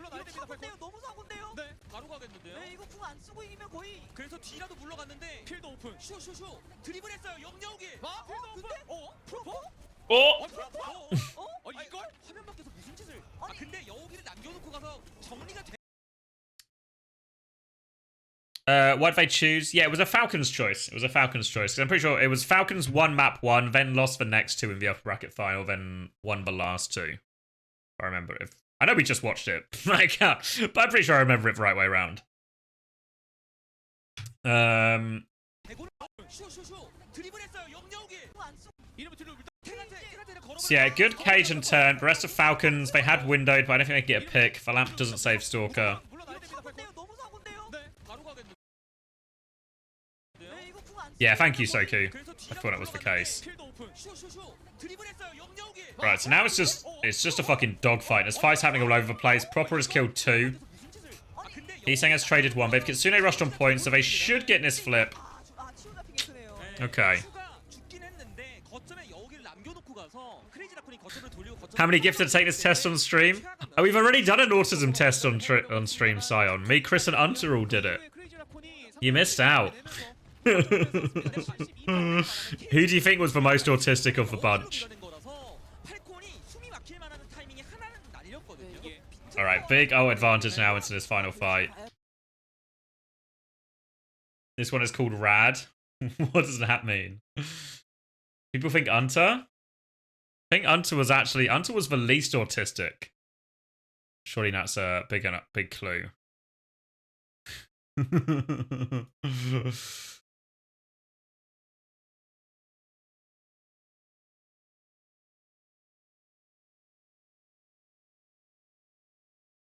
Then Chris? No, wrong again, Captain Ravage.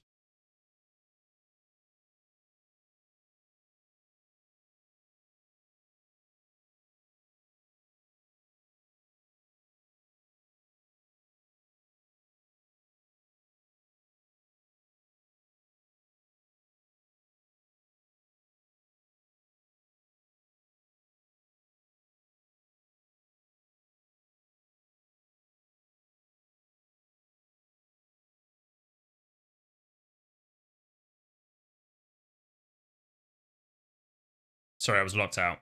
Then I don't know. There's only one person left. Come on, you can figure this out. You've got it in you. All right. So this last fight though, really difficult.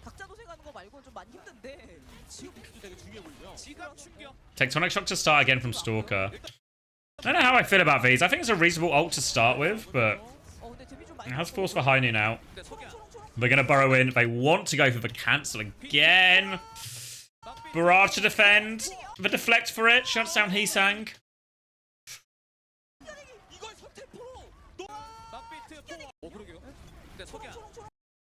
Again, an aggressive beat push from Falcons.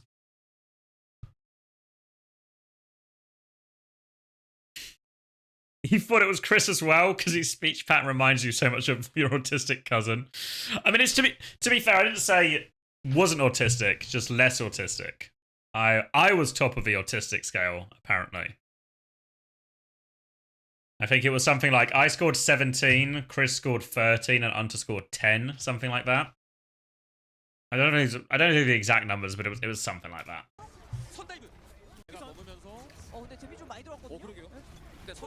Alright, so then they beat in on top of this High Noon. They're ready for the barrage counter though.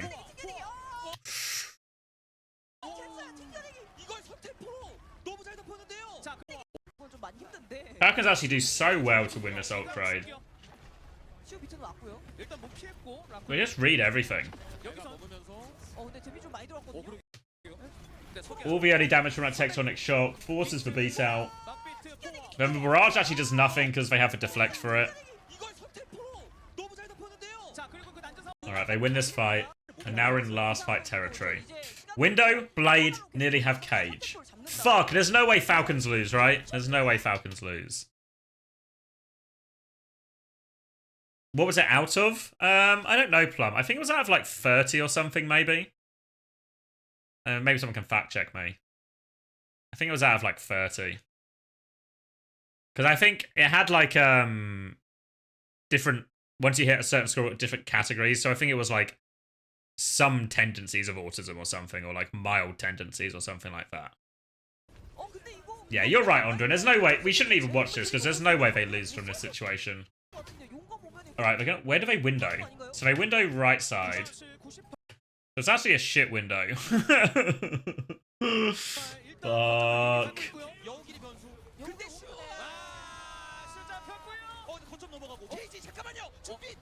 Alright.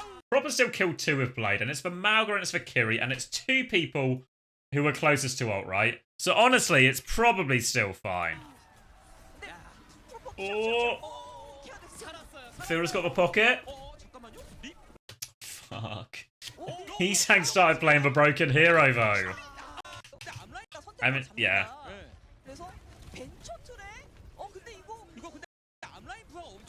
Yeah, they crossed this window for 2-3 actually. Obviously it helps that they've gone Tracer Venture, so all of a sudden the people, and they've got like, the ability to cross this window is, they're such a high mobility comp now, Crazy Racoon just cross what should be a difficult space to cross, which is here.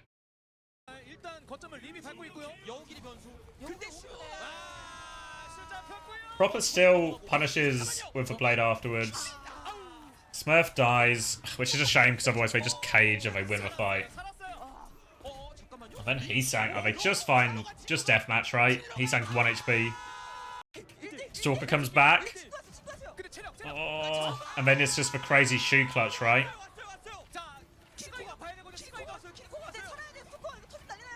Kitsune rush on point. Smurf misses the cage. Fuck. Now they cage back. Builder hits for Suzu. Still not over yet. Tectonic Shock should finish it. They're also low. They're also low. Proper gets 1. Smurf's traded. Jumping his back on full HP.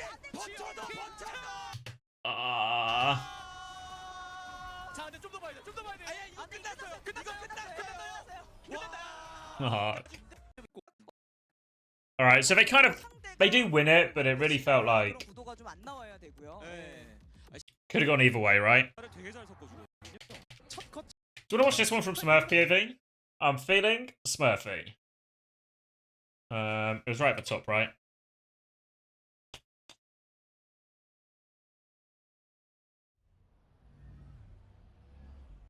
New Jug City.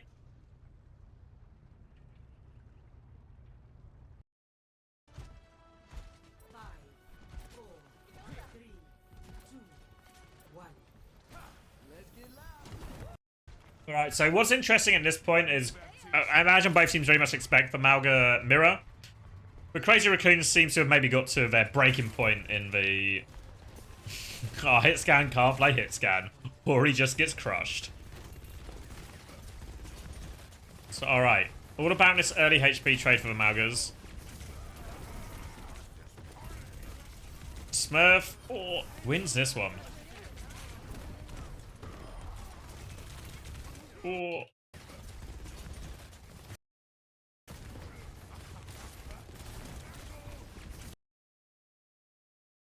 So, gets poked out here. Avoids it, plays decent cover afterwards. The lamp does some decent work. Still gets traded, but again, it's just like proper and stalker the ones finding the kills, right?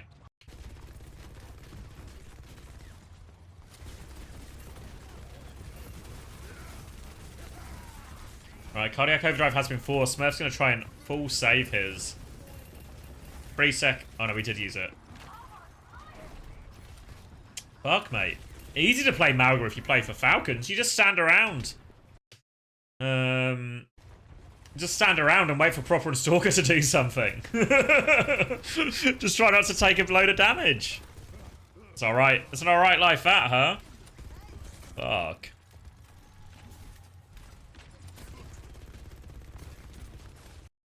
Can you call Chris and force SSG players to go live?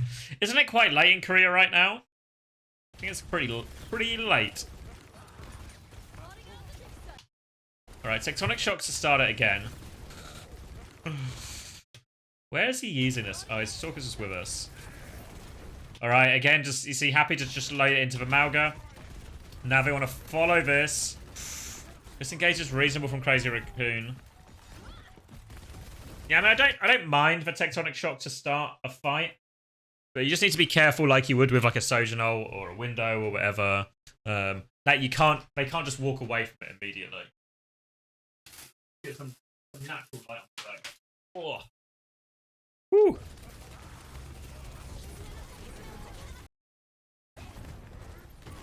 Alright, so Chio's gonna try and beat us through. We window and beat at the same timing, actually. Try to get it. Chiron gets the later beat off. Window's going to do so much though in this trade. Oh!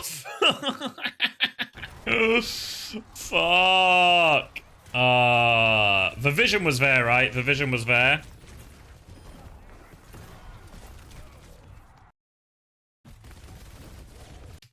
Any scrim reviews? No, I don't think any of the teams are planning to do any public-facing scrims. I think for the Esports World Cup, everyone's taking it very seriously, as you would imagine. So I think we'll get no scrims, pre Esports World Cup. Maybe post we should be in a very possible world, but pre Esports World Cup, I think really hard. So yeah, just maybe a little bit sloppy on the ult use here. Like, Tectonic Shock gets disengaged for free. The window actually nearly helps them win this trade, but Jumping gets out of it again. Then the later beat comes back and just sort of counters everything. They still kill Jumping, though. But the later beat means they get to Fielder, and then it's just a Heesan clutch, right? Just a Heesan clutch. Kitsune rush late in the fight. Stomp doesn't quite land. Heesan escapes on 1 HP.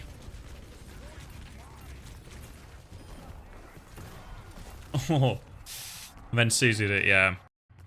You want to watch Price? Same, Poliso. Any ideas of a meta? No. My guess, just from patch notes, was more Ram and more Winston. But, you know, most meta predictions just off patch notes ends up being wrong, so. We'll see. We'll see. Alright, so, gonna try and rotate through here. Instant cage at the end of this one. Later cage comes back. Proper's gonna blade though, so they should just win this one. Alright. That's why they call Proper the Rim Master. Big stomp. Alright. First point goes to them. Alright, tectonic shock. Beat again to start it.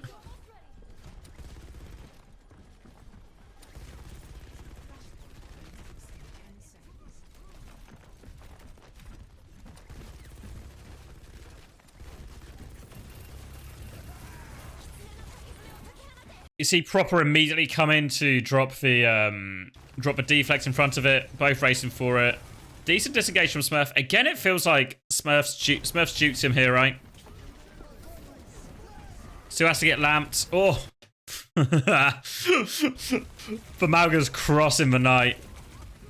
Oh, they hunt him down.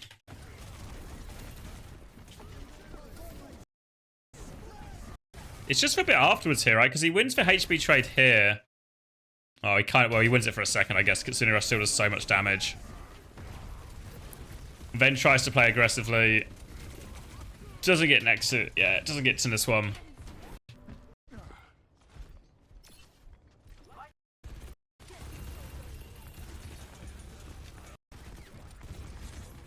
Racoon holding super close. Walker wants to try and get a window going here.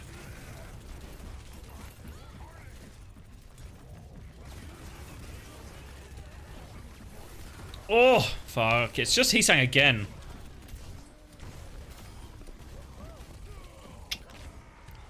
I mean, it seems reasonable for Falcons, right? It felt like they were ready for what was meant to be happening. Or what they expected to happen. But just a Heesang clutch. Whoa. Get some HD going, please.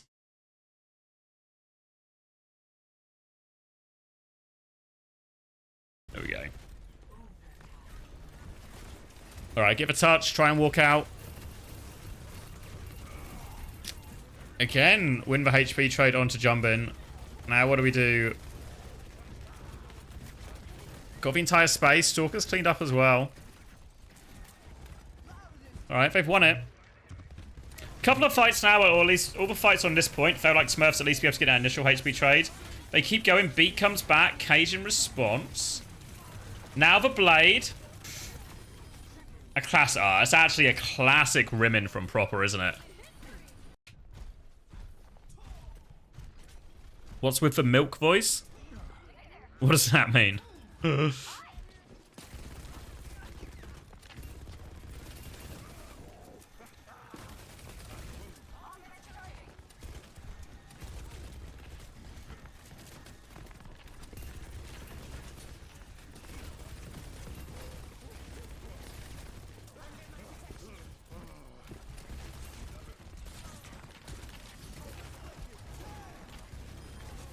Whoa. Again, aggressive. Aggressive beat push. They target Chorong again. They get their man.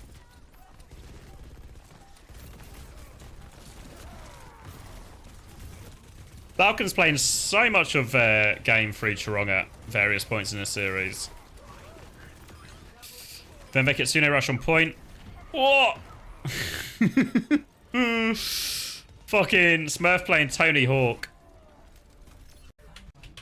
Alright. Lip still hasn't used Pulse. Could be true, actually. Alright. This one's a neutral. Again, look at this. This HP they just gives the drop on Jumbin. Then pushes out. Oh, he's shit. This happens so often, right? Whereas, like, we'll get the first trade, and Smurf will get the HP chunk on Jumbin, and Jumbin's forced to disengage or something. But then it's the second part of a fight where Smurf just either gets, like, here he just goes too far. Because here he actually just, yeah, catches Jumbin unaware. Jumbin has to run the fuck out of there. And then it's just like this moment here where there's a decision to make as a team. Like, are we really trying to push this advantage? Or are we just happy with the trade we got, right? Are we just happy now? We won this trade. We made them fuck off. Maybe we can cap point or something in a few seconds. Or we just get to start on high ground again and we can rinse and repeat, right? Maybe next time, hopefully catch someone. Because Smurf chooses to run here. Gets booped as well by Chorong and then just obviously immediately regrets it. But if I look at, like, where the rest of his team is while he's out there, it's a slightly different page. What a key takeaway so far? Really impressed actually with Falcons Malga comp. I think can feel pretty hard done by to lose some. I mean, obviously we watched the upper bracket, which they did win. But actually being more impressed, I expected Chio and Smurf to feel like the underperformers, maybe Fielder to be getting gaps a little bit too, but it's not felt that way at all, actually. I think Falcons have a lot of really good ideas. Their ult execution, really good. I think Smurfs played better than Jumbin on Malga so far, honestly. DPS on Falcons been better. Support's been pretty even, but I think Smurfs had better of it. Ham been great than Smurf. Well, on some heroes, but not on others. Venture still meta? No idea. Alright.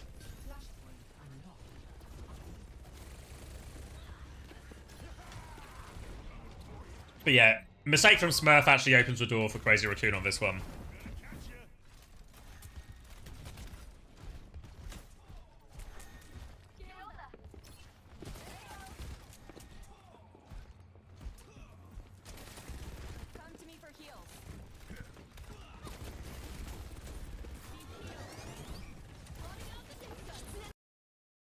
Alright, trying to walk out here. Stalker's going to start it with Tectonic Shock.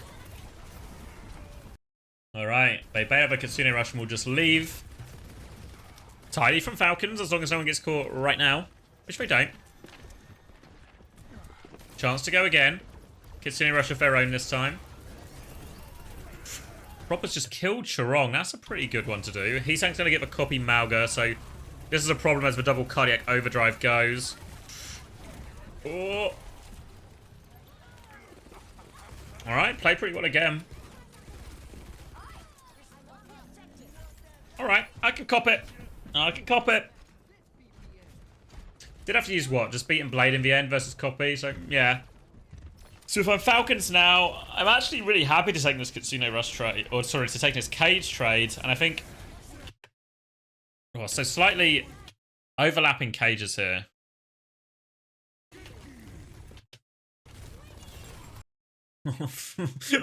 Lips just popping pulse after pulse home the big Samoan.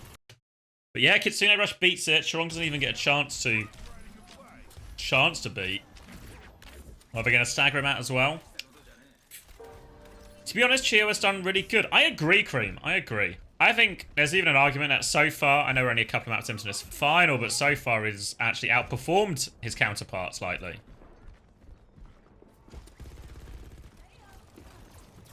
You remember on Korean Uncoached where they were talking about it? I mean, I think it's really true, right? It's a lot of Lucio that we've watched in recent metas, like when it was Ram meta and now in this meta. It's actually a low mistake Lucio outperforms like a playmaking Lucio, you know, for the most part. And especially double flex DPS as well can make Lucio's life really hard. Alright, so they go for the slam engage, but don't really find it.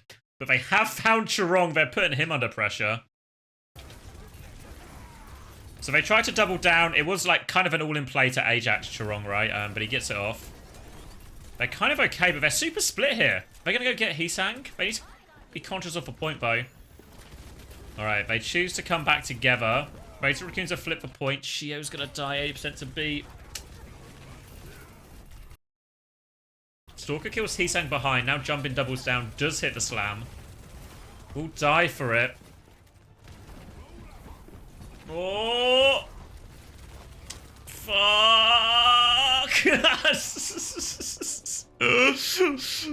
Oh, cannot hit.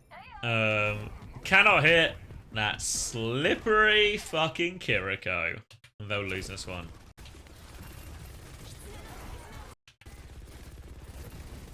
Alright, so Kitsune Rush advantage here. They can maybe beat and stay in, or just,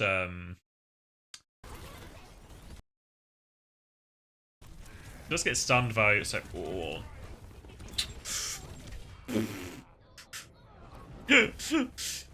Lip only knows one address for this pulse bomb. We'll deliver it to the same address every time.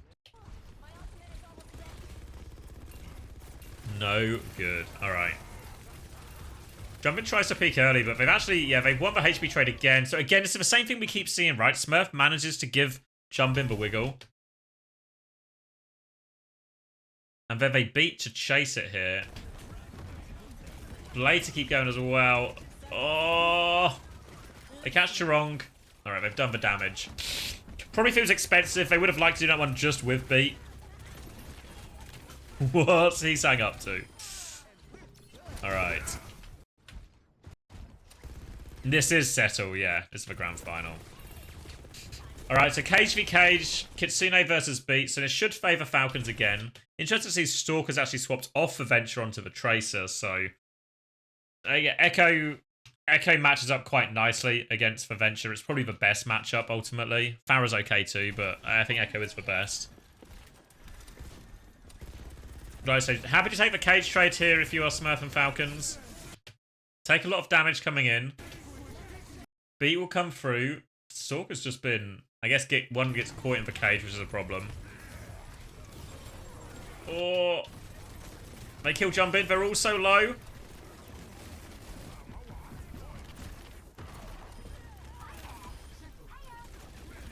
Alright, should do it. Nice, Smurf. Alright, a situation you'd expect them to win, but they do convert it, and that should just be it, right? Jump In's gonna go ball.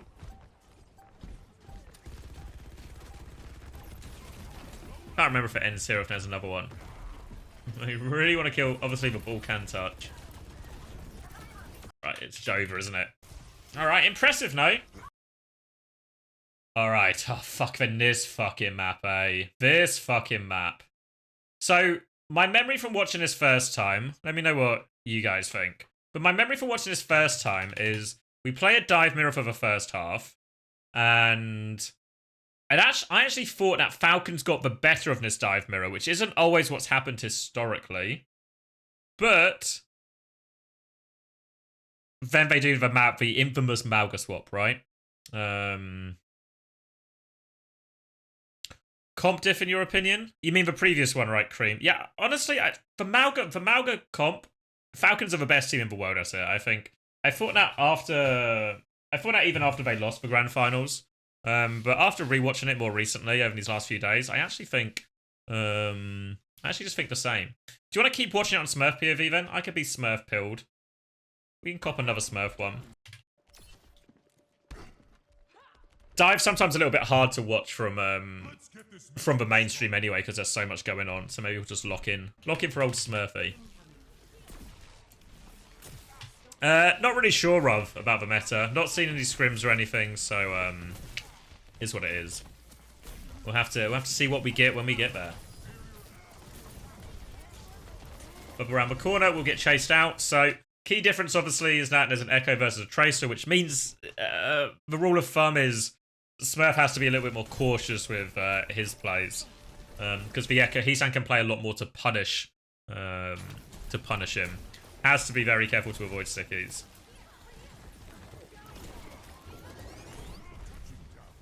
Yep, just concedes for space. Backline's going to come back. Kind of just nothing trade so far.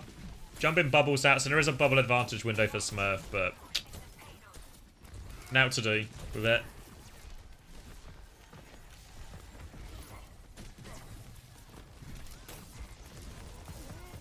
Place him forward. Defensively bubbles.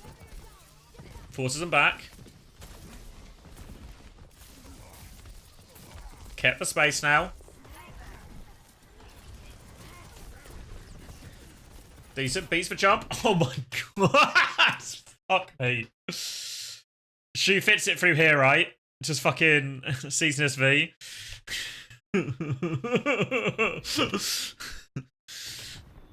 Smurf tried to make the move. Oh, jumps out a little bit ugly. Nade to chase. Gonna get away with it. No, Shu's still coming! Fuck. Stalker and Proper have done the work, though.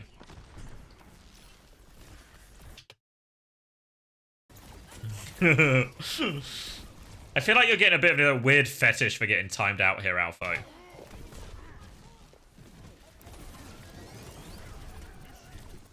Alright, forced to defensively bubble again. Oh.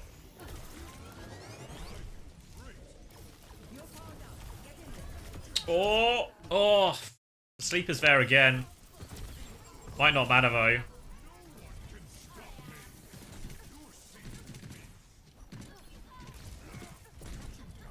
Don't tell them or it doesn't get me off. Very specific.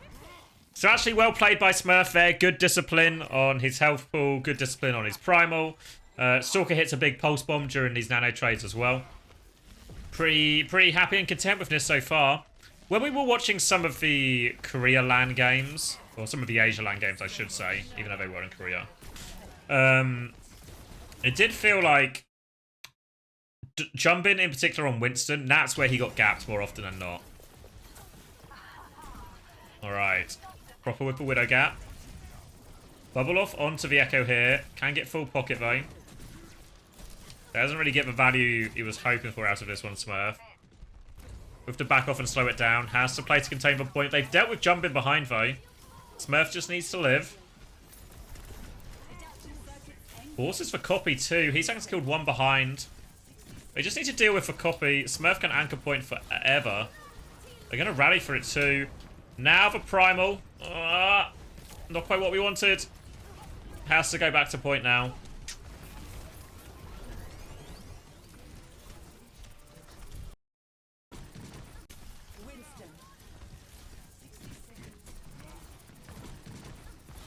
Yeah, I don't know if like if the actual decision here should just be to play slower from Smurf. Like why rush this? Yeah, like obviously he doesn't connect any of the juggles he wants. Maybe he feels like he needs to clutch, right? Because there's all these ults going back.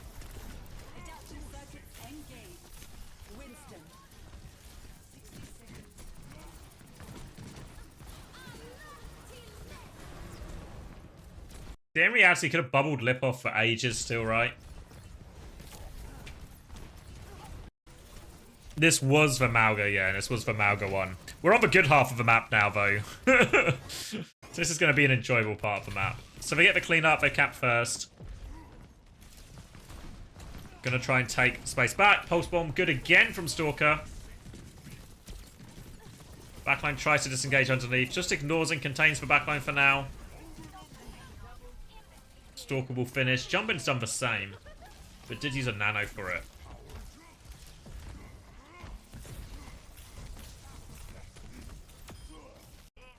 Classic Winston gap.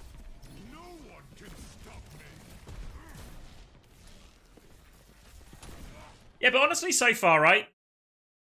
Seems really reasonable for Falcons. Seems really reasonable.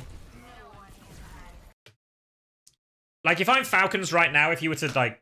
I don't think I'm sitting here going, oh, fuck, there's no way we can take these guys with a dive mirror, you know? Like, feels really winnable.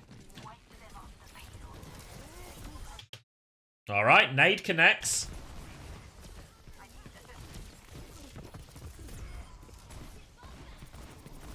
Alright, it's just Stalker and Smurf right now, you know?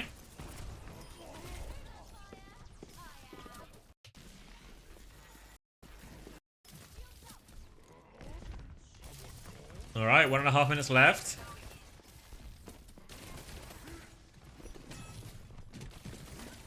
Oh, advantage for Falcons as well.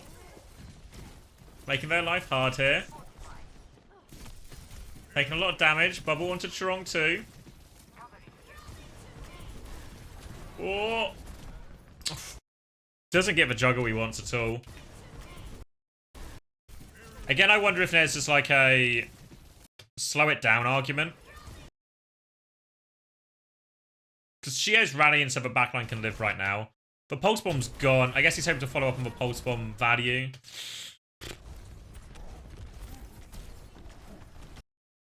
Does manage to dodge sleep. Oh! Fuck, yeah. But tries to do too much.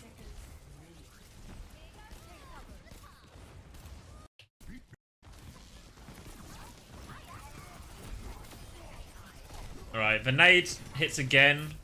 Smurf's able to follow it in that one, and then Proper just hits a headshot. Yeah.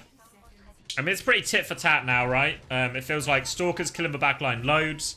It feels like Jumpin and Heatsang are kind of doing the same, right? Biggest gap, biggest impact right now is I feel like Stalker's having so much impact. I don't think Heatsang's playing bad by any means, but Stalker's impact's super high. Oh, they get it as well. Stalker manages to survive that magnetic grenade. They nano overtime. Jumpin's killed Proper. The backline is being contained. Stunned again. Jumpin is back. Oh. Dodged. How does Shu live? Oh my god. Piss off.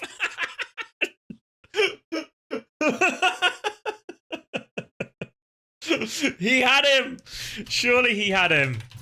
I mean, it's all these big ult situations that are going against Smurf, right? Like, the general neutrals all feel really good.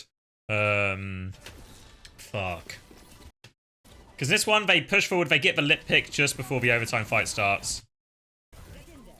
Hits the dive. Alright, so they hit the sleep and they have rally, you know? Stalker's with him on this dive, but you don't expect to kill, but you're kind of okay with this trade, right? When you think, when this trade is happening compared to where point is being contested, I think it's perfectly fine so far. Alright, then we're still on the back line. Can kind of just cleave him forever. Hoping maybe we can connect for damage. Jumpin's come back as well, but Jumpin's like really low too. Strong's a little bit separated. We're low. We will get out of here. Yeah, the Mega get pocketed. How does... I mean, honestly, Shu shouldn't miss this, to be fair. The jump maybe just about gets him past it. How does Shu not die? Because look, Stalker's here, right? The timing is good. The timing is good. The target focus is good. Everything is good. Fucking Jumpin just comes out of nowhere. Like, how does... Where does Jumpin arrive from?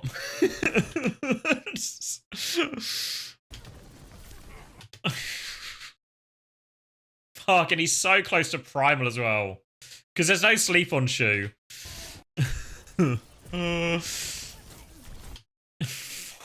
Jumpin just arrives at the perfect time. Because he probably body blocks a little bit here for Shu as well, right? I don't know if he actually even body blocks some of Stalker's damage.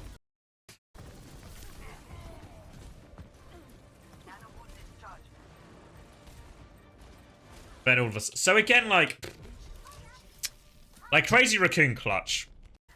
Crazy Racoon clutch. So again, if I'm Team Falcons trying to make a decision on the dive mirror, I feel kind of okay about it.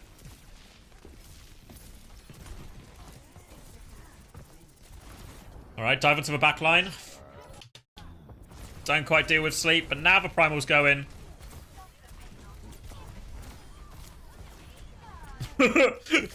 Shu will get taken down, surely.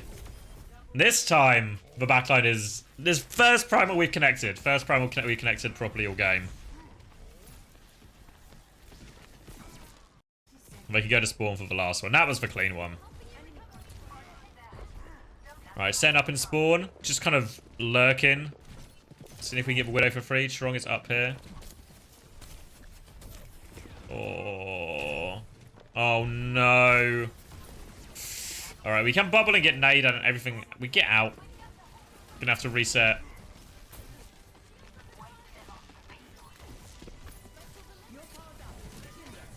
Alright, just get whipped. Alright, trades one. Eyes on the Widow.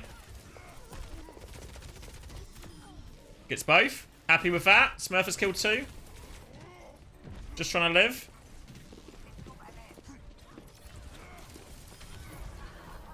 Bubbles on point. Oh, fuck. Just can't quite get the pocket. I think it's still enough, though.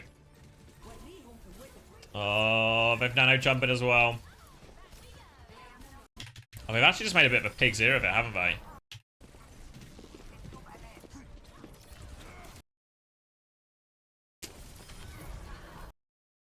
Yeah, it's just like an awkward, like it's just this payload just makes it so awkward for Fielder, right? I mean, does he get booped out? I think so. Like, I think you have a jump in, boops him back in.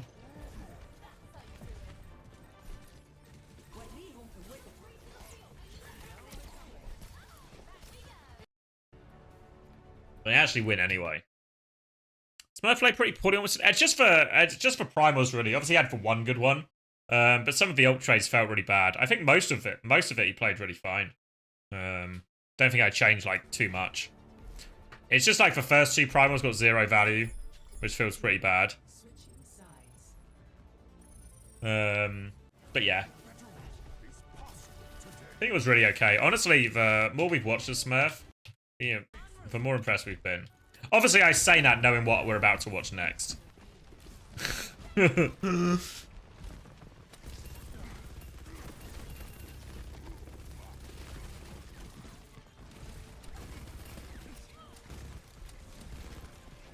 Do you think Smurf also has to play into a better backline? Yeah, like by a small degree, yeah. I think both are really hard to play into.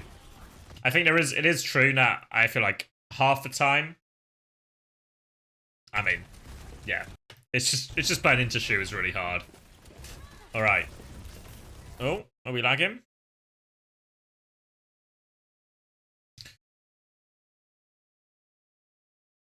Buffering? Alright, we're back. Do you have any thoughts on who should replace Southgate? Not really. I mean, we shouldn't. If we don't have a better option, we shouldn't replace him. Why am I lagging? Just watch it on the main one. I mean, I kind of don't care about this one so much, right? Because the problems are just fucking obvious. Yeah.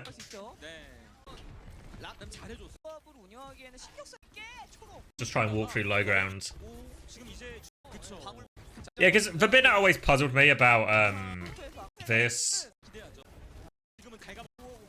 was this clearly wasn't even like a backup plan they had, right? Because if they were doing some weird stuff where they were going high ground and they were like, fucking, I don't know, they pin from here to here and they do some crazy stuff and some crazy rotations, I'd be like, oh, they had like a weird like niche strategy available, but they kind of just did fucking nothing for most of this, you know?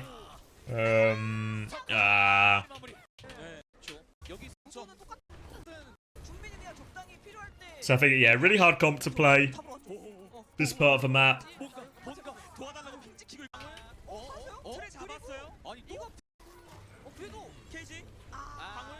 Alright, they have solo KC Sang. They are forcing point. They still lose from here though, right?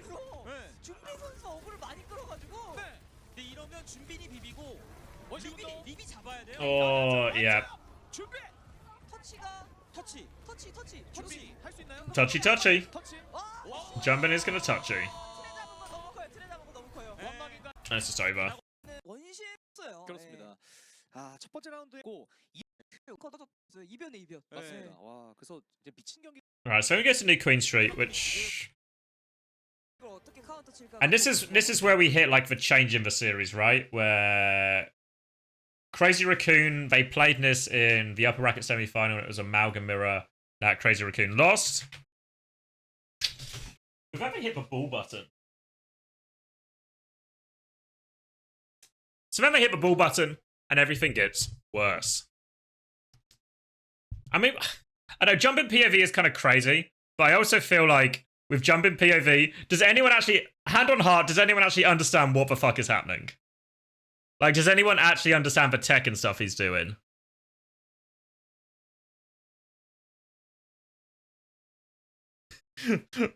Like, he's just fucking spinning and doing stuff and hitting double boops and stuff is falling apart. Yeah, but it looks cool. You want to see Lip hit some rails? Yeah, I feel like we've... I don't know. Who are we questioning here?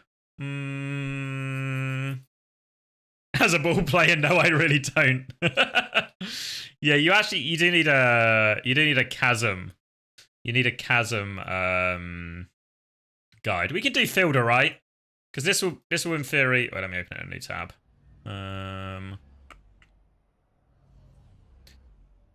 This in theory will be the I'll find my own path. where not King's Row, New Queen Street. This in theory will be the hardest. Oh wait, is something else playing? Where's audio coming from? What's it even playing on this tab? Stop that. He swaps BAP. I mean, I'd swap BAP, I reckon.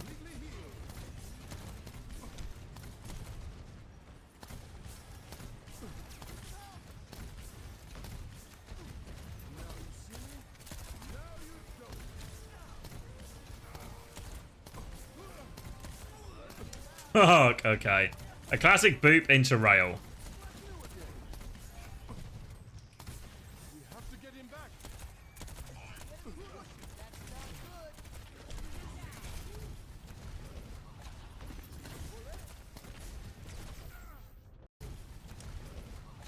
Fuck, where is Lip even getting these shots from?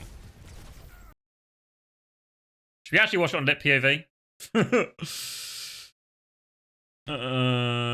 Where is he? Here.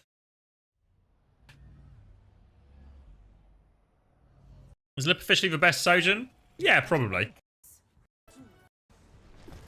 Because obviously, what we've seen Falcons, their main objective with this comp has always been take the hits, get out of the game, right? So obviously the Sojin's a little bit more survivable because of movement, hard hitbox, all of these things. But also it means Heesang's going to be very much out of the fight, pretty much safe for the most part. Jumbin's going to be no threat, right? So we actually Shu and Charon can spend way more resources pocketing Lip than they could in, say, Amalgam Mirror, which I think should help in theory.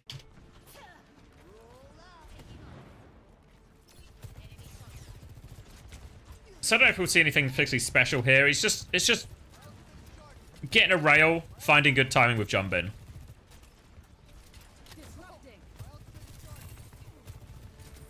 You can see Jumbin's being really patient here for the timing. All right. And yeah, pretty easy in the end, right? Pretty easy compared to some of the difficulty we've seen Lip have surviving. So where's this one? It just sells him the fake, right? Just reads like the expression in football would be like, the player just always knows where the space is, right? Like Lip just always just a little fake back, always just reads it. This is something Quartz does really well as well, and I mean most good hit scans do. Any life altering shits of late? No, not really. Do you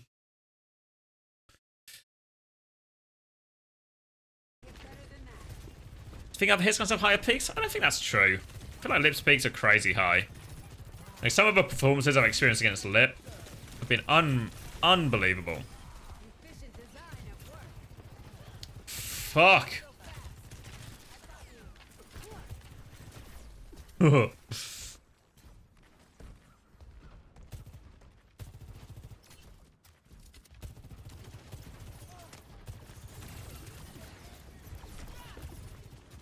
Yeah, so Lip really just is the main man for this for the most part, right? It feels like Heesang's playing a relatively more just like spammy role. Tracer Echo now the swaps here. Interested as well, like, is the easiest way to, if you just want to counter swap this, is the easiest way to actually just go like Winston Kiri and just play dive. Like just play a dive mirror instead. I mean, obviously this is an option that might only be available to like certain Korean teams.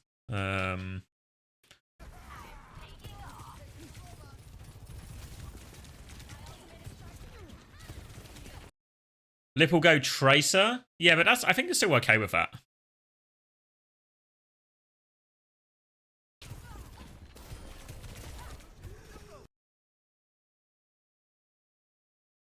What's the Bull versus Winston matchup like?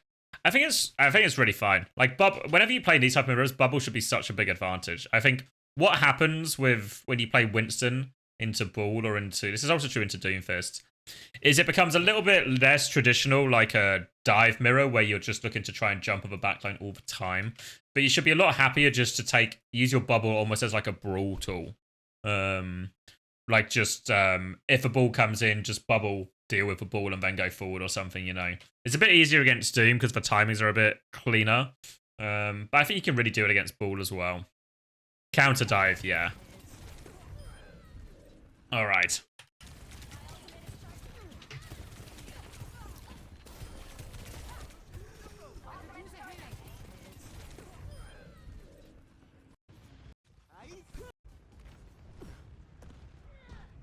So now they're going to Tracer Sojourn, but it's like an ugly Tracer Sojourn. The fight's kind of messy. Alright, but a 66 meter lead is alright for barely 2 minutes played.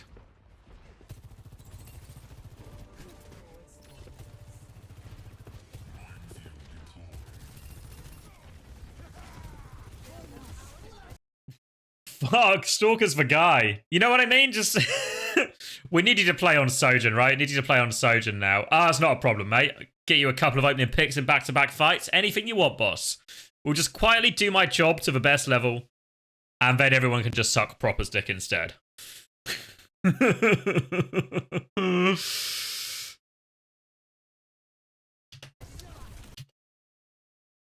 I think what's interesting about this so far is every other time it's felt like Lip is under such an intense amount of pressure here. But it's not like he's gone Sojourn and he now lives, right? He's actually just, he's received no pressure so far in this game. Like, we're 2.5 minutes in, no real pressure on him. We're going to actually slide in with beat here. Pulse Bomb will miss.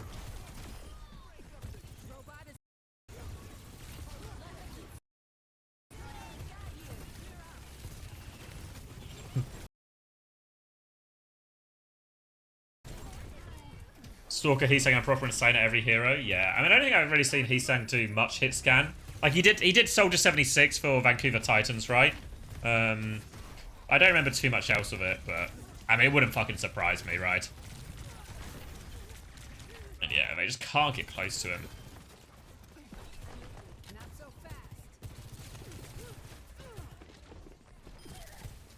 So in theory, the cage fight should be the one that's the most winnable one.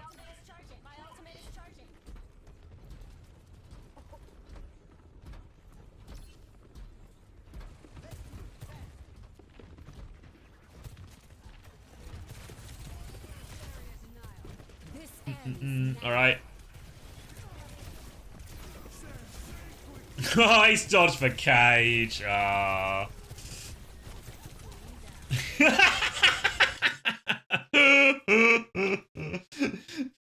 They're just accepting it as well, because overclock for Cage is a really fine trade, because Cage is like the must-win ult. Still misses it, still wins the fight.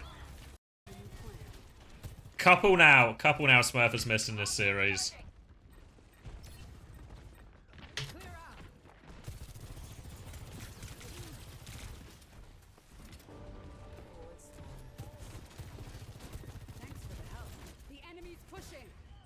Alright, taking the wide angle. Presumably jumping is coming in soon. There he is. Rolling and trolling. Stalker will survive. Disengage the overclock. Jumping goes down. Thanks again, Stalker, for the opening pick.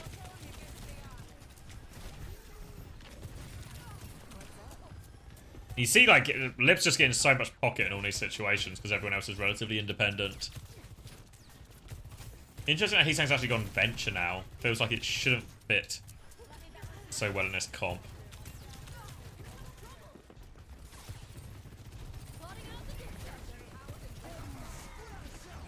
Alright, Tectonic Shock's still good though. Chio's gonna come flying in. Dodges a Pulse Bomb.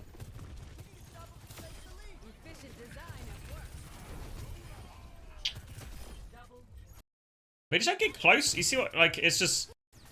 I mean, what... New Queen Street is a perfect map for this because it's so fucking big. But they're just able to play, like, because they can have, like, their Sojourn Kiri on one angle, kind of with their Lucio. I mean, they were playing Pharah before, but their Pharah can just be in the fucking sky, and their ball can be behind. And they're just playing in such, like, a big... That's the bad triangle. But their triangle is so big... It's really hard for the Falcons group to pick and deal with one of these, right? Because they're all quite evasive and they're all quite far away. So if you're doing one, you're just getting spammed by a Pharah. Or if you leave Lip unchecked, he's just doing loads of damage. I guess it's kind of the same theory with Adventure. But I feel like Adventure should be slightly harder.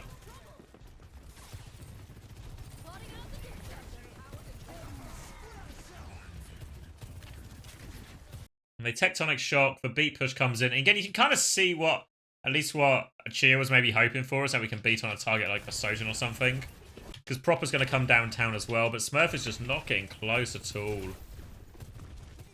The mine's really stopped now in its track. We gotta move.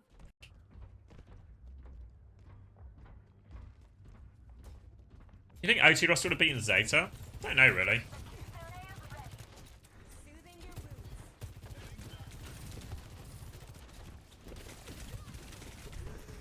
Oh, 6 HP! Fuck. Gonna get Kitsune Rush in, beat back. Overclock. Running and gunning. Fuck.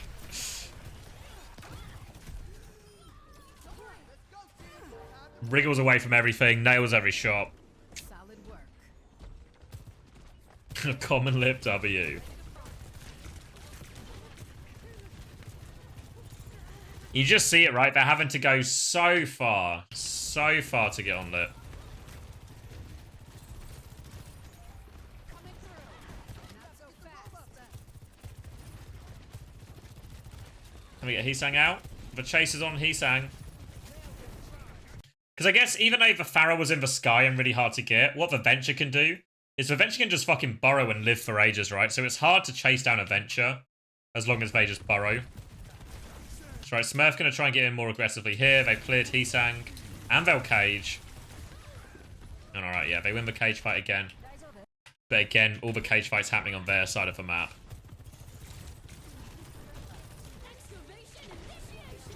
Stalker's kicking it off. Oh! Alright, 7 minutes in. They finally managed to catch a lip. But Fielder is still traded. Mine's come out now too. Stay on your toes, soldier. Plotting out the dig site.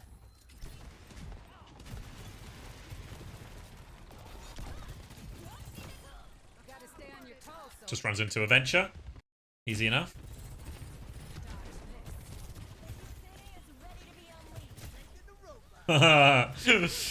Not missing these ones. Not today. Alright, they beat in. Kitsune Rush to stay. Chio tries to go aggressive. Ashley gets booped in. Multiple misses again. Just not happening for Falcons. Smurf doesn't seem to be able to get close to anyone. You see Chio making these dives onto lip, but it just feels free.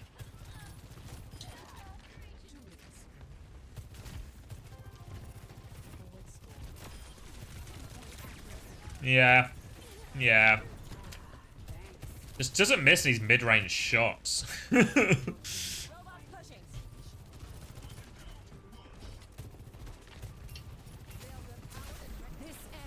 now. We'll just burn free Smurf on this one. We'll disengage for Kitsune Rush as well, so again, a lot of the ults have just been used to trade up here, even really the overclocks. Whoa, dodges for slam. Again, Shu, body blocking, full pocket. They do hunt him down. So the Venture's definitely helping. They are starting to take Lip out of the game. It's just how effectively they can do it and not get traded. Because trading's so... That's part of the reason why this comp is so effective for Crazy Racoon on push. More so than some other maps. Like, if you look at where they play it predominantly, it's Cough Points where it's good, but it's also on Flashpoint and Push where trading can just be really powerful.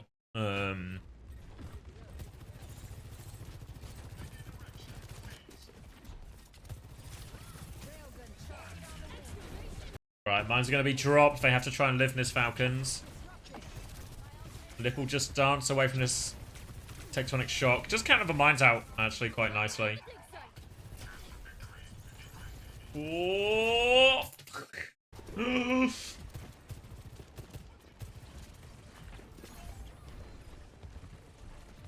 Fielder's actually giving him the slip here. Slam comes in. Avoided again. Oh, yeah, it's into Kitsune Rush. What's Smurf doing, actually? You know what I mean? Like, why is he making this play at this moment where we're so close to both support ults? Into a Kitsune rush.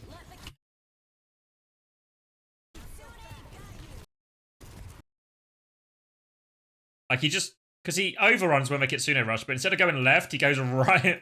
He goes right. Right is the wrong turn. I don't know if they thought they had beat. That's the only thing I can think, right? He thought like he was going to get beaten at this point, and then they were going to Kitsune rush, and we were just going to take a double support ult trade and see how it happened. Yeah,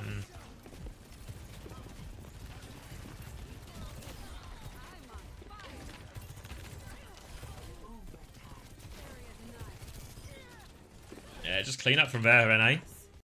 But I am certain that we're... Alright, King's Row. I can't even really remember this map. Does anyone have a strong memory of like what POV would be worthwhile, or should we just watch the overhead? Any rememberers? Anyone without dementia in the chat? Or do we all have dementia? Fuck, it might be a dementia type angle. Alright, let me grab some water, and then we'll just watch it from the mainstream then. Or maybe a good shout. I think Hanbin was in, right?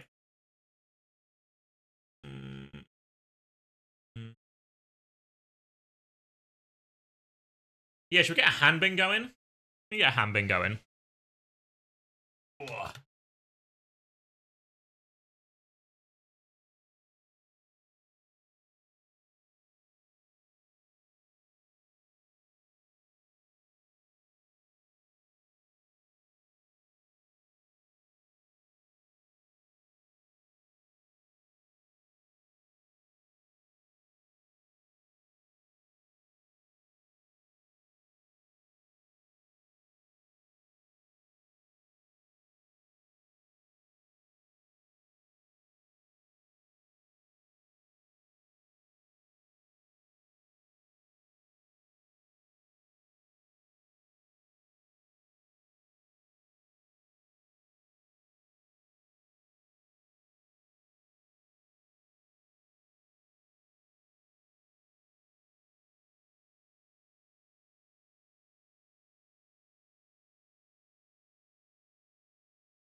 You're like 30, you've got Alzheimer's by now? Same.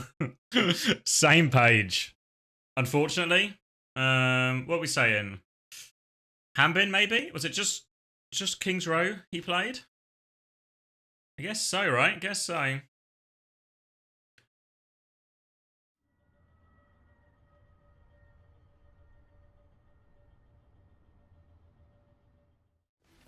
Why seek answers when Alright, I was locked out. Make your You think the EXO flash up cross would be better than SSG? Haddy, Shockers? Nah. Nah. I think Landon and Spark, both pretty sizable upgrades. You're making too much noise. It's not noise, it's music. Very well. You're making too much music. How about a Shu POV? I mean, you're just going to play Anna into this, right? I guess what we'll see also from Shu's... That's a good shout, actually. I like that. Because what we'll also get to see... If we look at this matchup, right, where Hanbin's going to be playing Dai, or playing Sigma, rather, what we get to see is a big part of Hanbin's responsibility is do not let this prick nade my team. So if Shu gets to nade the team, a big part of that responsibility falls into Hanbin's job. So let's see.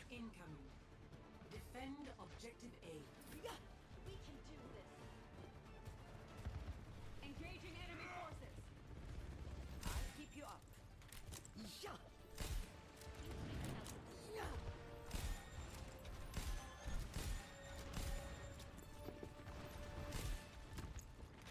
Nothing happening yet. Just staying alert.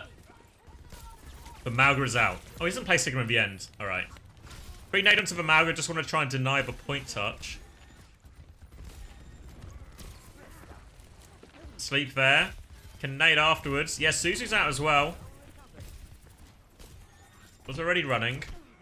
The main focus here is don't give them ticks, don't let them have points. So that's why Shu's quite happy to use all his cooldowns on the Malga.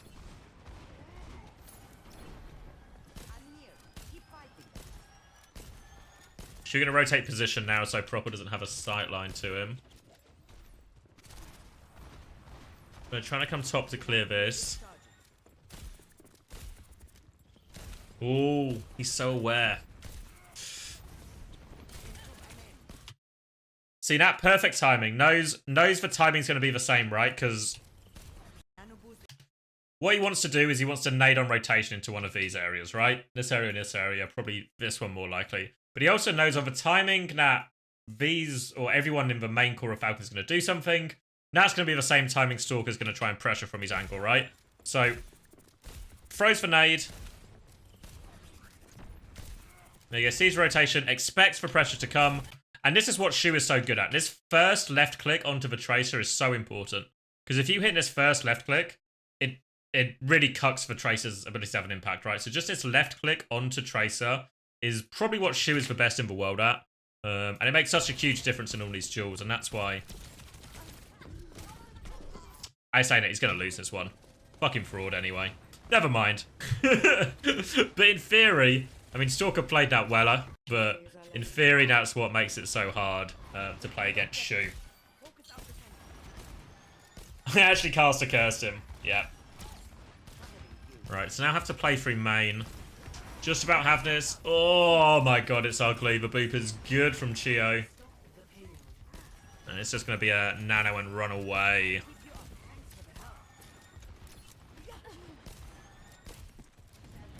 Probably wants to go. Does he want to go high ground here? Maybe he just plays the corner. I guess if they're holding forward, then it has to be a little bit. Has to be on the ground. Is that a wasted nano? Yeah, 100%. I mean, yeah. Is that a wasted? Yeah, it's a wasted nano because he gets booped, but I think it's like a reasonable. It's reasonable to go for it. Because if he doesn't get booped, they definitely get one of us sport outs at least.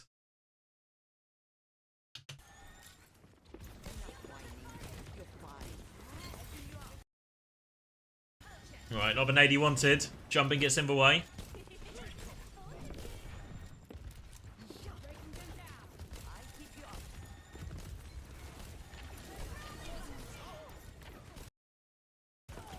Is this an Ajax? Did Strong bash it? Strong bashed it.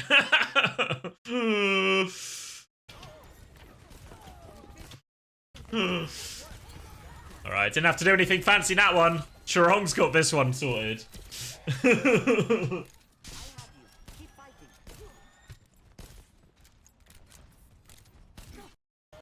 Again, you can see there's nothing like particularly fancy here from Shu, but it's just good spacing between him and the rest of the team. Keeping everyone topped up. Finds the nade opportunity, only hits Hambin, but you know.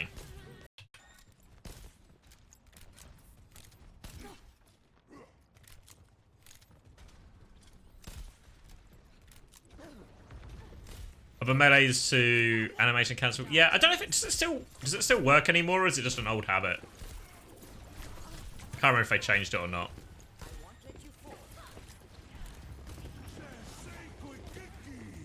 Still faster? Oh, okay then. Alright, they're gonna cage. I can't see who's caged. Just jump in. Alright, we just accept it. You see him making this decision on the previous maps as well. You know, we were watching it from Lips POV. And then they would lose to Cage. And then they just go, okay, it's fine, we got Cage out. The Cage fights so hard for the dive team.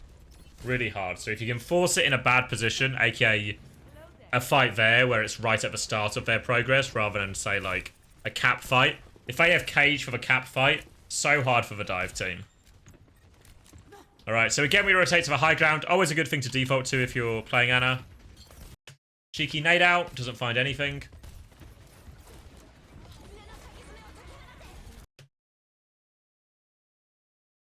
what do you do against Cage here, Farrell? So, like, if you have the option to do what they did, where you can just sacrifice a fight, we saw them do this twice on New Queen Street as well, where Crazy Raccoons were fighting on the Falcon side of the map, and then they got the cage out and they just said, yeah, that's fine, that's fine. Just don't over-ult here, we're going to lose this fight. If you have to fight it, if you're the Crazy Raccoon time, like, so let's say, because there's going to be a fight at some point here where Hanbin has cage in this area.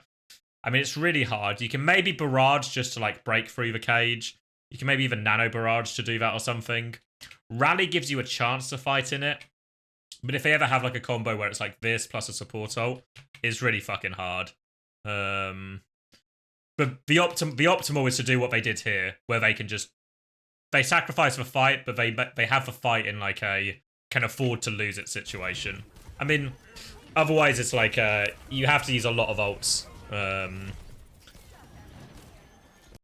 What even happens here?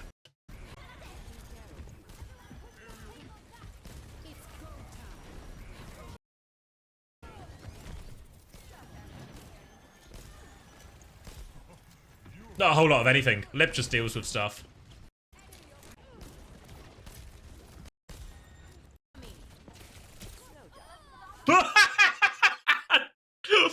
Fuck me.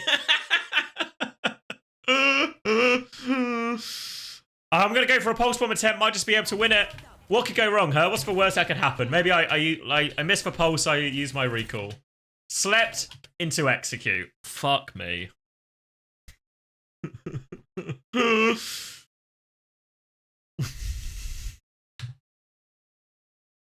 What's the football equivalent of this? The football equivalent is something like, you know when the ball just is sort of bouncing around loose? You know, remember like the Matty Taylor Portsmouth goal? Where he just scores a 40-yard volley from out of fucking nothing and you just go, oh, all right then. That's okay. It can happen. It can happen, I guess.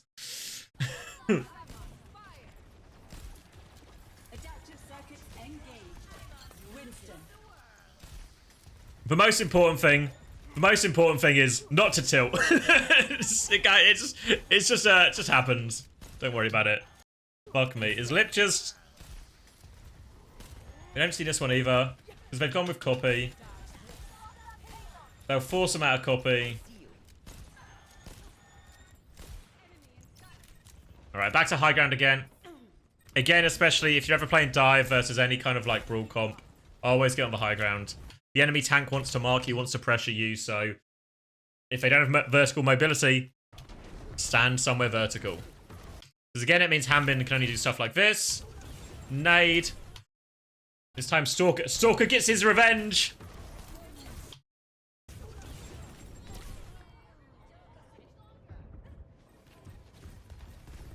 You can see again, it's the same timing that, you know, when we're watching Shu on first point defense. This time he's I don't know if he's not aware of the timing, but he's so focused on pocketing, he doesn't do that same timing, you know, where he like does the thing, then looks for the tracer or something. I don't know why Charong's not on high ground with him, to be fair. Maybe he seems to be like slightly different ideas about where they want to go with this. Maybe they're just playing split as well because they expect like a B or a Kitsune rush in, so they just trying to like play in different areas. So if they all go on Shu, they can't go on Chi, or if they all go on Chi, they can't go on Shu type thing. But obviously when Stalker blinks and just hits the pulse bomb, that'll really do it. And that'll be the cap fight too.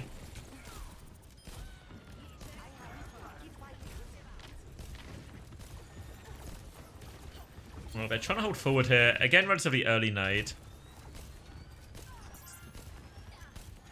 Yeah, they did it on the first part of second, but you also can't really do it on the first part of second.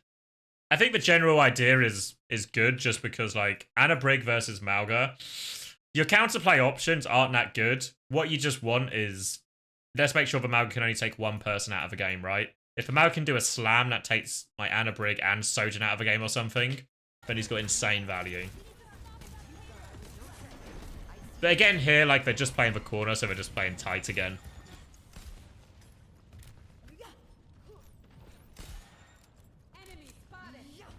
I don't know if they'll do the same here, we can see.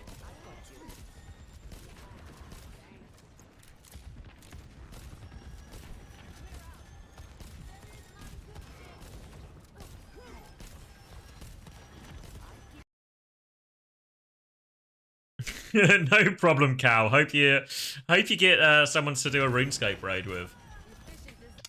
Lips just killed Proper or somebody every single fight coming into this, right? I know, Valerie. Alright, big nade this time. Jumping's gonna go.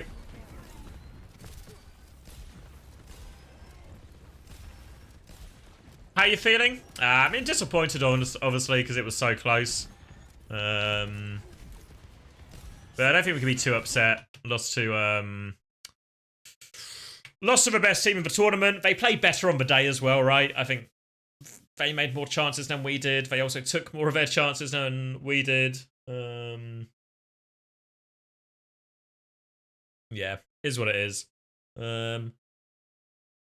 Is what it is. Alright, so you see make the same decision again where they get caged, but they get caged not at the cap, so they go fucking brilliant.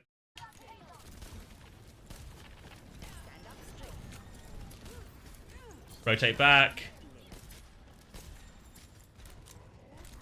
Nade just because it's nice to press our buttons. It's go time. Adaptive circuits engage. Winston.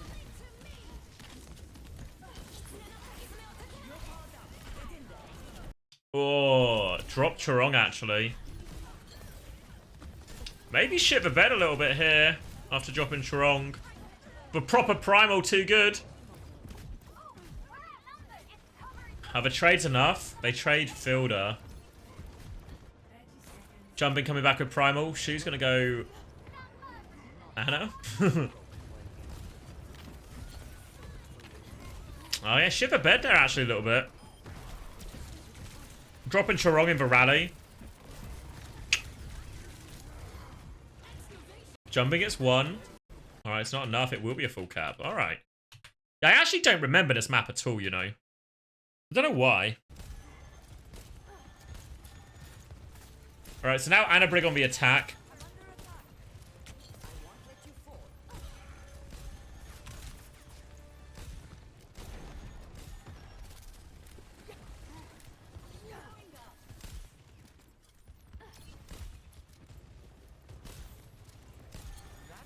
Well, the nade's good.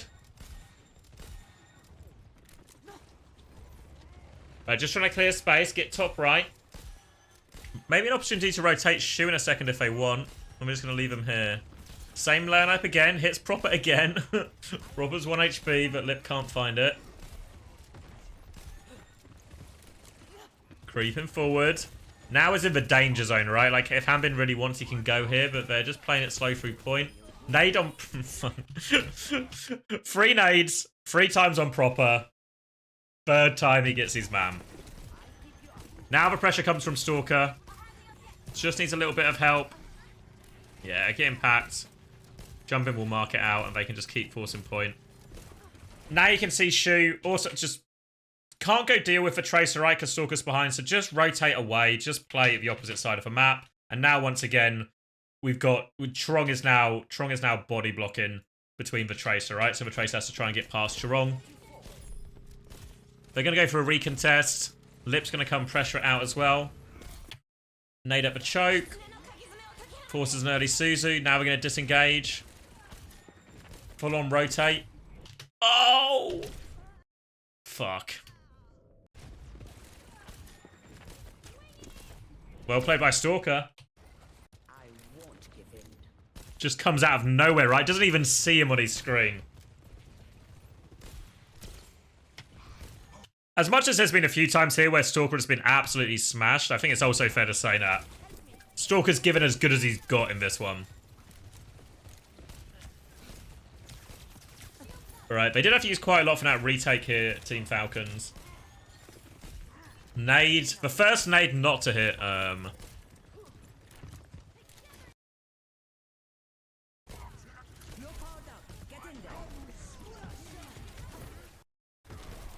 Alright, so this is one again, you see, we're going to nano jumping in, and Falcons are just going to try and beat and push past him.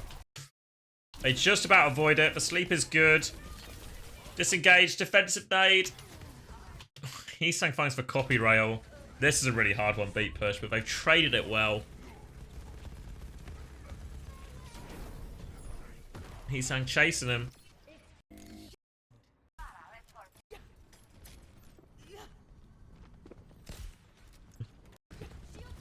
Alright, so this part on second is actually quite hard, I think, for an Ana, just because there's not a lot of nice spots you have to be. And as we saw in that first point, right, especially when they have beaten their Kitsune rush, this Ana Brig can really die. So jump in playing above him. We'll be forced out. And the exit nade's really good. I've seen Ana start doing this a little bit more, is obviously if you can just get the early nade on like a good corner or something, and we've seen Shu do plenty of those. But if you can't get the nade for whatever reason, because you're maybe saving it in case they engage or something, right? Or you just don't see the opportunity. And these kind of exit nades, it works really well on dive mirror as well. Like, let's say the Winston clears you, but he's got bubble and you can't really nade him in this moment, right? For whatever reason. If you then eventually clear the Winston and force him to jump out, and then nade him afterwards, quite a lot of the time, if your Tracer can follow that, you actually catch the Winston on like an exit nade. As much as you would on just like nading him when he comes in or something. So it's like it's a good option to look for if you don't see the early opportunity, kind of like shooters here.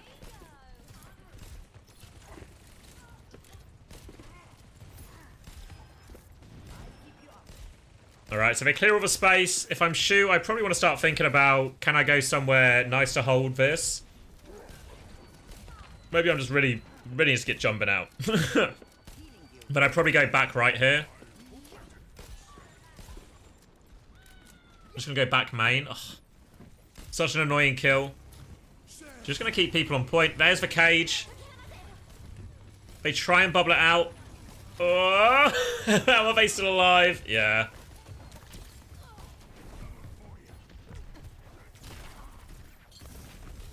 Yeah, just look for the trade. How is he walking away from this one? There's no way he gets out, surely.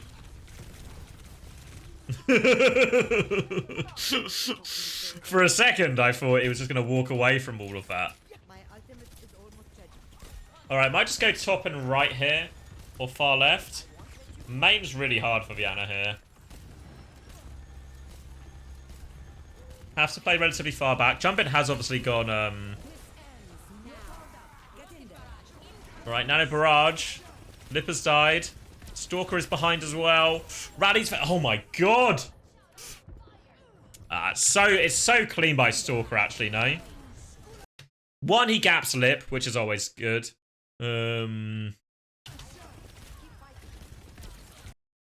Dodges for sleep. Comes back out. Pulses to avoid the rally, or like gets the pulse through the rally shield as well. Fuck. And now on to Kiri.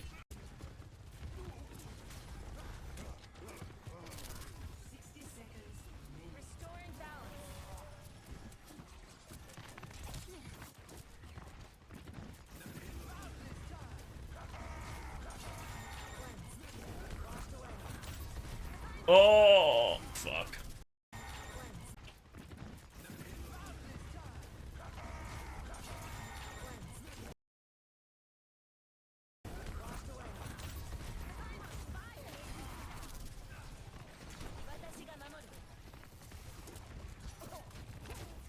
Wrong is in there. Where's he going? Oh.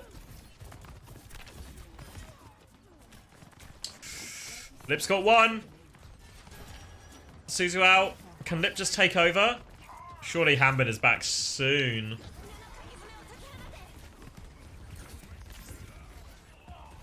Oh. They got Kitsune rush out, so it's maybe not the end of the world.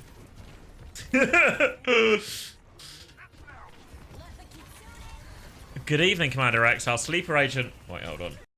Our sleeper agent who has been embedded with clients unlimited has notified me that the Seagrave who wishes to eliminate you has left the country. It appears this shadowy figure has taken up position in South Korea. Despite this news, stay vigilant. Seagrave may be luring you into a trap. What are these, Suzu? A fight before this one? Or you mean after this, right? Yeah, it was the one to get Heesang out. like maybe Hisang's gonna be okay because he's around the corner, right? But it feels really reasonable to Suzu this. And then we just don't have it back in time.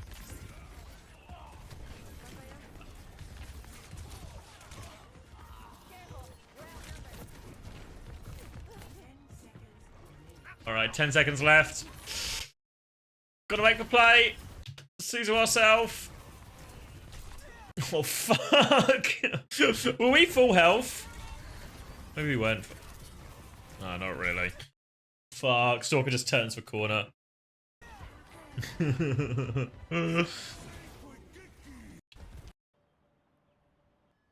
Yeah, I don't... Fuck. What's the takeaway from that map? This is actually just part of the Hanbin lore, right? That Hanbin might just be the better tank in all situations outside of Winston.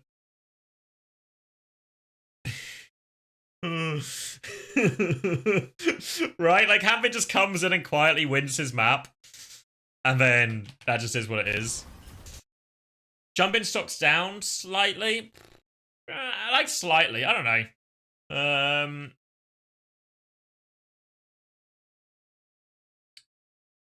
Do we want Lip for the last one? Because I feel like this was really the Lip map, right?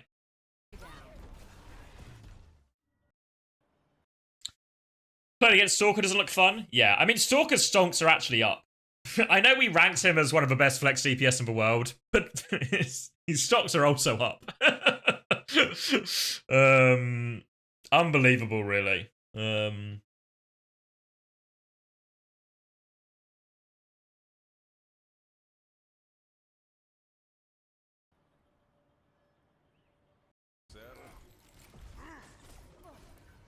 More to do, more to learn. Going to have a great time. All right. This is it then.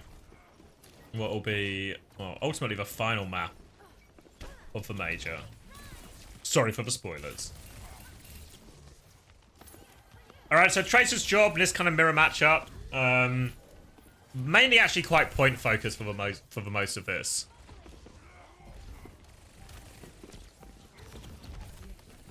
So Smurf actually is it a successful nade?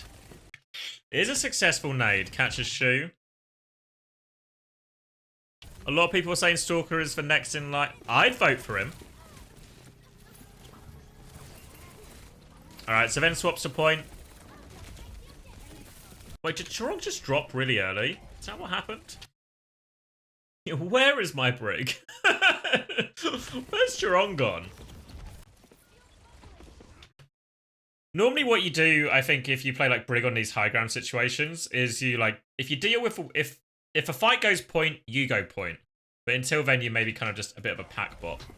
But Chorong actually drops really early here. And then she also gets the nade. So even though they managed to keep Blip on high ground, it's at the expense of their Anna. I mean, maybe he's fine if it's not just Fielder hitting the nade. I guess the advantage of having Lip up here is he can actually connect on the high ground dive, which is normally not that possible for Tracer on this map. Which is why the Tracer just becomes the point person so often.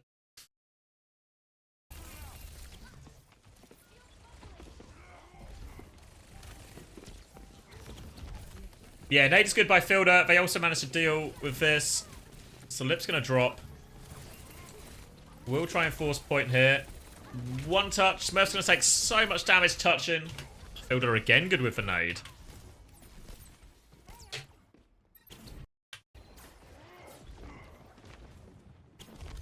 Roll out high ground. We'll try and get rid of Smurf. But a very difficult position. Proper's killed Hisang. We'll be forced out. Just a quick reset then.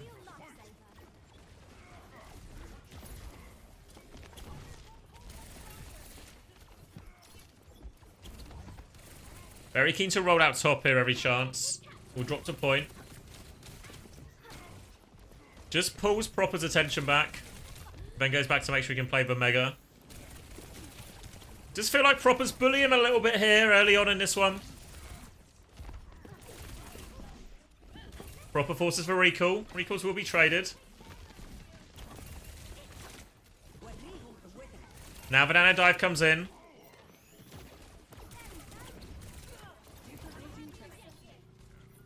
Alright.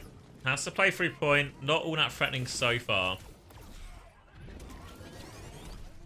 Oh, gets forced back. Proper is on the hunt. Fuck. Because this is how you kind of expect it to go, right? A proper Lip Tracer matchup. Where, Proper's just kind of like manhandling him a little bit. If they win the fight regardless.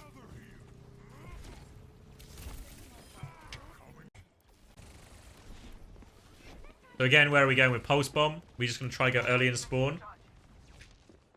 Crouch and walk, crouch and walk, crouch and walk, crouch and walk. Oh, the nade is good. Doesn't even need the pulse in the end. Now it needs to go take care of point. Proper has killed Chorong. Need a bit of help on point. Has to double blink to get the touch. Oh, fuck, everyone's dying. Oh, no. Oh, no. Wait, is... Maybe he's more of a well tracer, you know? More of a well tracer. I remember as well, because I've not... This is the first time I've watched it from Lip's POV, right? So my recollection of this was... This map was like... Because I've been a bit of a hater on Lip on Tracer. I don't think he's bad. I think he's fine. But I think he's not as good as any of the real Tracer players, right? And I thought that was fair. I thought his pulse bombs were particularly bad. But then on Ilios, he just fucking wins this map. Like, it feels like he hard carries in this map, right? But so far this first round feels like it fits more into my earlier opinion rather than my latter opinion, you know? He is career level? Not so far.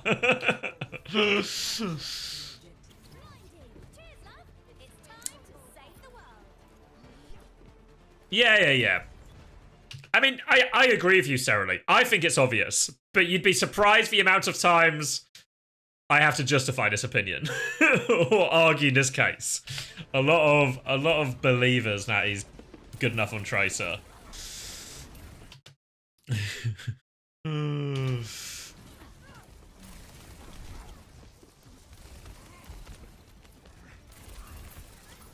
Again, same start, right? Just vying for a high ground position here. All over Smurf. Just wants to ruin Smurf's day. Oh, doesn't quite get the high ground. Slight missed time on the recall there.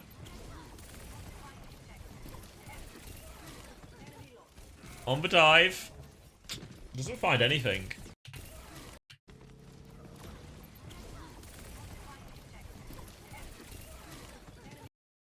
Don't really see how Proper finds this kill. I mean, it's a few times now where Proper's just found T-Sang, right?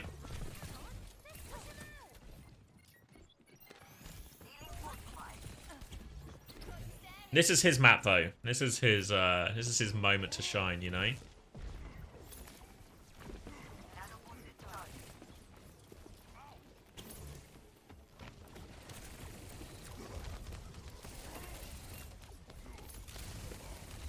Alright, Bubbles will be traded. Nano's nearly up for both. Lip's going to make this pulse bomb attempt. It's a miss. The nade hits as well.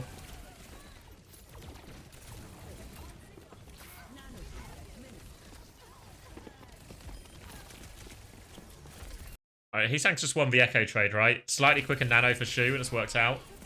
And then he turns around and Heesang will just be the cleanup man.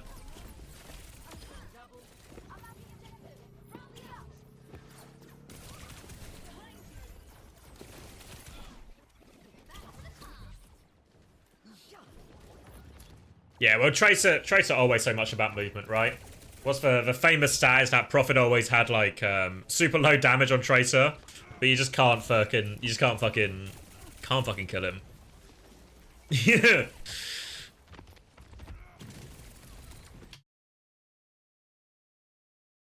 Shu, Heesang, Loki carry. Yeah, I think Heesang has done more so far, right? But honestly, just like Proper's again, it's one of those ones where it's like every time I watch Falcons, Proper actually does so much, but somehow doesn't. People just don't seem to be willing to put him in the category as like super elite. They always say like, "Ah, oh, Proper didn't perform as well, or whatever." But he's actually just fucking insane, right?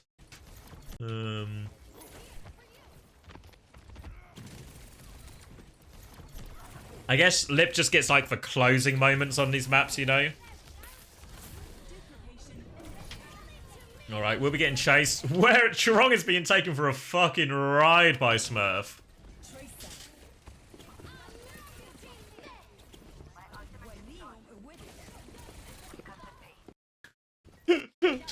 Just look what happens to Chirong here. Like, we are on the crazy Racoon side of the map. Chirong is standing with Lip. We are pocketing my team on point. We're gonna get naded. We're gonna try and rotate away. My fucking brig is being taken for a ride. My brig has been naded and is being escorted to the other side of a map by Smurf right now. And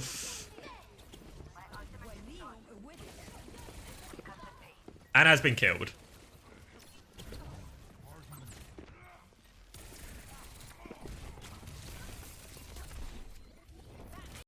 Isang was in the back, copied. Has still managed to trade Fielder in this situation, and is probably going to die late here. Yeah.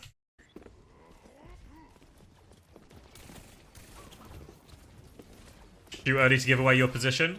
Classic Tracer move.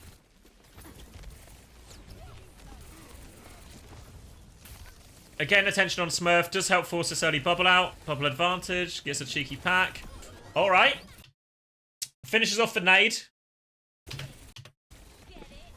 Forces Rico out proper as well. Forces them all the way back. Oh, they're all so low. Right, it'll do. It'll do. I mean, got the opening pick right. Mainly through Shoes nade, but you gotta be there. Someone's gotta be there to finish it off. Only one fight now for Falcons to take it to a map 7. Fuck. I'm actually really high on Falcons after watching them lose this game.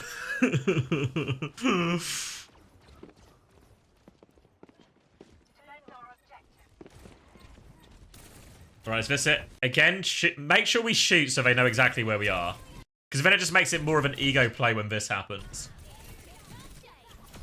Nice, though. It's a nice kill. You can't complain. Can't complain. And now this means this is such a... They had no ults, right? Now they were getting to... Obviously, they would have got ults in the course of this fight because it's not that easy to flip this point. But it means they would have had to trade some of these ults in the previous fight. Now, all of a sudden, they just got it for super free. Obviously, I guess they did nano as well, but... Still a reasonably cheap trade. Make Proper's touch kind of hard. Just make this walk up as tough as possible. It's coming up to 5 ults for Falcons, though. Fuck me if I'm Falcons. I have 5 ults to send it to map 3. Oh! And I start by pulsing the brig. Oh, there's no way. Oh. Oh, fuck. How does Shu get this kill? Wait, was this Shu here? Yeah, this is Shu. Shu's in the fucking room. Oh, they know they don't have any ult, so they're just going to set up early. Makes sense. Makes sense. Meanwhile, Chirong is gonna get caught. But yeah, it just means... Because the nade doesn't even hit Shio, actually, does it? The nade doesn't hit Shio. It's the left click that kills him.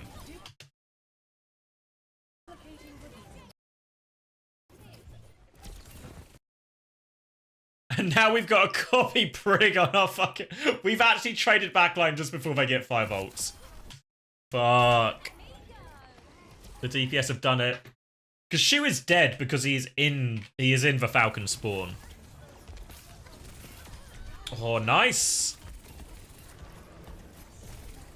Alright, not over yet, right? They've got copy and primal to touch for a while. Manages to live.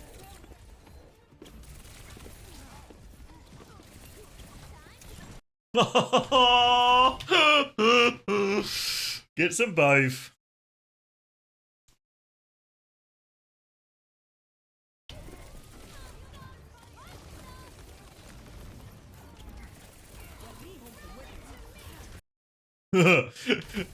Strong rallies in, then very quickly decides living is the priority.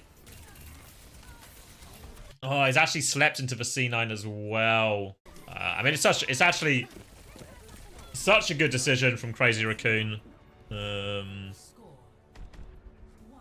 Such a good decision to go early in that fight, and Shu finds the kill, and fuck, they just catch him, right? They just catch him both times.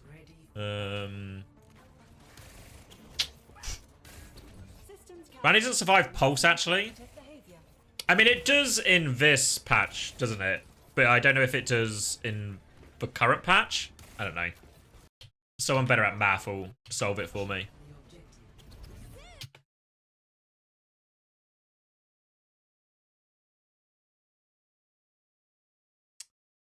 Why is Lip so good at Tracer? Well, we actually think he's actually been pretty mid at Tracer. We might be on different pages here, N3Z.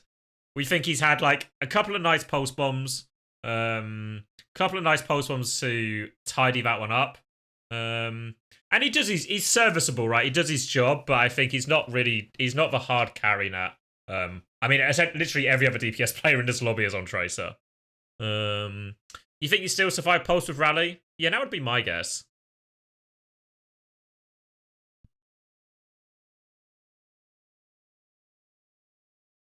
Asking because Chio... Are we... Did he actually have it in time? Let's see.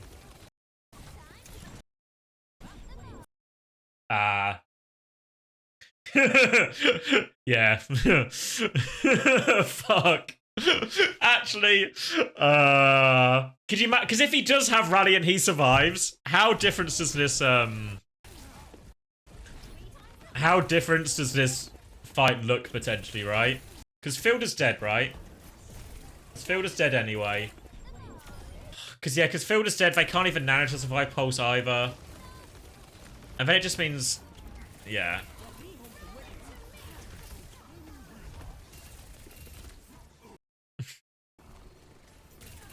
I mean, Smurf's dead anyway, right? But yeah. Yeah, I mean, I think one thing I will say about Lip's Tracer is I think he's doing his job well. I think he understands what his job is in the matchup. He's just not got the same level as someone like as like Proper or Stalker. Like I think when I look at it, it feels like I think somebody said it in chat earlier quite well, in the idea that all the fights, the start of all the fights look really good for Lip, but sometimes in a mid fight, feels like he gets a little bit lost or doesn't have the same kind of like ability to read the game and find the opening, you know? I think that's what we see. All right. Is he Tracer on this one as well? Oh, of course, it's fucking Ruins and he goes Ball. Ah, piss off, Crazy Racoon. It's not fair.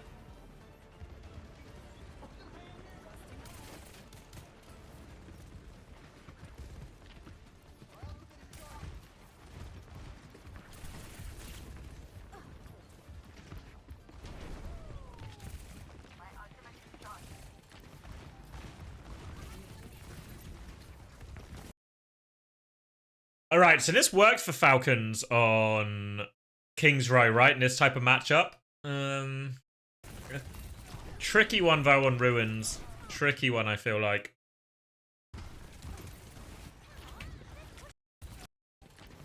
So obviously on New Queen Street, we saw Lip just kind of taking advantage of how big and open the map was and just playing Sojourn and getting all these cross-map picks.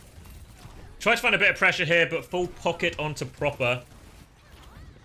He's okay. Lip will reset. Bullied back now. We'll get a tricky touch, but yeah, really can't contest that. Looking for a timing to go now. Nade catches Smurf only. Smurf's going to run out. Actually, kind of clears Lip. I think unintentionally. Proper's gone the other way, though. Fuck, he's killed him, though.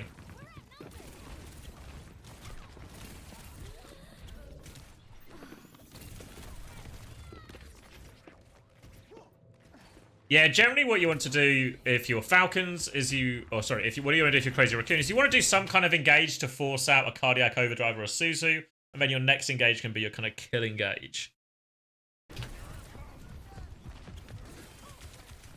So nade hits again. Forces them back a little bit. So if I'm stalkering this, I'm quite happy just to follow Lip around the map. Just try and make his life kind of hell. Alright, here comes Jumbin. Looking for the engage. Lip trying to sneak up. Save his blinks. Copy from Heesang as well. The nade does hit. Forces for Suzu. Kitsune rush back. They're going to peek out. Jumbin's going again. Hits another slam. Heesang's pulse bomb misses. Fielder and Shu have looked after themselves and now will beat forward.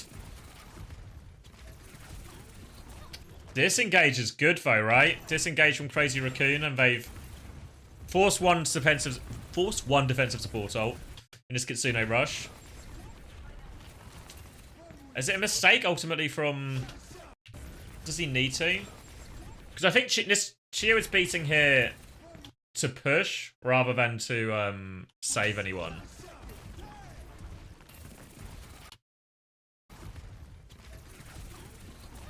Oh, looking for it. Suzu there. Oh, it wasn't intended for Fielder, was it? I mean, I think he probably gets the stick either way, right?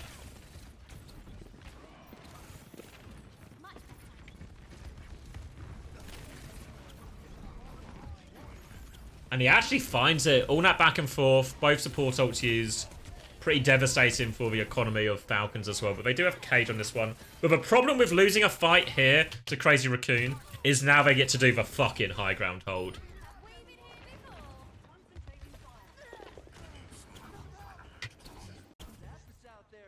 Fucking high ground hold. Is he just the best echo in the world right now? I think he might be the best of a lot of things. Alright, so the nade for walk up is so treacherous here. They've done alright with it. Again, just want to force these cooldowns out of Fielder if he can. Yeah, I guess Fielder just doesn't have them, right? And this is the problem with this high ground hold, because you have to use one cooldown here, another cooldown here, etc, etc. So then by the time you get to the actual fight, like if we look at the time we get to the actual fight, right? Like Lip's gonna... I mean, he's used 2 blinks, right? But he's now got a free engage because he's still coming from high ground, and Fielder's had to use his cooldowns.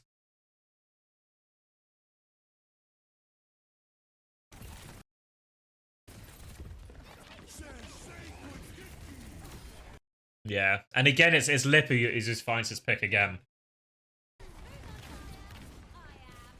I think there's some of it, because it does feel like he's...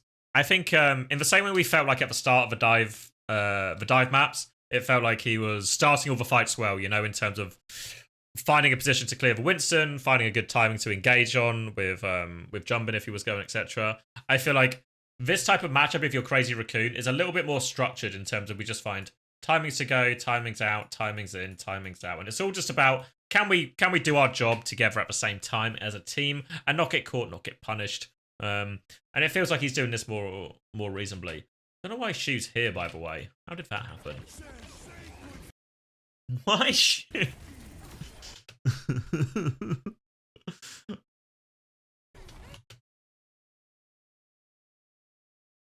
We mine on point. That's chill. But why is Shu here?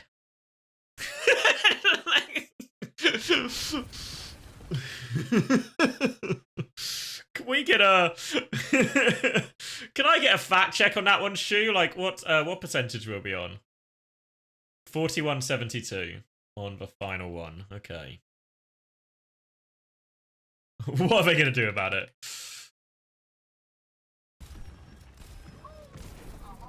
Alright, yeah, so we go into a forward hold, right? So Shu's probably going to go top right.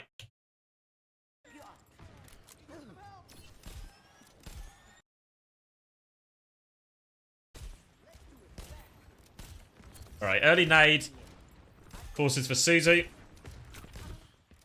Now, where are we going? Trying to sleep the Tracer. Right, now where are we going? Oh my god. Oh my god. He's fucking juked for Cage. It's actually... Again, we see Shu in the middle of a map and we think, what is Shu up to? He must be in Tim, but fuck me. He's actually just juked Smurf. Fuck, who have we caged, Smurf? Who have we caged? So then obviously we are in a bit of a predicament still, right? Still in a predicament.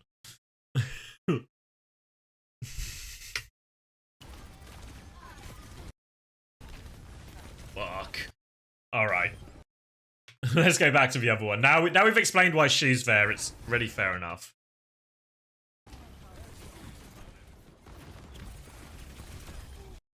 And yeah, because Fielder died so early in the fight, just not a lot of sustain. They don't get the cage value they should have done.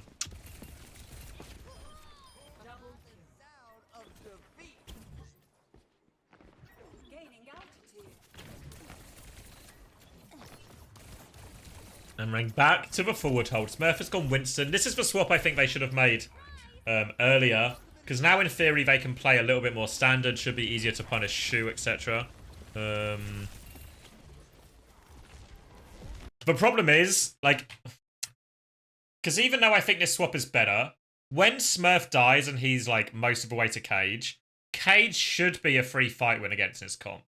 And they only really need to win, like, one fight, and then they, like, can make the final fight really awkward for Crazy Racoon. So I can see why.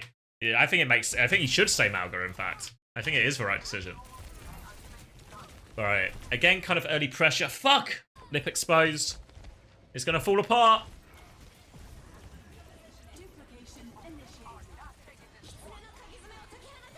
Alright, Kitsune Rush traded.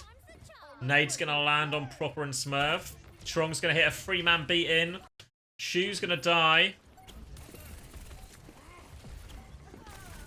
Jumbin's traded one. Jumbin is still kind of full health. We whiff a pulse bomb. Fuck! It's just Heesang and Jumbin, actually, isn't it? I mean, Lip's gonna get all the cleanup kills, right?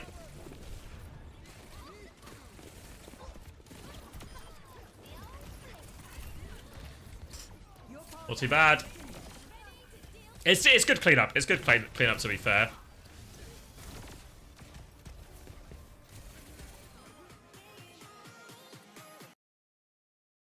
We can have a look as well. I presume Shu was just on, like... Yeah, Shu's just up here, right? So I think he's actually just quite literally out of range. Or is he going to walk up? Maybe he's not. I thought he was going to be in that top right position we saw. So there's the lip kill. There's a copy. Nade is good. Yeah, bubble from Smurf. But we do hit the sleep, to be fair. But Stalker is also on the hunt.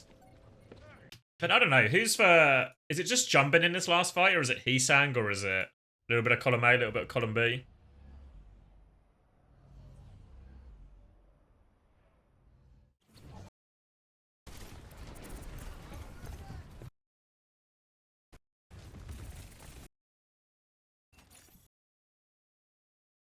Surely Fnatic can replicate it? Yeah, I think they can. I think the playstyle, the way Crazy Racoon play on most comps in terms of how aggressive they are, how willing they are to take multiple fights, I think really suits the ball comp. Which I guess, to be fair, I mean, Fnatic were a pretty aggressive team, even though they've now changed their backline. I don't think that will particularly change that.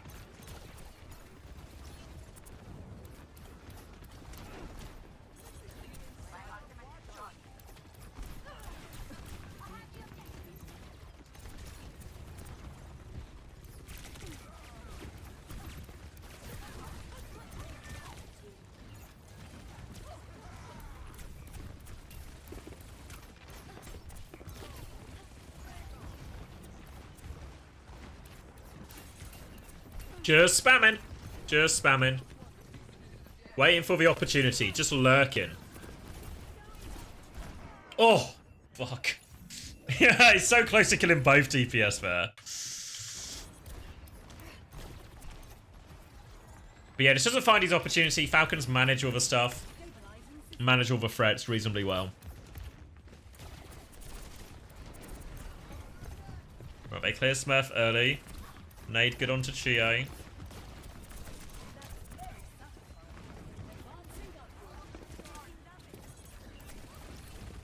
Echo should be so hard on this map, right? Because you have to kind of do this, right? Across quite a large area.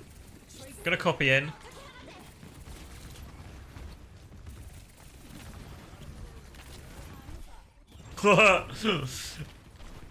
Optimistic pulse bomb. Beat comes out. Counter beat. Oh. There's the pulse bomb kill. And now the main source of healing is gone.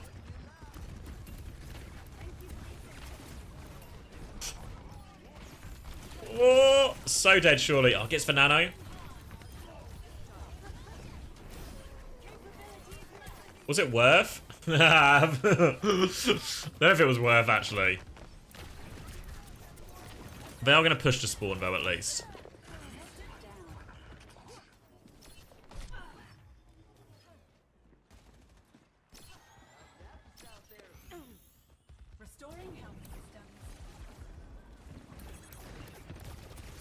And this is where the Echo is so... Even though the Echo's hard on the middle point. Again, like, look how just so much attention towards everyone trying to walk up.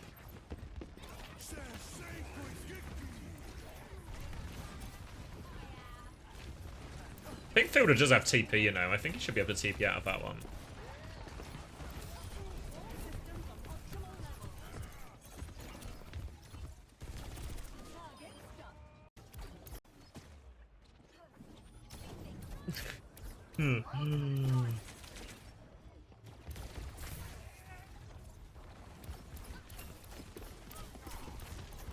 Alright, so this one is the dogfight one.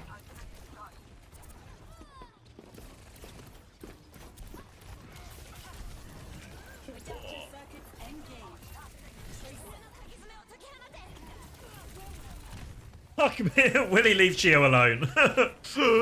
He will not leave Chio alone. Oh, fuck. What's he got against Chio? They are so convinced Chio has beaten this fight.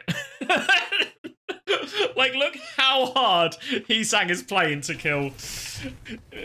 How he's using every single possibility just to put more bullets into Chio. They must be convinced, like, they want to Ajax him. They want to Ajax him.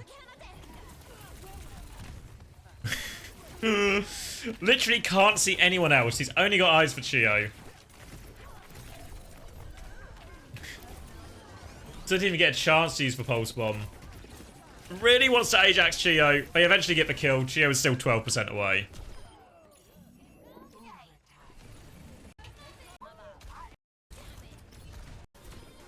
Life of an average Lucio player. I know, right? Just fucking harassed from the start of the day to the end of the day. Alright, so I think that'll do me for today. I'm gonna go sort some food, chill out for a bit. I think in terms of a plan for tomorrow, what did I say my schedule was? Hold on. I need to check my own Twitch schedule. I think I said 3 o'clock, right? Or 3 o'clock British time. Channel. Need me to shut up. Buy the merch. Where's the schedule? How does Twitch work? Okay, schedule. Yeah, so 3 PM most days. 3 PM for the rest of the week. I've got some stuff to do in the morning, and I'm also going to be trying to make some preview videos that will come out on YouTube for a lot of the teams.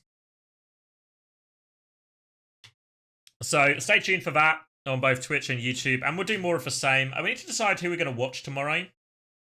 Obviously, we watched a lot of the big games there, right? So who's really left to watch more of? A lot of the European teams, I guess, because we watched Toronto too.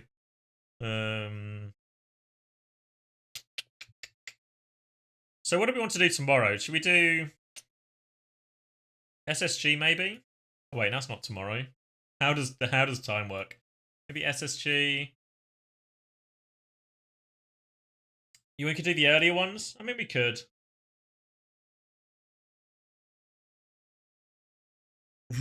Can we raid Obedient Girl? Yeah, I've heard my viewers do overlap, right? Oh no, not today apparently. Hmm.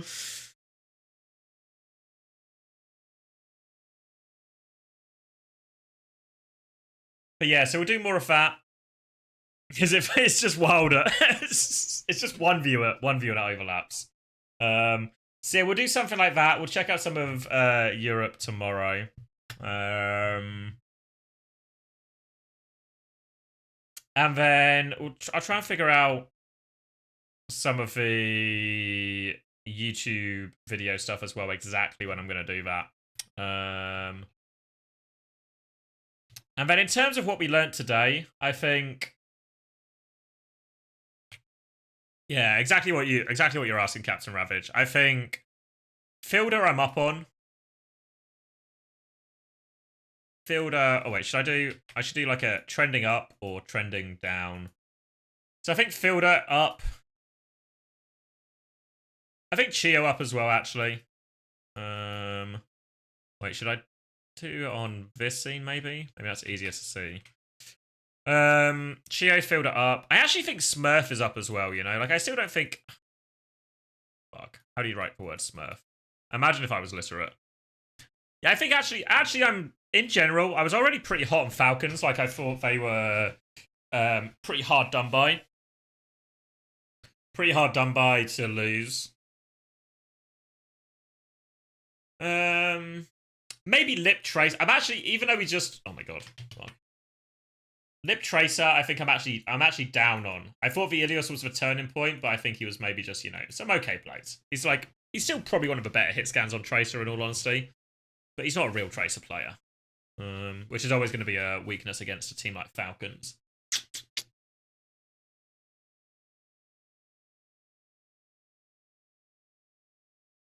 Maybe Stalk. Why have I written it so big? I think Stalker. I mean, I've already ranked him as one of the best, but I actually just even more impressed by Stalker. Maybe slightly down on Jumbin, actually.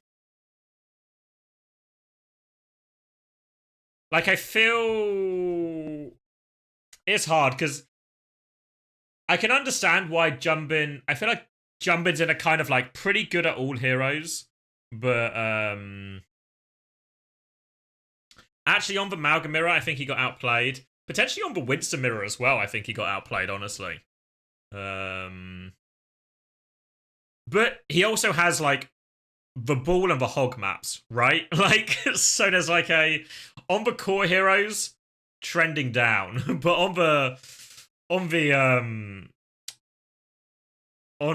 like niche heroes or whatever you want to call it, on the like off meta pick heroes, Jumbin actually trending up.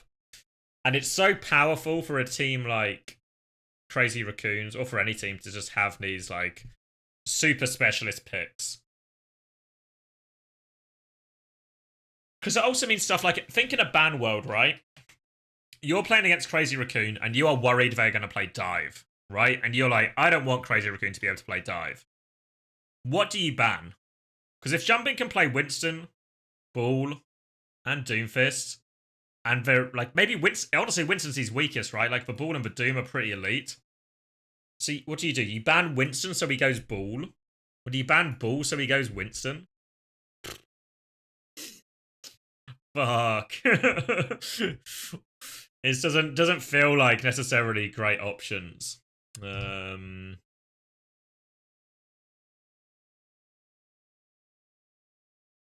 up, he got his one map. Yeah, I don't know what to do with Hambin, because I feel like Hambin just comes in, wins his one map, but it's never a what do you call it?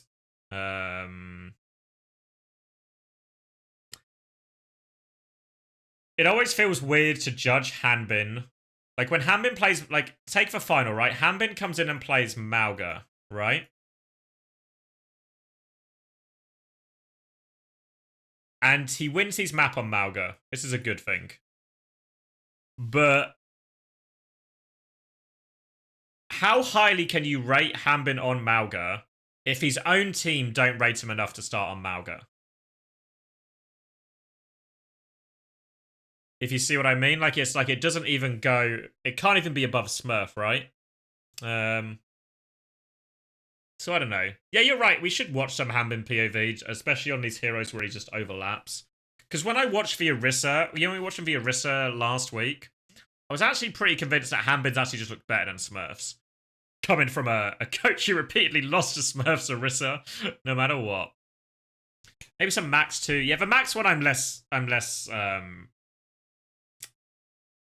feel like I'm less likely to move him up. I feel like Max actually a bit overrated just because he happens to be on Crazy Racoon.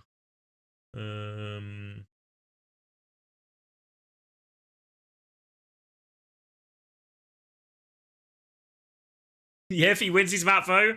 But this is my thing, like if he wins his map, but he can't be better than Smurf, presumably, right? Just on the basis he never gets to start.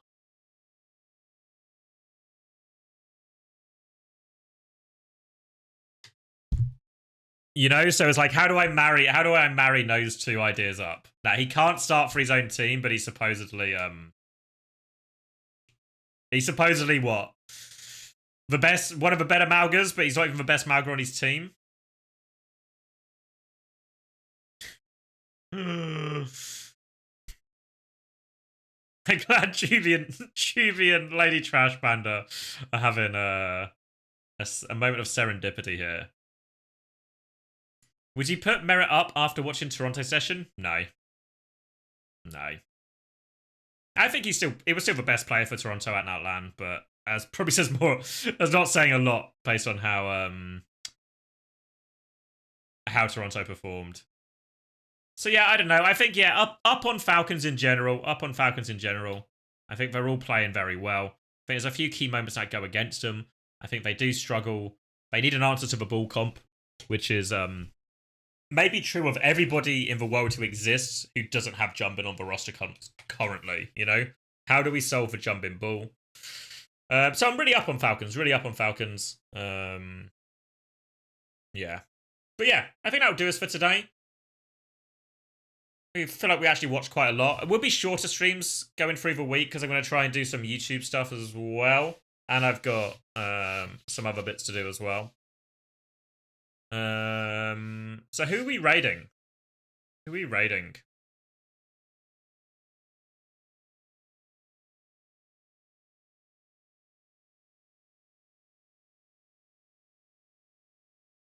Obedient. Is she actually streaming?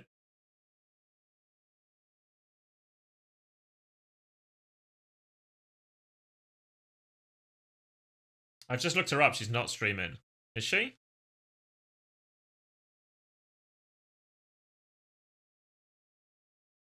Are you sure? Did I spell obedient wrong? Is it a literacy problem?